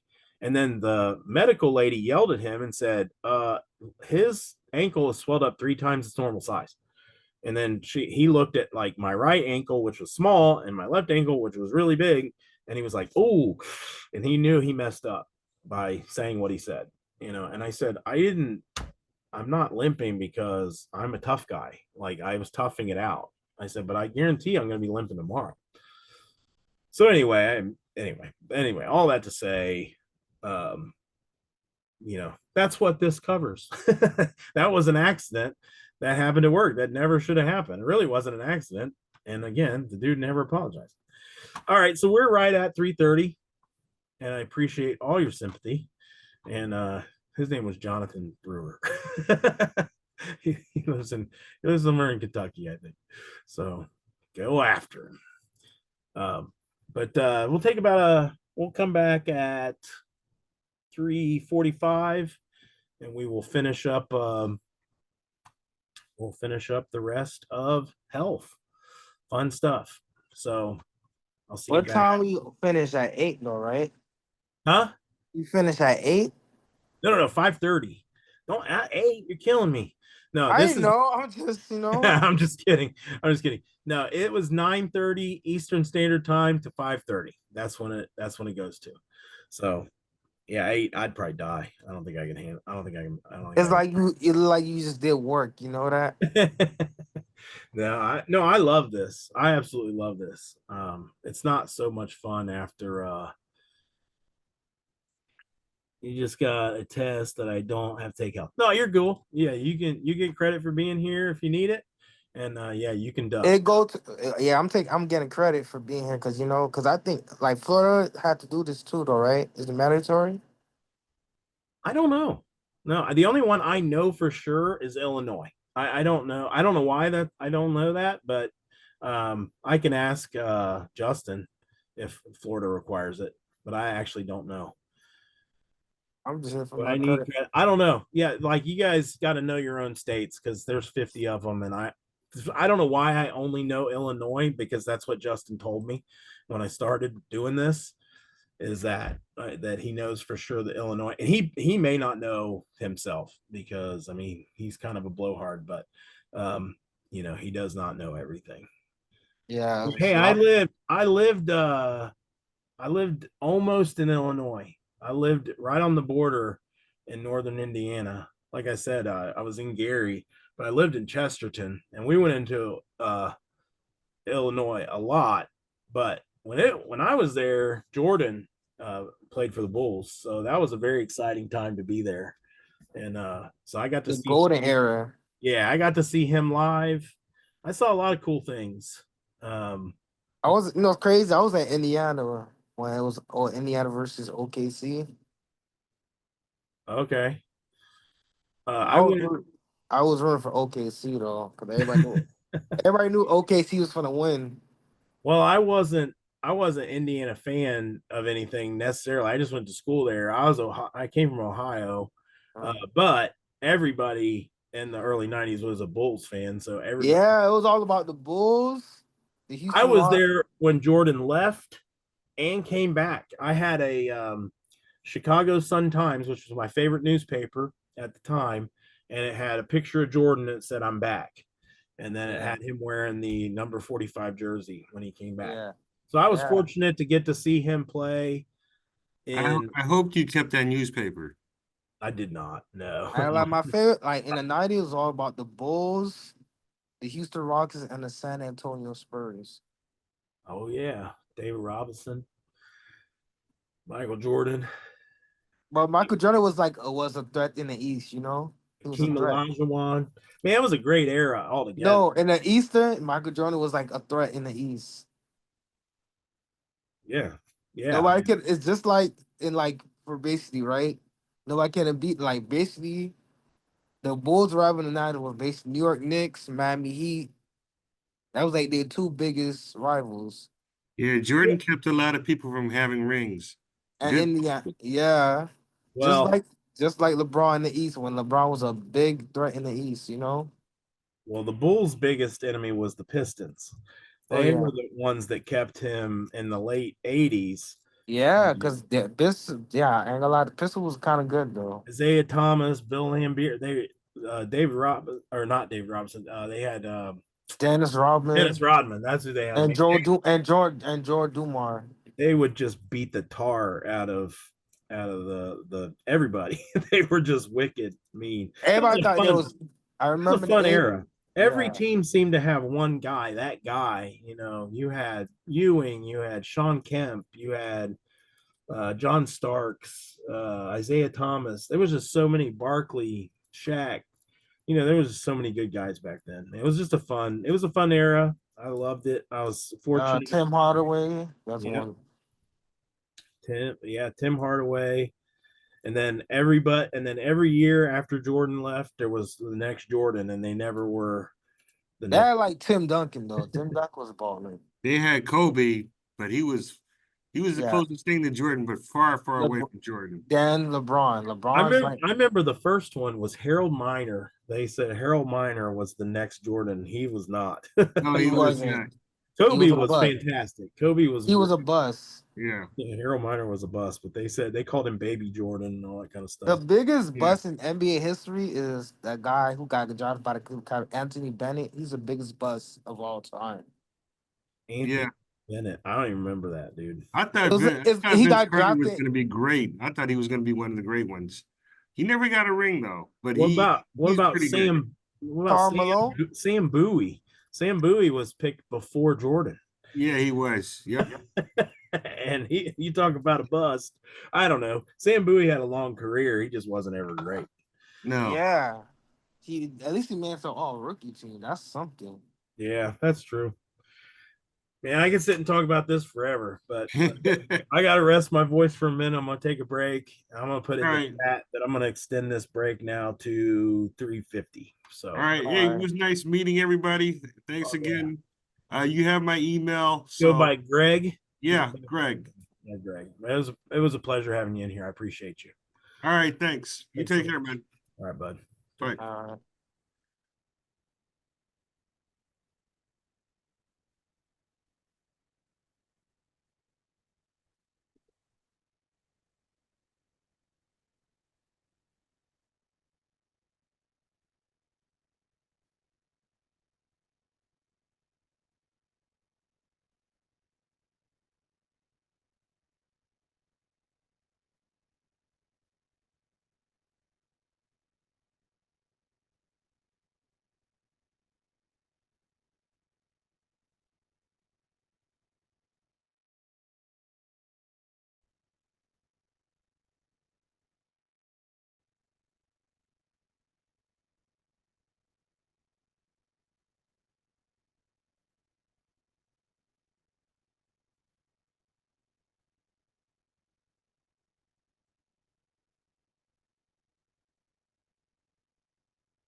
Have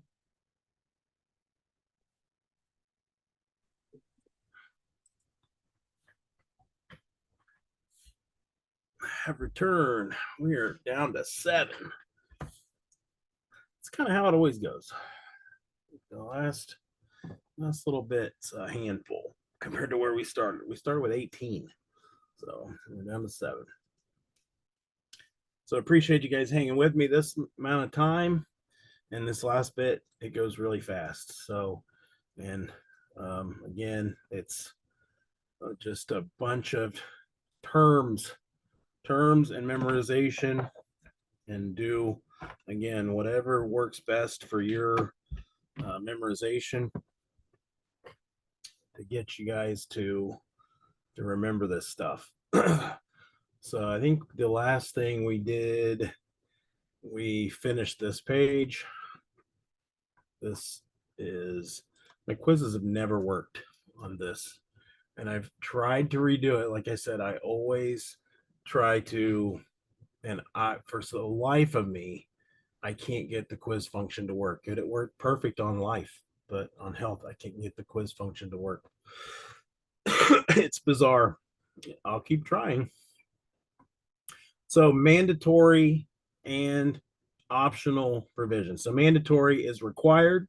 Then optional provisions are like riders in life insurance. They are add-ons, optional things that you can add that will change your included coverages and likely raise your premiums. So this is a key term that applies to life and health. Entire contract is the policy, and the attached application equals the entire contract. So if the question is asked, what's the entire contract? It's the policy plus the application. They move together. And then in health and life, oral agreements cannot modify a contract. So in contract law, if you know anything about contract law, a lot of times a oral statement can be binding to a contract, not in health and life insurance at all, or accident. None of those insurance, nothing. So you can't like if you ever call an insurance company, they'll say, don't leave anything about coverage on a voicemail because it won't work. They have to confirm it with you, either electronically or in writing. So this also again goes to contestable and incontestability. Now again, for health insurance, it's different. So the incontestable period, 2 to 3 years from the issue date. That's the testable, contestable area, time frame, 2 to 3 years. That's how it will be questioned. And then certain defenses. So again, that is the insurer deciding whether or not they're going to cover things. This is where you get lawsuits, honestly. But because it's such a long a period of time, but let's say you have a health insurance policy and you have it for 24 months, and then you have the same policy, and this whole time they've been covering your insulin for diabetes, and then one day they're just like, you know what, we're not covering that anymore. Well, if the policy didn't change and if the terms of your policy didn't change, they can't do that. That's part of their contractual agreement, that they have to provide that coverage. So again, 2 to 3 years from the issue date. So, and that protects policy owners from insurer challenges, just like we talked about, unless it's something about fraud.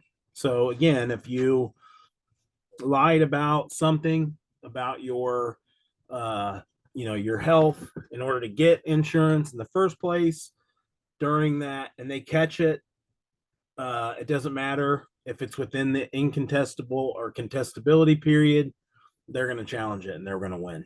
So, but just realize that when it comes to, contestability on life insurance, that's after 2 years. And then the answer on health is going to be 2 to 3 years. And, again, it's a little different because, this is about health insurance coverage, is not a life insurance payout. Now, grace period is a little different with health also. So if you have a weekly premium, this is if they have an employer sponsored healthcare and your your premium comes out of your weekly paycheck, then you have 10 days for a weekly premium. Now, if you're off some, extended leave that's unpaid, your employer might trump that and say, no, it's fine. We're going to pay your insurance. That's between you and your employer.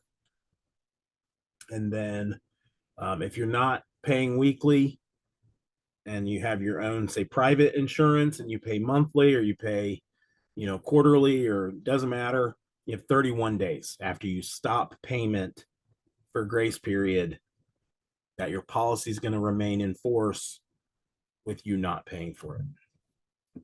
And then if there is a claim during that time that the insurance has to pay out and you haven't made a premium payment, they will deduct your premium payment from the claim that's paid. So same as a life insurance. If you have life insurance and you die, and there's a prorated portion that was due, they will deduct. You will see, I talk about my mom a lot, but it's because, this was my experience. I got a breakdown of the insurance after the funeral was paid, and then insurance showed the loan that mom had. They deducted that from the death benefit, and then she lived for 2 weeks into July, and so there was part of a premium due, and that part of that premium was deducted from the final death benefit. So that's included in this. Mandatory provisions continued. So mandatory means absolutely necessary. They're there. They're going to be there no matter what. Not options, not riders. Reinstatement restores lapsed policy to full force. So an insurer has 45 days to accept or reject application. If no action is taken, the policy is automatically reinstated. So if you let it lapse, you got 30 days in a grace period. Then after that, the insurer can either allow you to pay your way back in, or they can just reject it and say, no, this has been a constant problem. But they have 45 days to give an official answer. That's your test question. For reinstatement of a health insurance policy, how long does an insurer have to accept or reject an application? It's 45 days for a lapsed policy. And then if they don't take any action, it automatically goes back into force. So that would be the ideal probably situation that would happen for getting your insurance put back into force. Notice of claim. So a written notice of claim must be given within 20 days of loss. So with, a health issue, let's say, you're sick, something happens and you want it paid for, whatever it is you have done, you got 20 days that you have to notify the insurer or an agent. Now, we don't deal with this very often, The question and answer is notice of claim. How many days do you have? 20 days. That's the question and answer. The reason or the the idea behind it and why this isn't something you would be personally aware of is this is usually handled by the doctor or the hospital. So not often do you do private notices of claim. My wife works for a chiropractor office, and they do not accept insurance directly. However, you can file with your insurance company for reimbursement. Now, they can accept it and reject it. But if you go to the chiropractor on today, you have till say October 2nd to file your notice of claim. No, 28. It would be the 28th. Wait, 23rd. No. October 3rd. You would have till October 3rd to file your notice of claim. 20 days. Claim forms. So you file your notice of claim. The insurer must give you forms within 15 days of you filing that. So there's a 45-day window where you have to file your notice of claim, and then they have 15 days to provide you the forms that they require to pay that claim. And then if they don't, the claimant kind of has a retribution against the insurer, like, hey, I filed my notice of claim, you didn't give me my forms, what up? And that probably is going to give you a leg up or a better chance to have that claim paid, and it's going to be difficult for the insurer to reject it because they didn't fulfill their part of the contract. Proof of loss. So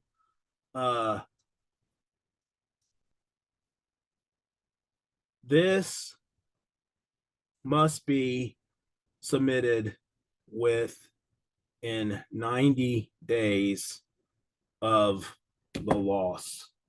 And 90 days is the question. And proof of loss will be the answer or the question.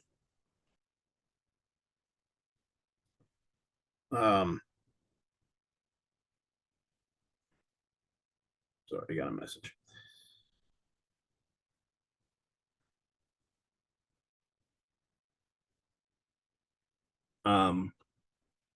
So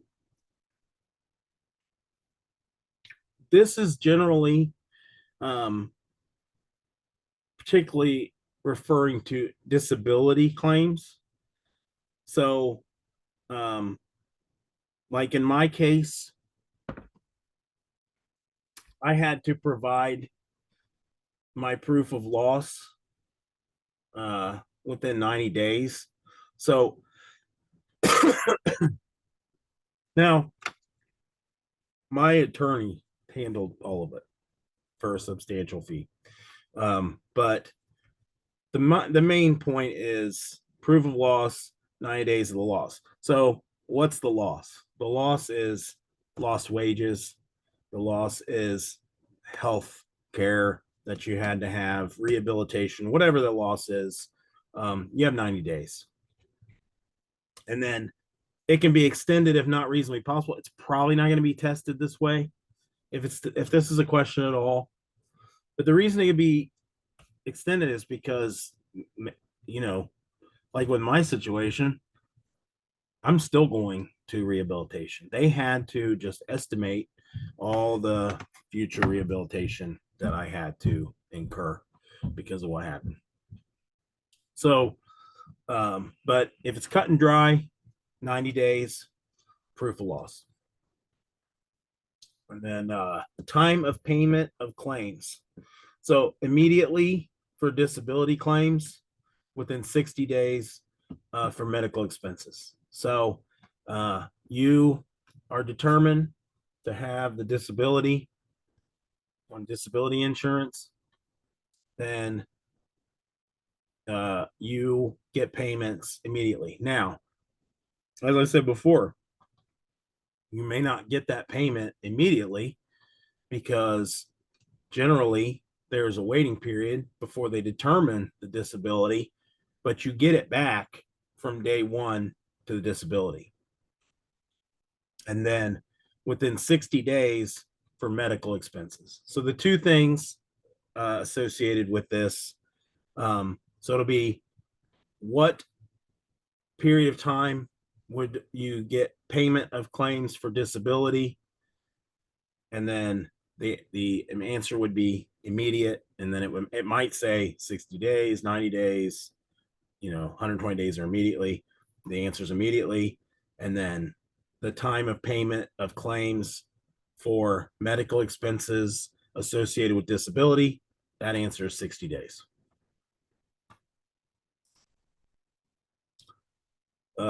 Payment of claims, benefit payments to insured or authorized representative. Again, a lot of these are associated with groups. And so they may pay the group and then the group pays the insured, or it could go directly to the insured, like in the case of like an AFLAC, where you got that on your own and it comes to you directly. And then any death benefits to be paid to a beneficiary. A lot of these types of policies will have kind of a bundling effect where they'll have medical, disability, life, all included, in one big package. And especially like the disability and stuff, there'll be a life component to the disability or a life income component to the disability, and those payments are made to the beneficiary. Physical examination and autopsy. An insurer may examine insured as often as reasonably required. So, okay, this is two different things, because one would be kind of morose if they had to like do a bunch of autopsies whenever they wanted to. No, that they're talking about physical examinations. So with like disability insurance, that's what this is speaking to specifically.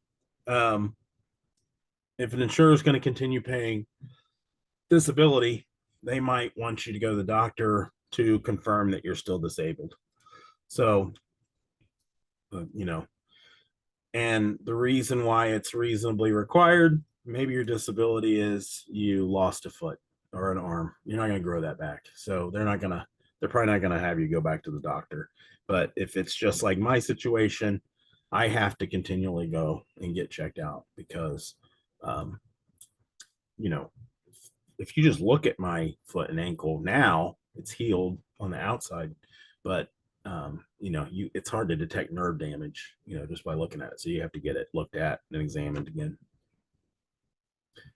And then insurer may require autopsy if not prohibited by law.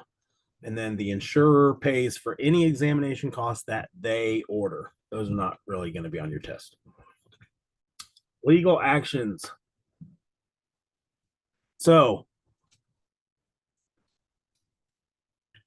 within a certain period of time, when you're dealing with these disability claims, you have time limits. And these are probably testable. So you submit a proof of loss on something. Neither side can take any legal action for a 60-day period during the time the proof of loss is submitted. So basically, after proof of loss, there's a 60-day cooling off period. Because everyone has to have time to make their reviews, make their determinations. Then after 60 days, if one side doesn't like what the other side did, or they sniff out fraud, then you can take some legal action or malpractice or whatever. And then after the proof of loss deadline, which that was proof of loss 90 days of loss or whatever time it was determined to be, no action at all after 3 years. After 3 years, you're done. So, like I said, I have a personal experience for about everything. I was I was rear-ended by a teenage girl. This is a crazy thing. I went down the road to get money to pay my plumber at night. And I went to the ATM that was just down the road. I got my money, and on my way back, I got rear-ended by a teenage girl. She was going 40. I was stopped at a light. She hit me going 40 miles an hour.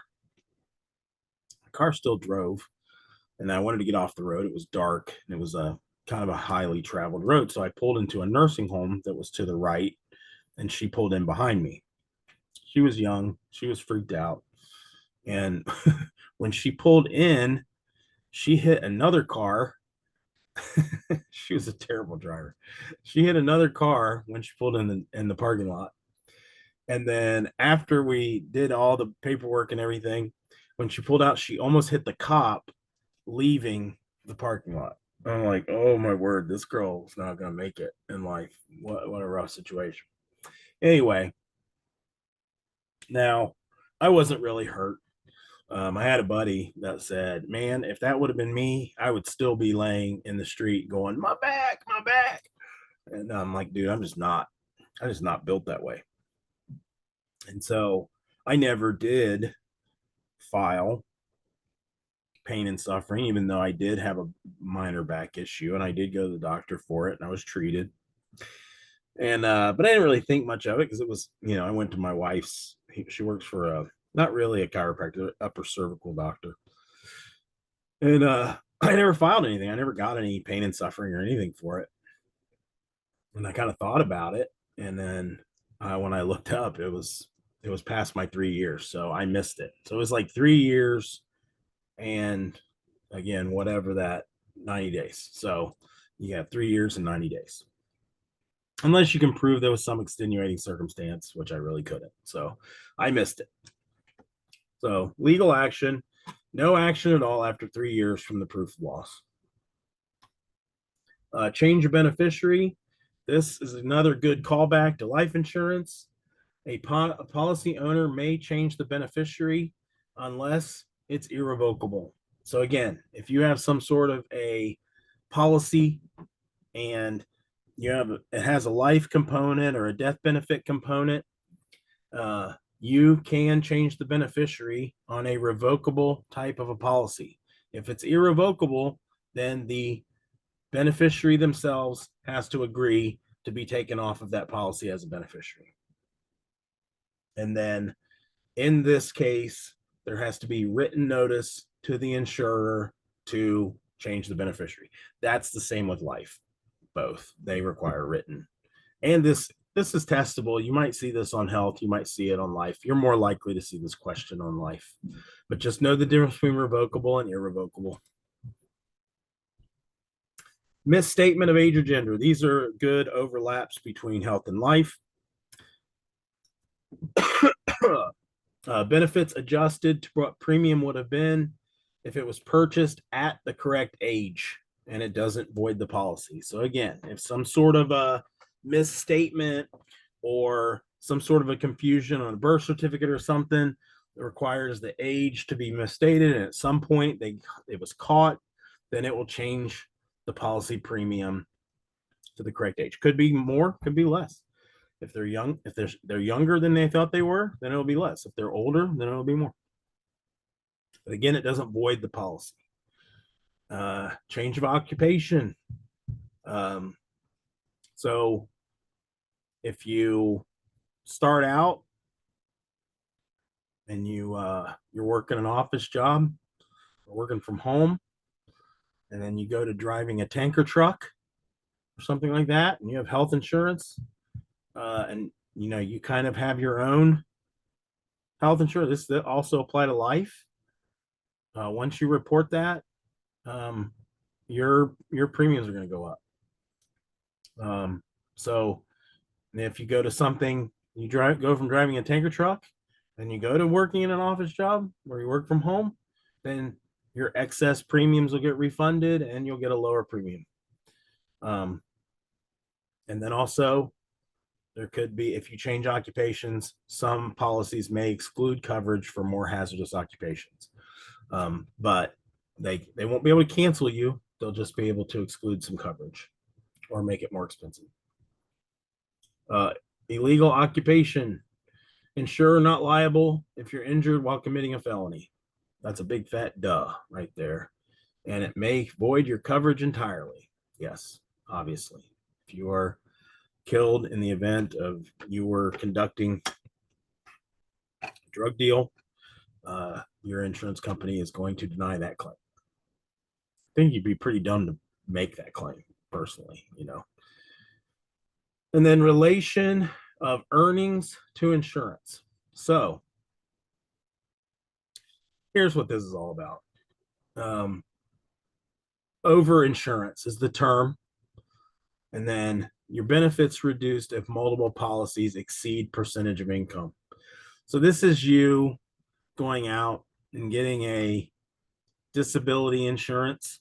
And then, you know, say for your job that you make $50,000 a year, and you know, you get 60 or 70% of that. So you're getting like $30,000 a year. And then you go and you try to buy another disability insurance for $50,000.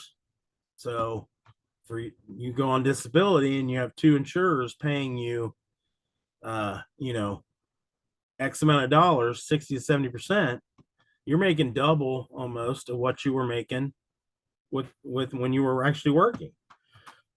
Well, what happens is they're going to file a discovery report to make sure you're not being paid other disability payments. They're going to discover each other, and they're going to reduce your overall payout to 60 to 70%, and they're each going to pay a portion of it. They're going to share it because you did have insurance technically with them.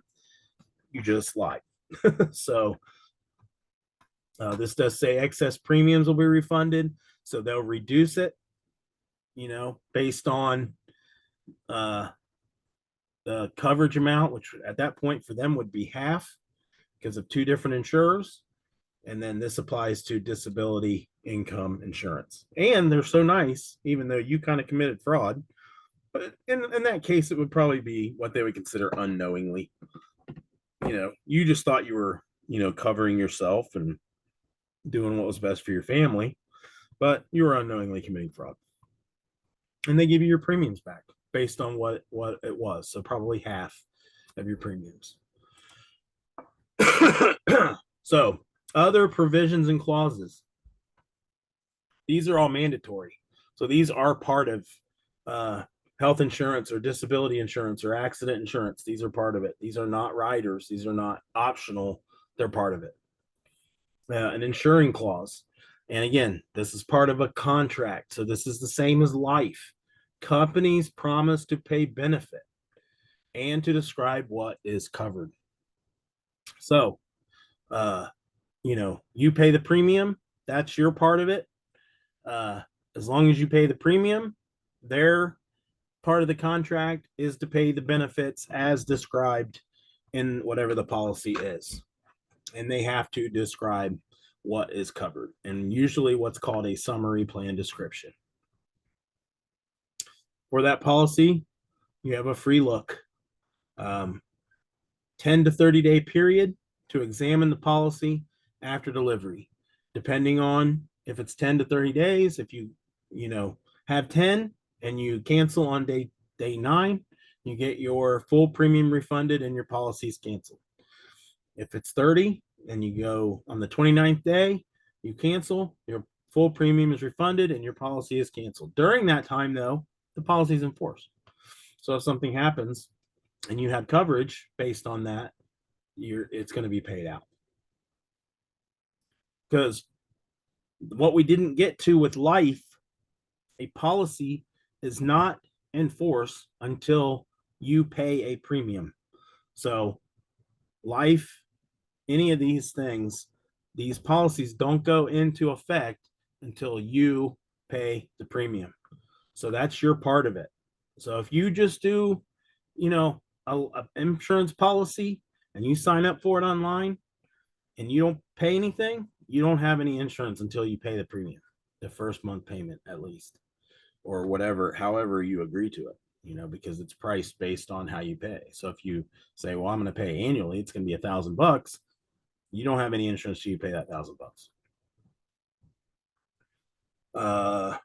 Consideration. Oh yeah, free look. We did that. Consideration clause. That's stating what each party gives up. Again, this is contract law.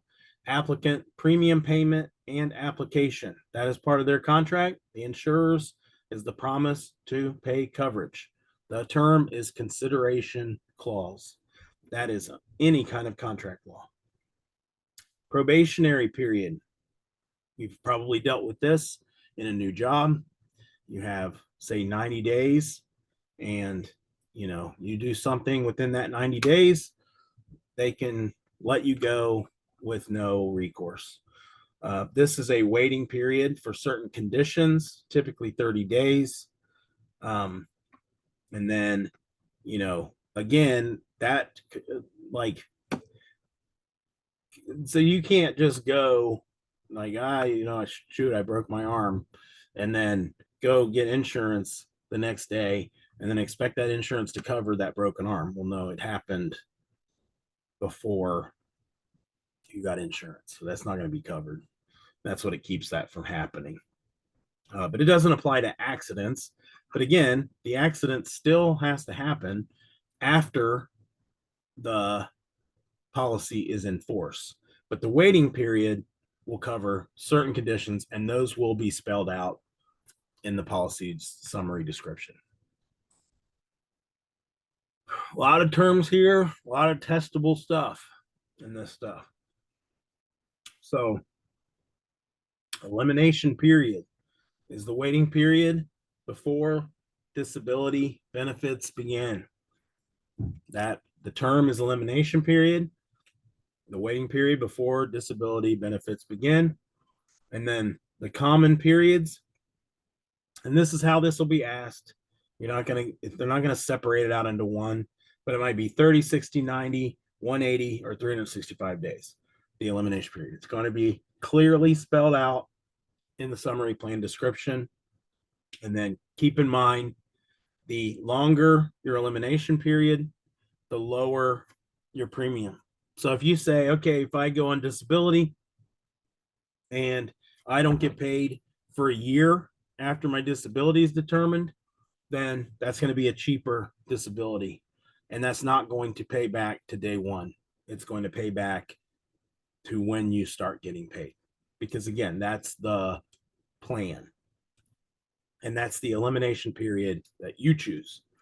And then again, a 30-day, meaning you get disabled and you start getting payments in 30 days, that's going to be an expensive disability plan. That's why if you ever price things like Aflac and whatnot, they're expensive. They're way more expensive than like an employer-led disability plan. But they also pay out right away. I mean, again, you probably get your payment before your next set of bills are due. And that's the whole point. But they're also expensive. Also, depending on what kind of job you have. Co-insurance.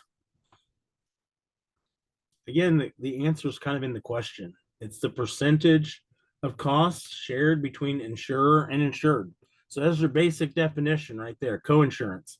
Percentage of costs shared between insurer and insured. And then you've probably heard of these at some point in time in your life is common splits, 80-20, 80% the insurance, 20% you, 70-30, 70% the insurance company, 30% you, or 90-10. That would be your absolute gold Cadillac plan, 90% insurance company, 10% you. And that's what those would be. They're kind of out of backwards order. 70-30 would be your you're paying 30, they're only paying 70. That would be your bronze. 80-20 would be your silver. 90-10 would be your gold. And then those splits are applied after the deductible is met. So if you have $1,000 deductible, the 80-20 is based on the remainder or the actual charge.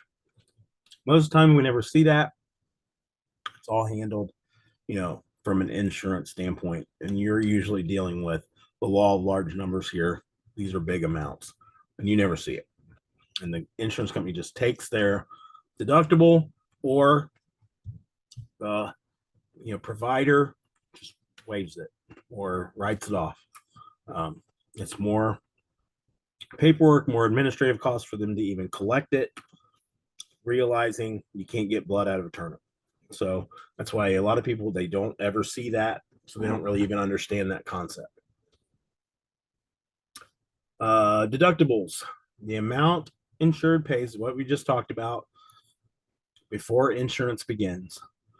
Calendar year starts over every January. So if you have a $5,000 deductible and you've paid $2,500 towards your deductible by January, in January, it's back to 5,000. So you start over. Or you have a per occurrence type deductible applied to each separate claim.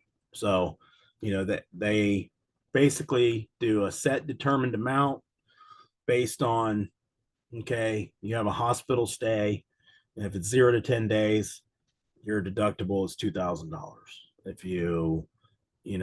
whatever, each different thing, broken arm, some sort of service provided, outpatient care, everything has its own number. You just pay per instead of it being one blanket number. And that would be a more desirable plan. That would be a more expensive plan. Co-payments. Wait, what is this? Look at my numbering. 5, 9, 10, 12. That's awesome. That was based on the outline that I provided.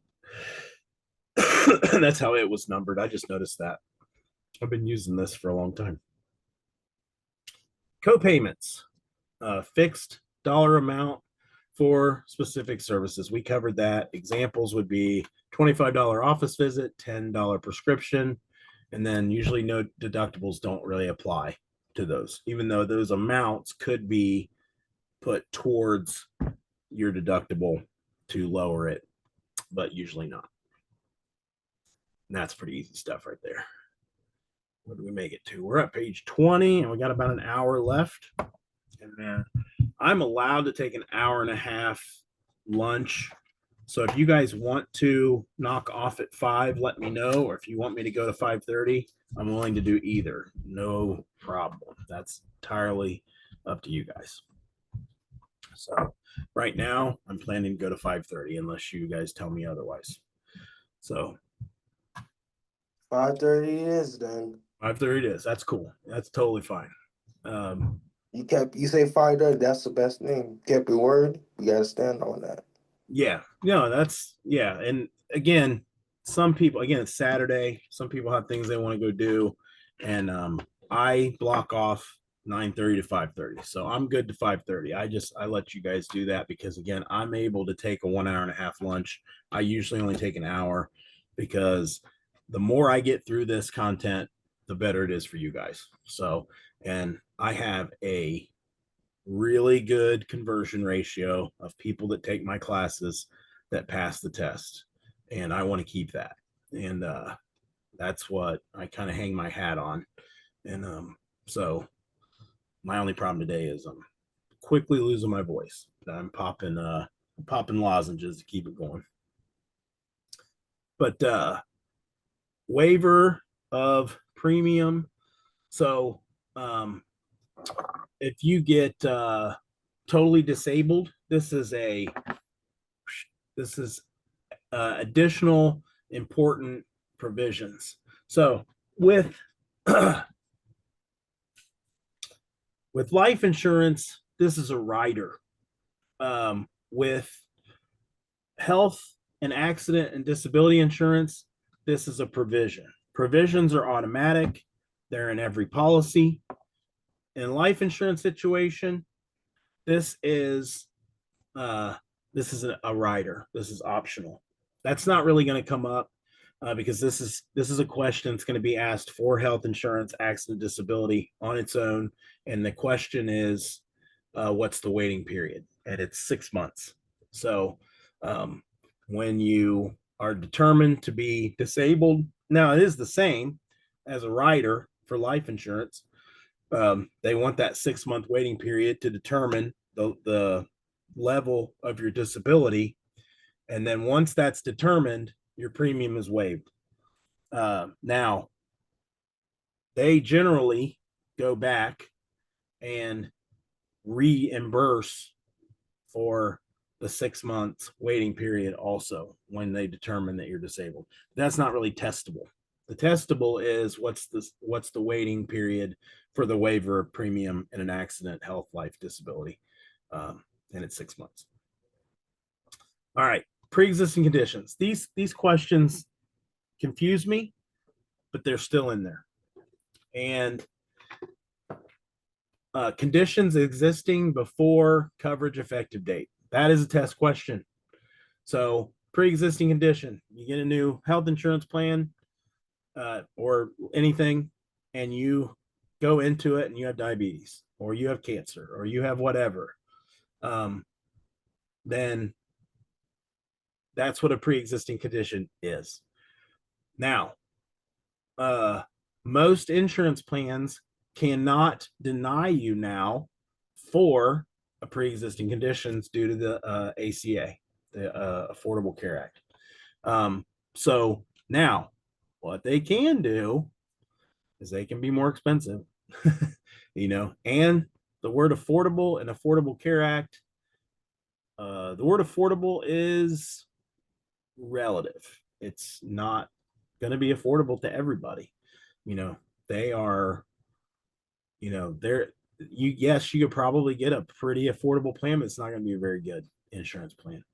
Going to have huge high deductibles, and if you're independent, self-employed, some sort of a HSA or FSA, and you're going to have to fully fund it. You're going to have nobody else funding your account. But the good thing is where people would have some sort of catastrophic illness, and now they can still get health insurance, even though it might be really, really expensive and cost prohibitive, but they can still get it. And the insurance companies just can't say no based on a pre-existing condition. That is an improvement. And then eligible expenses, it's probably not going to be tested. Defines what expenses are covered, and they must be medically necessary. And that, again, that's kind of a duh type situation. Like, if you have eligible medical expenses that you want covered by insurance, somebody has to deem that they are medically necessary. So there you go. And then pre-authorization and prior approval is required approval before certain treatments. So, if you're going back to the HMO and the PPO, HMO is going to require that approval before you get certain treatments. And this is just the terms, though, pre-authorization and prior approval, just understanding requiring approval before certain treatments. But I always like to do, when I'm studying, I like to do a callback.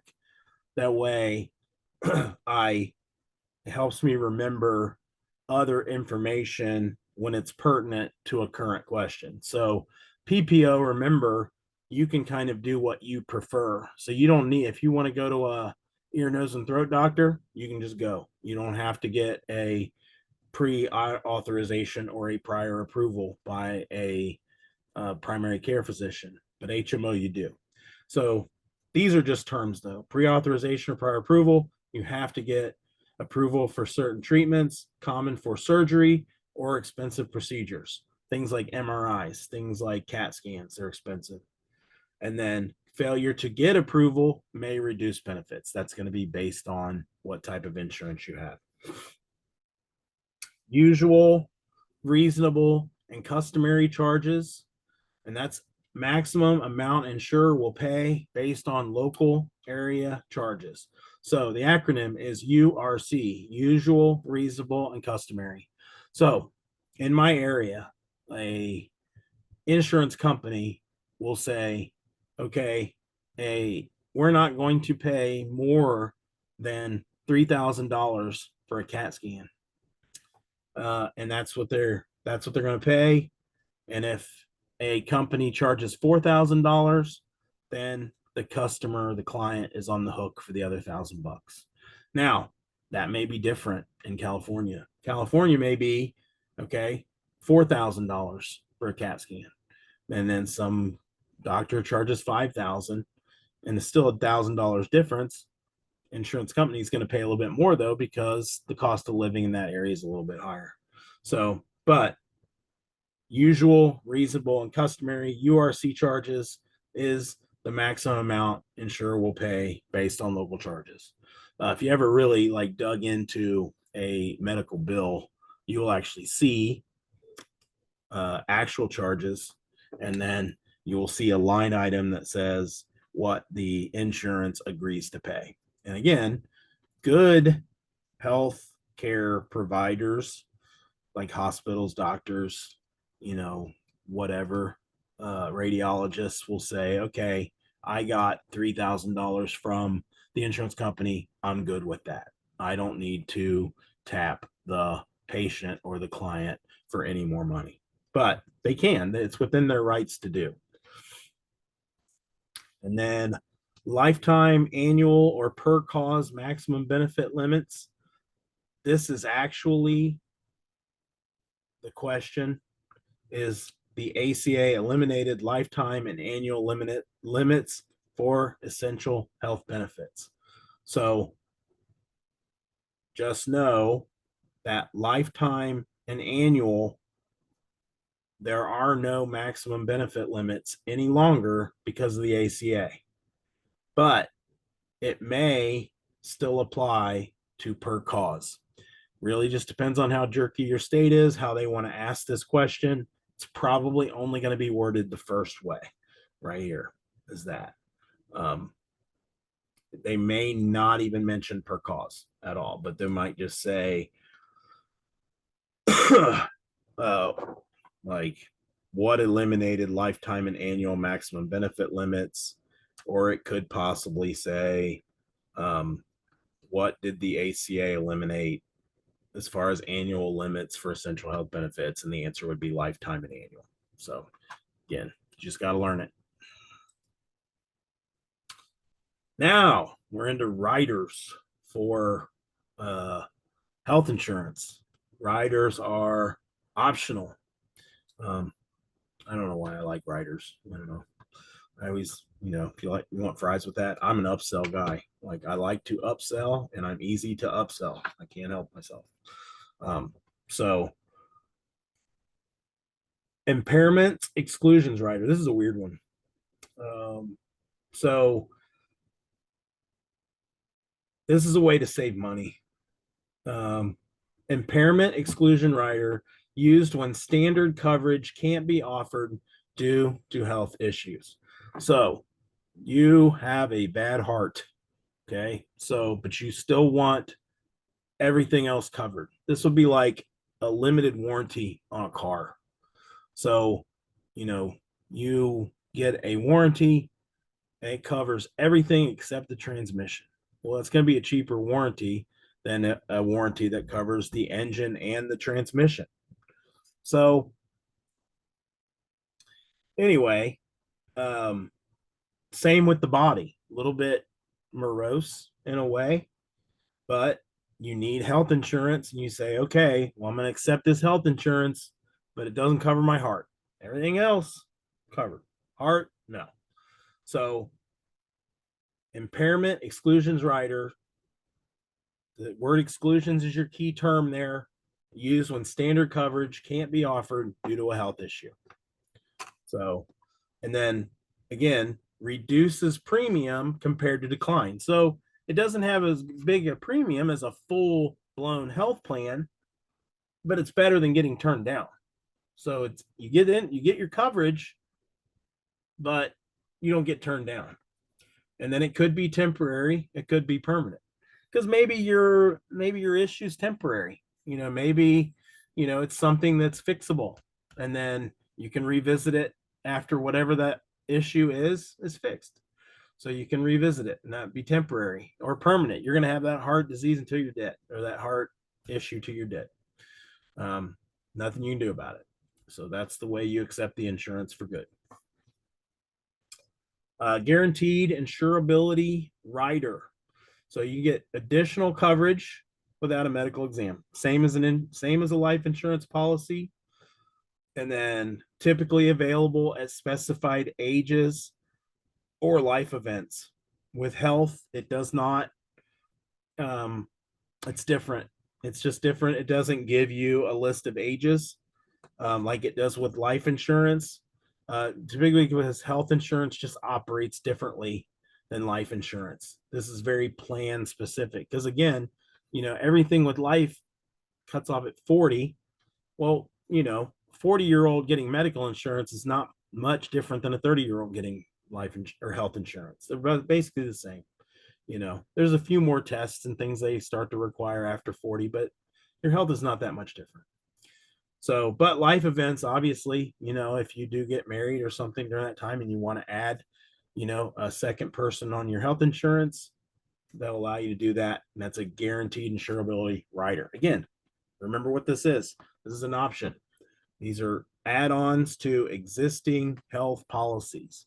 So you say, oh, well, I'm engaged. I know I'm getting married in a year, but she's on her parents' insurance until she's 26, and then we're getting married. So I'm going to want to add her. Well, you don't want to pay for it now, but a year from now you will. So you add this rider so you can go ahead and do that without, paying an exorbitant amount of fees. And then must be exercised within a specified time period based on the policy itself, and the premium based on the attained age when the option is exercised. So you purchase the rider, again, for your wife, they're going to base the premium on her when she's 27, not when she's 26. So the good part is it's guaranteed that she's going to get it, but the premium is going to be based on the age of that she's going to be when they insure her. Future increase option rider. Again, an add-on to your insurance, increases benefit amounts automatically. Same as everything with, prices on healthcare goes up as inflation increases. Why? Because hospitals have to pay their staff more. They pay more for supplies. So their healthcare goes up. So if you put this future increase option rider in there, you're going to pay more for it now, but you're going to have better coverage in the future as those prices rise. So when there's steep inflation, like there was the last 4 years, you're doing really good with this. And you're so happy that you did it, and you paid the extra money for it. When inflation is low, they're like, well, I covered myself if something happened. That one didn't really work out for me, because you paid more and you didn't really have to, because prices didn't really go up. So, but it does, it's like insurance for your insurance, basically. And then premiums increase with benefit increases. So you're still paying for it, but it changes, your eligibility requirements and things like that. You don't have to keep, getting new eligibility, health stuff and all that kind of stuff. You got the insurance policy, you're just renewing. All right. These are very important terms. You're going to see them. Non-cancelable. By non-cancelable insurance, the insurer cannot cancel policy or raise premiums. Strongest protection for the policy owner, and then guaranteed renewability to a specific age, usually 65. Premiums locked in at issue.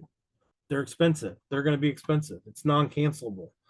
The power goes to the insured, not to the insurer, and they don't like that. So they're going to charge you for this. But if you like peace of mind and you got the means to do it, this is what you're going to want to get. Your non-cancelable insurance. They can't, the premium is going to be high, but they can't make it any higher. It is what it is. So a good hedge against inflation is this kind of coverage. Then cancelable. This is all the power to the insurer. They can cancel anytime they want for any reason. They have to provide notice 5 to 31 days. No protection or least protection for the policy owner. Hardly any. Probably really cheap, super cheap insurance. This is probably more of like for temporary, cancelable, temporary insurance, something you need just as a bridge between insurance policies. And then it's rare in individual health insurance. So you're not going to see it very often, but it does exist. And no bueno, not good coverage. Insurer has all the power. If they do, any kind of they smell any kind of anything off in the wind, they're going to cancel. Guaranteed renewable. Insurer cannot cancel, but may raise premiums for entire class. Okay, so this would be, say, for they can't target you specifically. They can't renew your policy and then say, yeah, we don't like you. We don't like what you did this year. We don't like your claims that you made. We're going to raise your premiums. No, but they can say, okay, you're 45. You're a smoker and you have hypertension. Everybody that we have that's 45, a smoker with hypertension, we're raising all their premiums. And so you get a notice that your insurance premiums have gone up. Same in a group policy.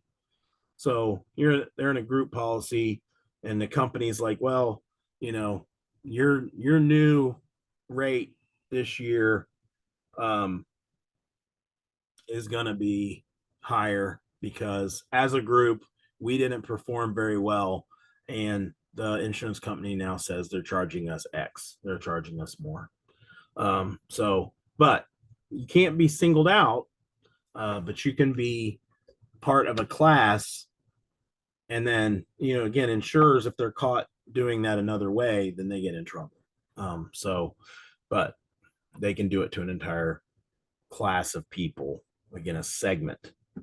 And then this is the most common renewal provision. It would definitely cover group, and then provides a balance between protection and cost control because both sides have a little bit of power there. And then a group, if it's in a group, the employer or whatever, the group can say, yeah, we're going to shop. We don't like your increase. We don't think that it's fair. So we're going to shop. And then there's going to be plenty of other insurers that line up that want to earn that business. Right. Again, my quizzes don't work. I apologize. But this is the furthest I think I've ever made it. So kudos to you guys. And these are the fun ones. This is your Medicare part A, B, C, and D. So this is, again, like I said before, there's not nuance to this. This is just about learning the facts, learning the letters, doing whatever you can to draw a line between the question and answer, the information in your mind to help you remember it. So part A, automatic. So the question or the answer is going to have either A or automatic. So that's one thing that will help you learn this. So at age 65, if you're receiving Social Security, you're eligible for Medicare Part A. So you still have to still have to apply for it. And I guarantee you, a month or 2 months before, you're going to start getting hammered by all of these Medicare Advantage companies saying you're getting ready to be eligible for, especially if you're like a member of AARP or some sort of a aged, club for aged people. You're going to get hammered with advertisements. It's not going to come out of nowhere for you. And then most people, they got it marked on a calendar. They're going to know. And then that covers inpatient, hospital, skilled nursing, hospice care. And this is what your payroll taxes pay for, that you pay for, and that your, when you see that Medicare deduction on your pay stubs, that's you're paying that and your employer's paying that. That way, when you turn 65, this insurance is available to you. And then deductibles and co-insurance apply, and then those are going to vary. Standard Medicare is going to have standard terms, and then if you get a Medicare Advantage plan, those are going to vary. Because again, those are they're managed care. They negotiate the terms with Medicare. You as an individual, you don't get to negotiate. You're stuck with what they give you. So Medicare Part B. So optional coverage requiring premium payment. So you can choose Part B, and you're going to get more things covered by this. Again, Part A is going to be more of your basic standard things covered. Definitely for people that go into long-term care. Part B, you're in a little bit better financial situation. You can pay some premiums, and then you're going to get more things paid for. Like if you need home equipment, if you need regular outpatient care, the things are going to be covered. And then you have a shared premium plus a possible, and remember Irma. I don't know how you're going to remember Irma. Maybe you have an Aunt Irma who is rich. And so that's for high earner people. So that's the wealthy among us having to pay more. So for their insurance. And then these have an annual deductible and then 20% coinsurance. So they're an 80-20 plan, Medicare Part B. So these are just the facts, folks. And how you're going to get from point A to point B, that's entirely up to you. How you study, how you learn it. But again, they're just terms, they're facts, they're numbers, and you just kind of have to go over them. And my recommendation is doing the practice tests. Do the medical one on its own, multiple times, multiple different ways. Study the ones that you missed. If you keep getting the same questions right over and over again, you probably don't have to focus on those, but you can review the ones that you missed. Medicare Advantage. We talked about this already. We're going to go over it again in a little bit more detail.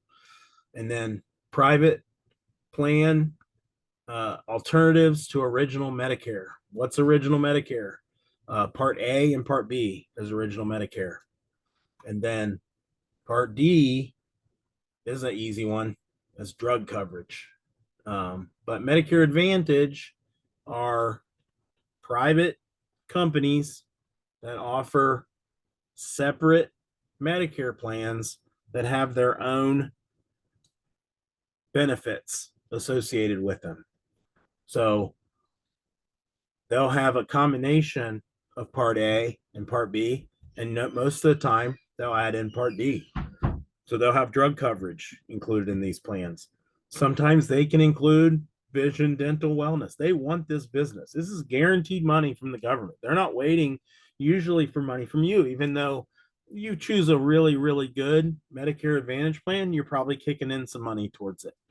But there's tons of them that are amazing, that have amazing coverages that don't cost anything. And salespeople are lazy. And if they want to make an easy sale, what's easier than saying, I can get you all these awesome benefits and it's $0? Why would you say no? And then, by that time, you've probably just sat there and talked to them for 30 minutes and became their buddy. And then whatever you tell them, if it's beneficial for them and it doesn't cost them any money, they're going to take it. They're going to accept it. And, if you're independent, you're going to make $500. And you do that. Yeah, I mean, you do that 4 times a week, you're making, good money, really good money. Now, like I said, it's hard and beware, but it is an option if you get your health license. So network restrictions, HMO and PPO. These Medicare Advantage programs are usually one or the other. They're an HMO or they're a PPO. So all the same characteristics of an HMO or a PPO, they apply. But they are basically underwritten or funded by Medicare. So that's who's paying the bills ultimately. But instead of you having to deal with Medicare, Humana's dealing with Medicare, or United Healthcare is dealing with them, or Cigna, or whatever these companies are, they're dealing with it. And then Part D, I love this one because it's super easy. Part D is prescription drug coverage. And so coverage gap exists. The coverage gap is prescription drugs. Part D covers that gap of and then I guess they use donut hole because they wanted to make it easy for you. D. I wish everything was like that, but it's not.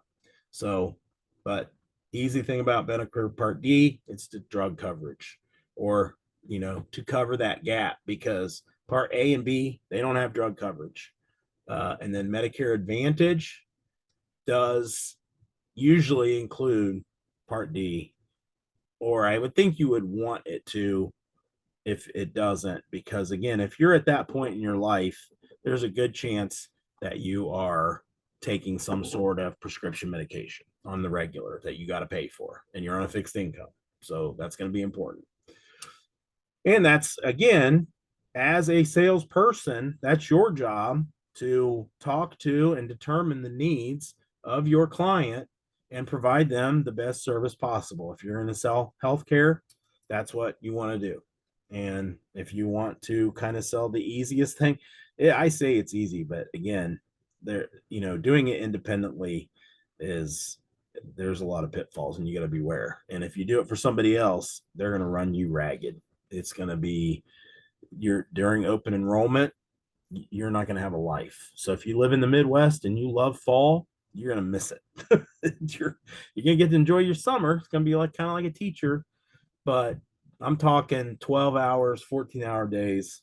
They're going to run you ragged. You're going to make good money during that time.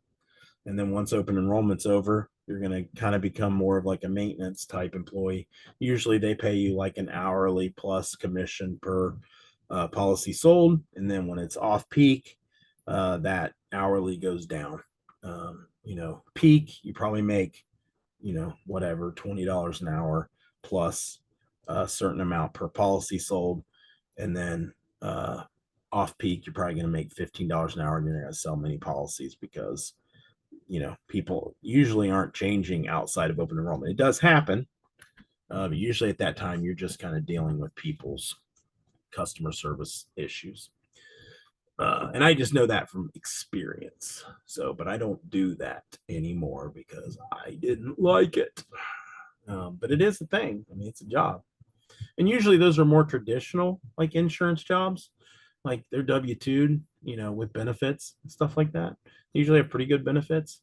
But like I said, you are like this day, you're sitting there with a headset on and you're talking to Mildred or Ernie all day long, and you don't have a life. It's rough. Medicaid. So if you're ever someone sitting around and you're talking to your parents or your grandparents, and they're like, oh, Medicaid, and it's Medicare, you're going to understand the difference for once in your life. Medicaid, joint federal state program for low income individuals. So it's not just that though. Medicaid again is a lot of the state insurance, kind of like quote unquote welfare type program. Be a part of bridge programs. A lot of times you get Medicaid for a while, and then maybe long term. If you're like on disability or something, you might get Medicaid. But it's a means tested program that has income and asset limits. So you can't have like a bunch of money sitting in the bank and draw Medicaid. It's for people that are generally on a fixed income. They don't make much money and they get Medicaid. And then it would also be what covers long-term care, like Medicare. So if you're on Medicare and then you get permanently assigned to long-term care, your grandparents or your parents go into a nursing home, they're going to switch from Medicare over to Medicaid. And then when the ACA happened, they opened up Medicaid to a lot more states. And then a lot of states have kind of their own managed care, and then they use Medicaid to kind of supplement their policies. In Ohio, we have a Medicare policy called Buckeye that is just state ran through the federal government, but the state manages it all because we're just so rich. We do that. So, and it's a great program. Man, I've never made it this far. This is awesome. Social Security benefits. So these are retirement benefits, and obviously, what we're all looking forward to is retirement and drawing Social Security. You're not going to be able to live on it by itself. I guarantee it.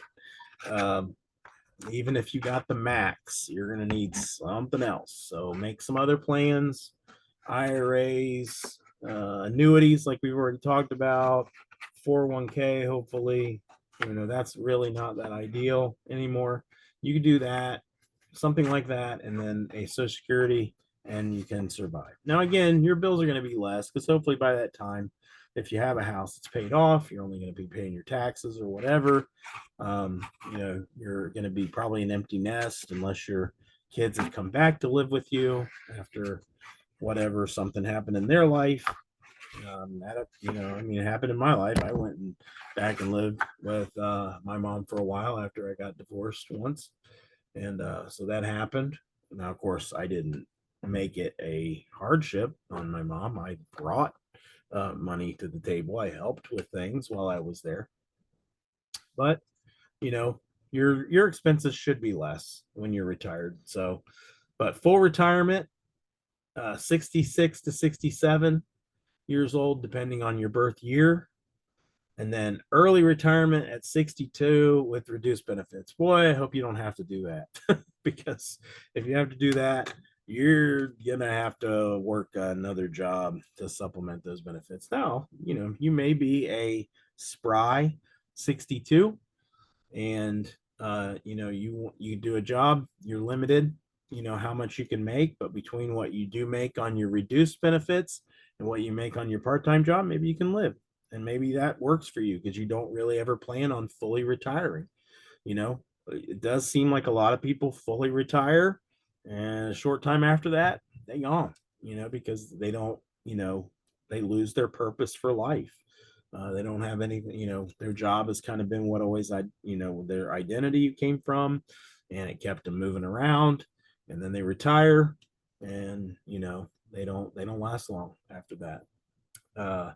And then delayed retirement credits until age 70. So if you can hold out until 70, you're going to get more. So 66, 67 is full, early 62. And if you can hold out to 70, you'll get even more. And then COLA, cost of living adjustments. When you're on Social Security, you will get a notification every year, usually in about November, that tells you what your benefits are going to be for the following year and if you have any cost of living adjustments. Not always, usually 2 to 3%. You get cost of living adjustment for the following year on your benefits. Disability benefits, total and permanent disability. So total and permanent is the same thing. So you're totally disabled. Well, no, that's two different things. I'm sorry. Total disability, you can go on total disability and it can be not permanent. And then you have to basically get checked periodically to continue receiving total disability. And then basically permanent disability, like we've talked about, certain things, blindness, deafness, amputation, something like that, that ain't going away. You're going to have that forever. You're permanently disabled. And then for any of these, there's a 5-month waiting period until you get that. And you must be unable to engage in substantial gainful activity. So basically how disability works. And if you pay attention to a lot of advertisements, you will see advertisements from places like Atticus Law, and they will say, once you're 50, your chances of getting permanent disability go up by, say, I don't know, 60% or something like that. So if you have something that, would possibly permanently disable you and you file at 49, you're not going to do as good as if you try to file when you're 50. But you got to keep in mind, like myself. So I had an event that caused me that hurt my mobility. So I still can walk, not running any marathons, but I can still walk. But I can also sit here and run these webinars for 8 hours a day. So I'm not going to be able to get permanent disability unless my doctor says the guy cracked up, like he's got a nervous breakdown. He can't do these webinars anymore. He can't do nothing. He can't sit in an office chair for 8 hours and do these. He's done. So he's permanently disabled now, But then, that can be a problem, if something happens and, say you put out on social media that you just finished a marathon and you're permanently disabled and somebody sees that and you get reported, you're going to lose your disability because clearly you're not permanently disabled because you finished a marathon. But it's not, again, that's not easy. So widow and widower benefits. So at full retirement age. So generally, a widow, they can, once they reach full retirement age, they can choose to draw their benefits or their spouses, whichever's higher. Obviously, they're going to take the higher, but they actually have to take the higher. So that's a good benefit. If your spouse made more money than you did and their Social Security was higher, once you reach your full retirement age, you draw their Social Security amount, not yours. And I know that because my mom, she drew Social Security based on her husband who died when he was 55. She never worked a job in her life, and she got a huge Social Security amount because it was based on his income, not hers. She didn't have any, so she never worked outside the home. So she got good. Once she reached full retirement age, she got good Social Security for the rest of her life. And then for a death benefit, $255. Don't spend it all in one place.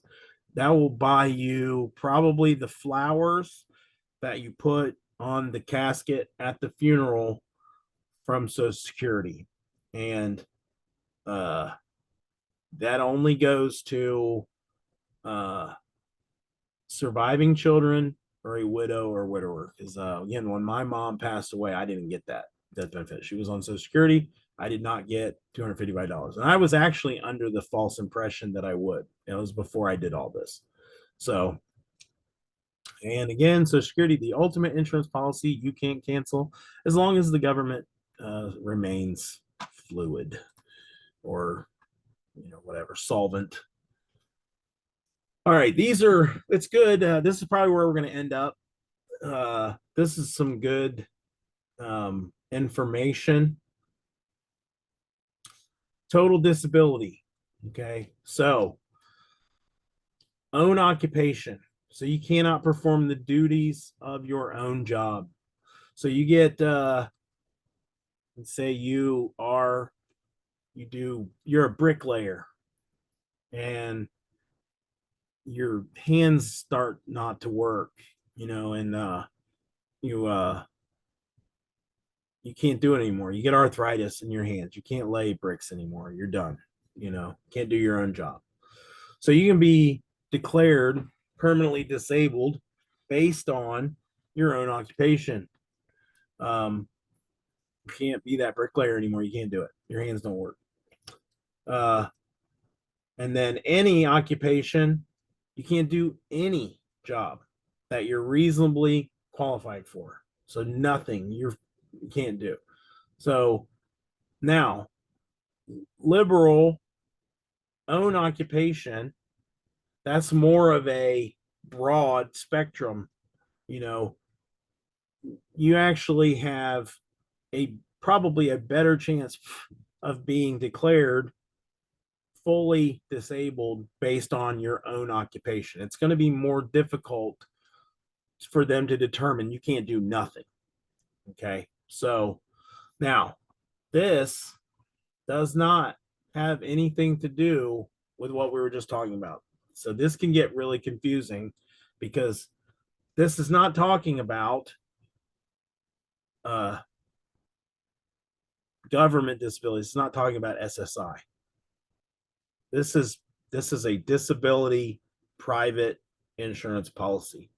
So SSI, that's different. They want you to be basically any occupation for SSI, you know, that you can't do nothing anymore, that you can't lay bricks anymore, and you can't sit in an office or talk on a phone. You're permanently disabled. Now you're probably sitting there going, well, I know people that are disabled on SSI, and you know, they can do a lot of things. Well, somebody made the determination that they couldn't. Whether they can or not, doesn't matter, you know, what's reality, it's what you can prove. So it means a doctor said something, or they got an attorney that was good and proved that, you know, they were, yes, permanently disabled. And those attorneys, because a lot of times what happens is it takes a while to get your disability. So let's say you go work with a disability attorney and they say, okay, you can go on permanent disability. You're going to get $2,000 a month on permanent disability. Well, let's say it took 12 months. They go by the first day that you file, and you get that money all the way back to that first day. Well, that attorney will collect 30% at least of that 24,000. Now you get a big chunky lump sum there. And then they get, you know, $8,000 and you get $16,000. You're happy. They're super happy because this is what they do all the time. They have a stack of forms. They have you electronically sign them. They might have you go to the doctor a couple times and get a couple of additional records. They know what they're doing. They won't even take your case unless they think they have an 80 to 90% chance of getting you permanent disability. So if you get on with one of those companies, you're probably going to get it. But this is different. These terms are for private disability insurance plans. So again, you can get total disability based on your own job. But remember, it's going to be based on what your job paid, and then any occupation, which is going to be way more conservative. But if you can get proven that you can't do nothing, you're going to get more money for that, because it's saying you can't do nothing.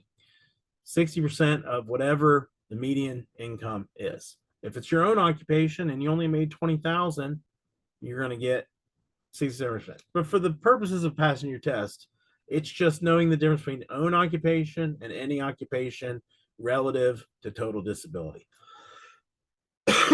Partial disability. Okay, so while they're determining this, you can't do some of the duties of your job and you get a partial disability. Now, it may be that's where it ends up and you're able to do your job, but you can't do it fully. So either you can't work as many hours as you worked before, but you're doing the same job, but you just only work 20 hours instead of 40 hours a week. You get half of your disability benefits. So partial disability, the question is, what is partial disability? And it's reduced disability benefits, usually 50% of your total disability benefit.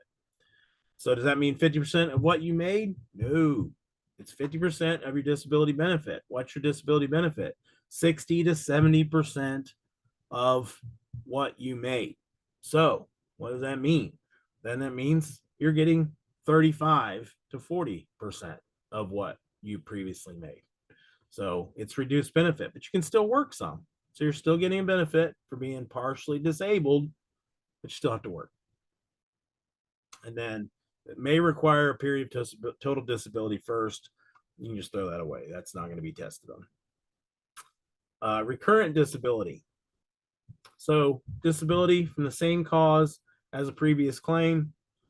So again, this is something that happened that required you to be disabled. Let's say it's a back issue. You went to rehab and you got better.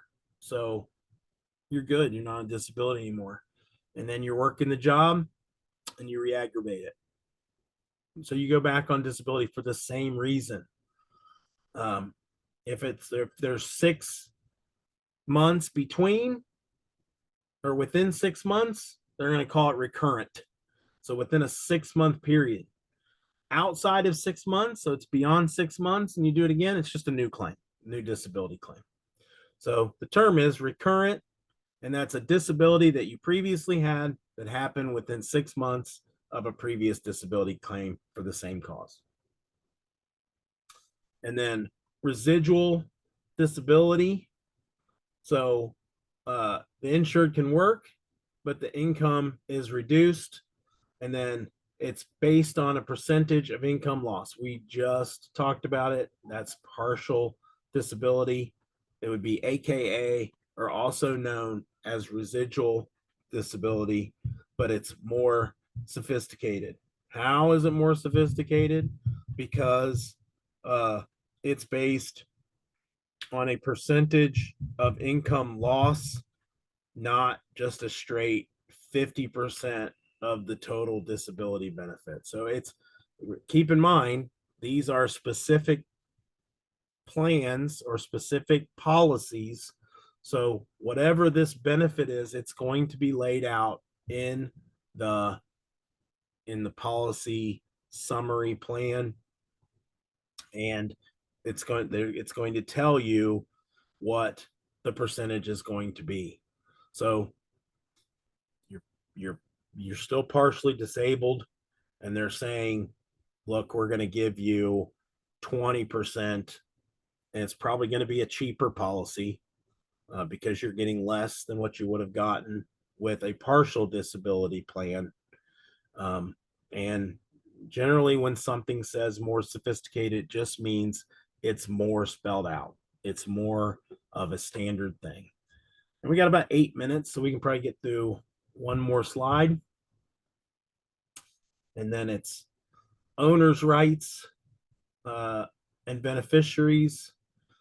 And this is good. It's good to go over terms over and over again that overlap because it's going to help you remember them. So again, as the owner of an insurance policy, if it's revocable, you can change beneficiaries without getting the beneficiary's approval. If it's irrevocable, then they have to approve of being removed as a beneficiary. And then you can also assign the policy. You can choose your own beneficiaries. You can select your payment options, how you want to make those payments, monthly, quarterly, biannually, annually. You can cancel the policy. You're the owner. You can cancel it. Your beneficiary can't say, oh, I want to cancel the policy. That's not their right. They don't own the policy. And then receive policy information. Even a beneficiary doesn't have the right to receive policy information. That is your right as the owner of the policy.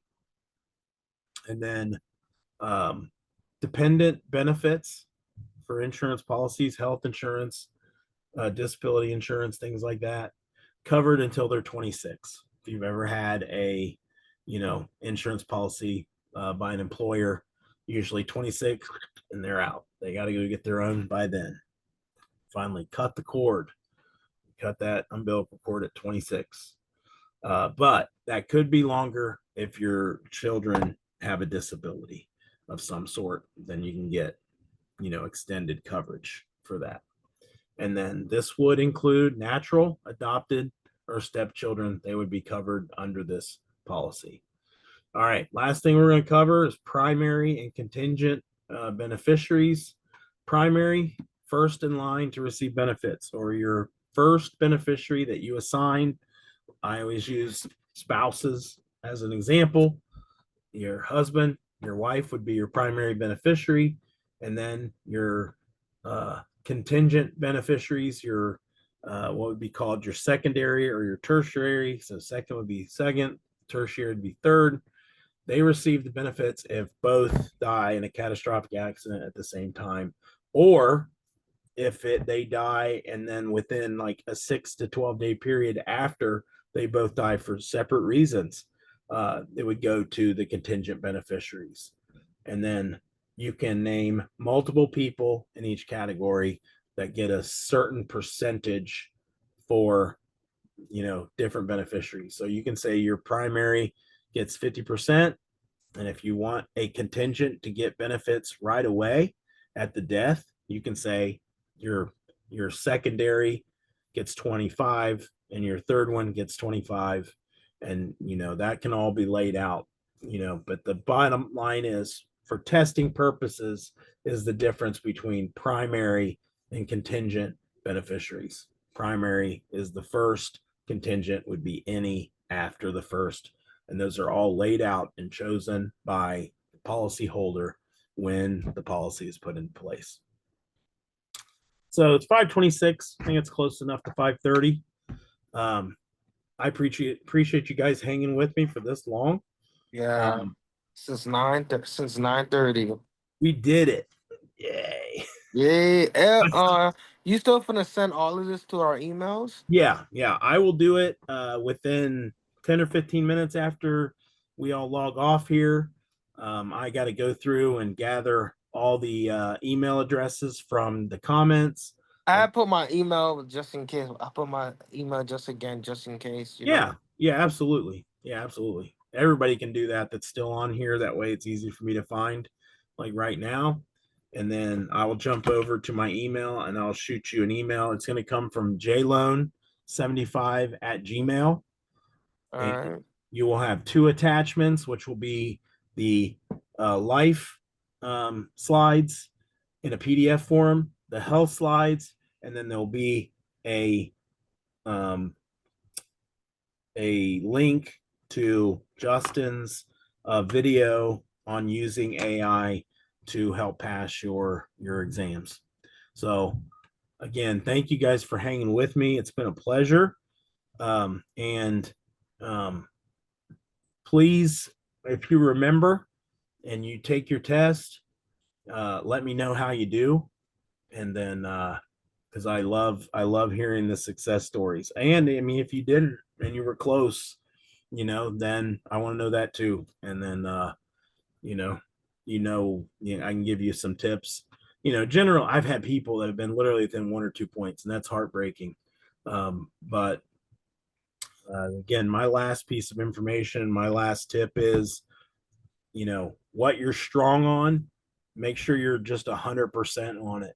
And then that's going to help cover for any of the things. Now, again, keep after the things that you're weak on. But if you're resolute and you're 100% strong on the things that you just know then that's going to give you a curve on things that you're not as strong on, and you're going to have a much better, for me, it was life. I mean, I don't know if I was perfect in life, but I was close because I did not do good with health. So again, because it's just not the way I learn. But again, good luck. And God bless all you guys. Again, appreciate you. And be Thank looking you. for an email from me. And I hope to hear from you guys soon.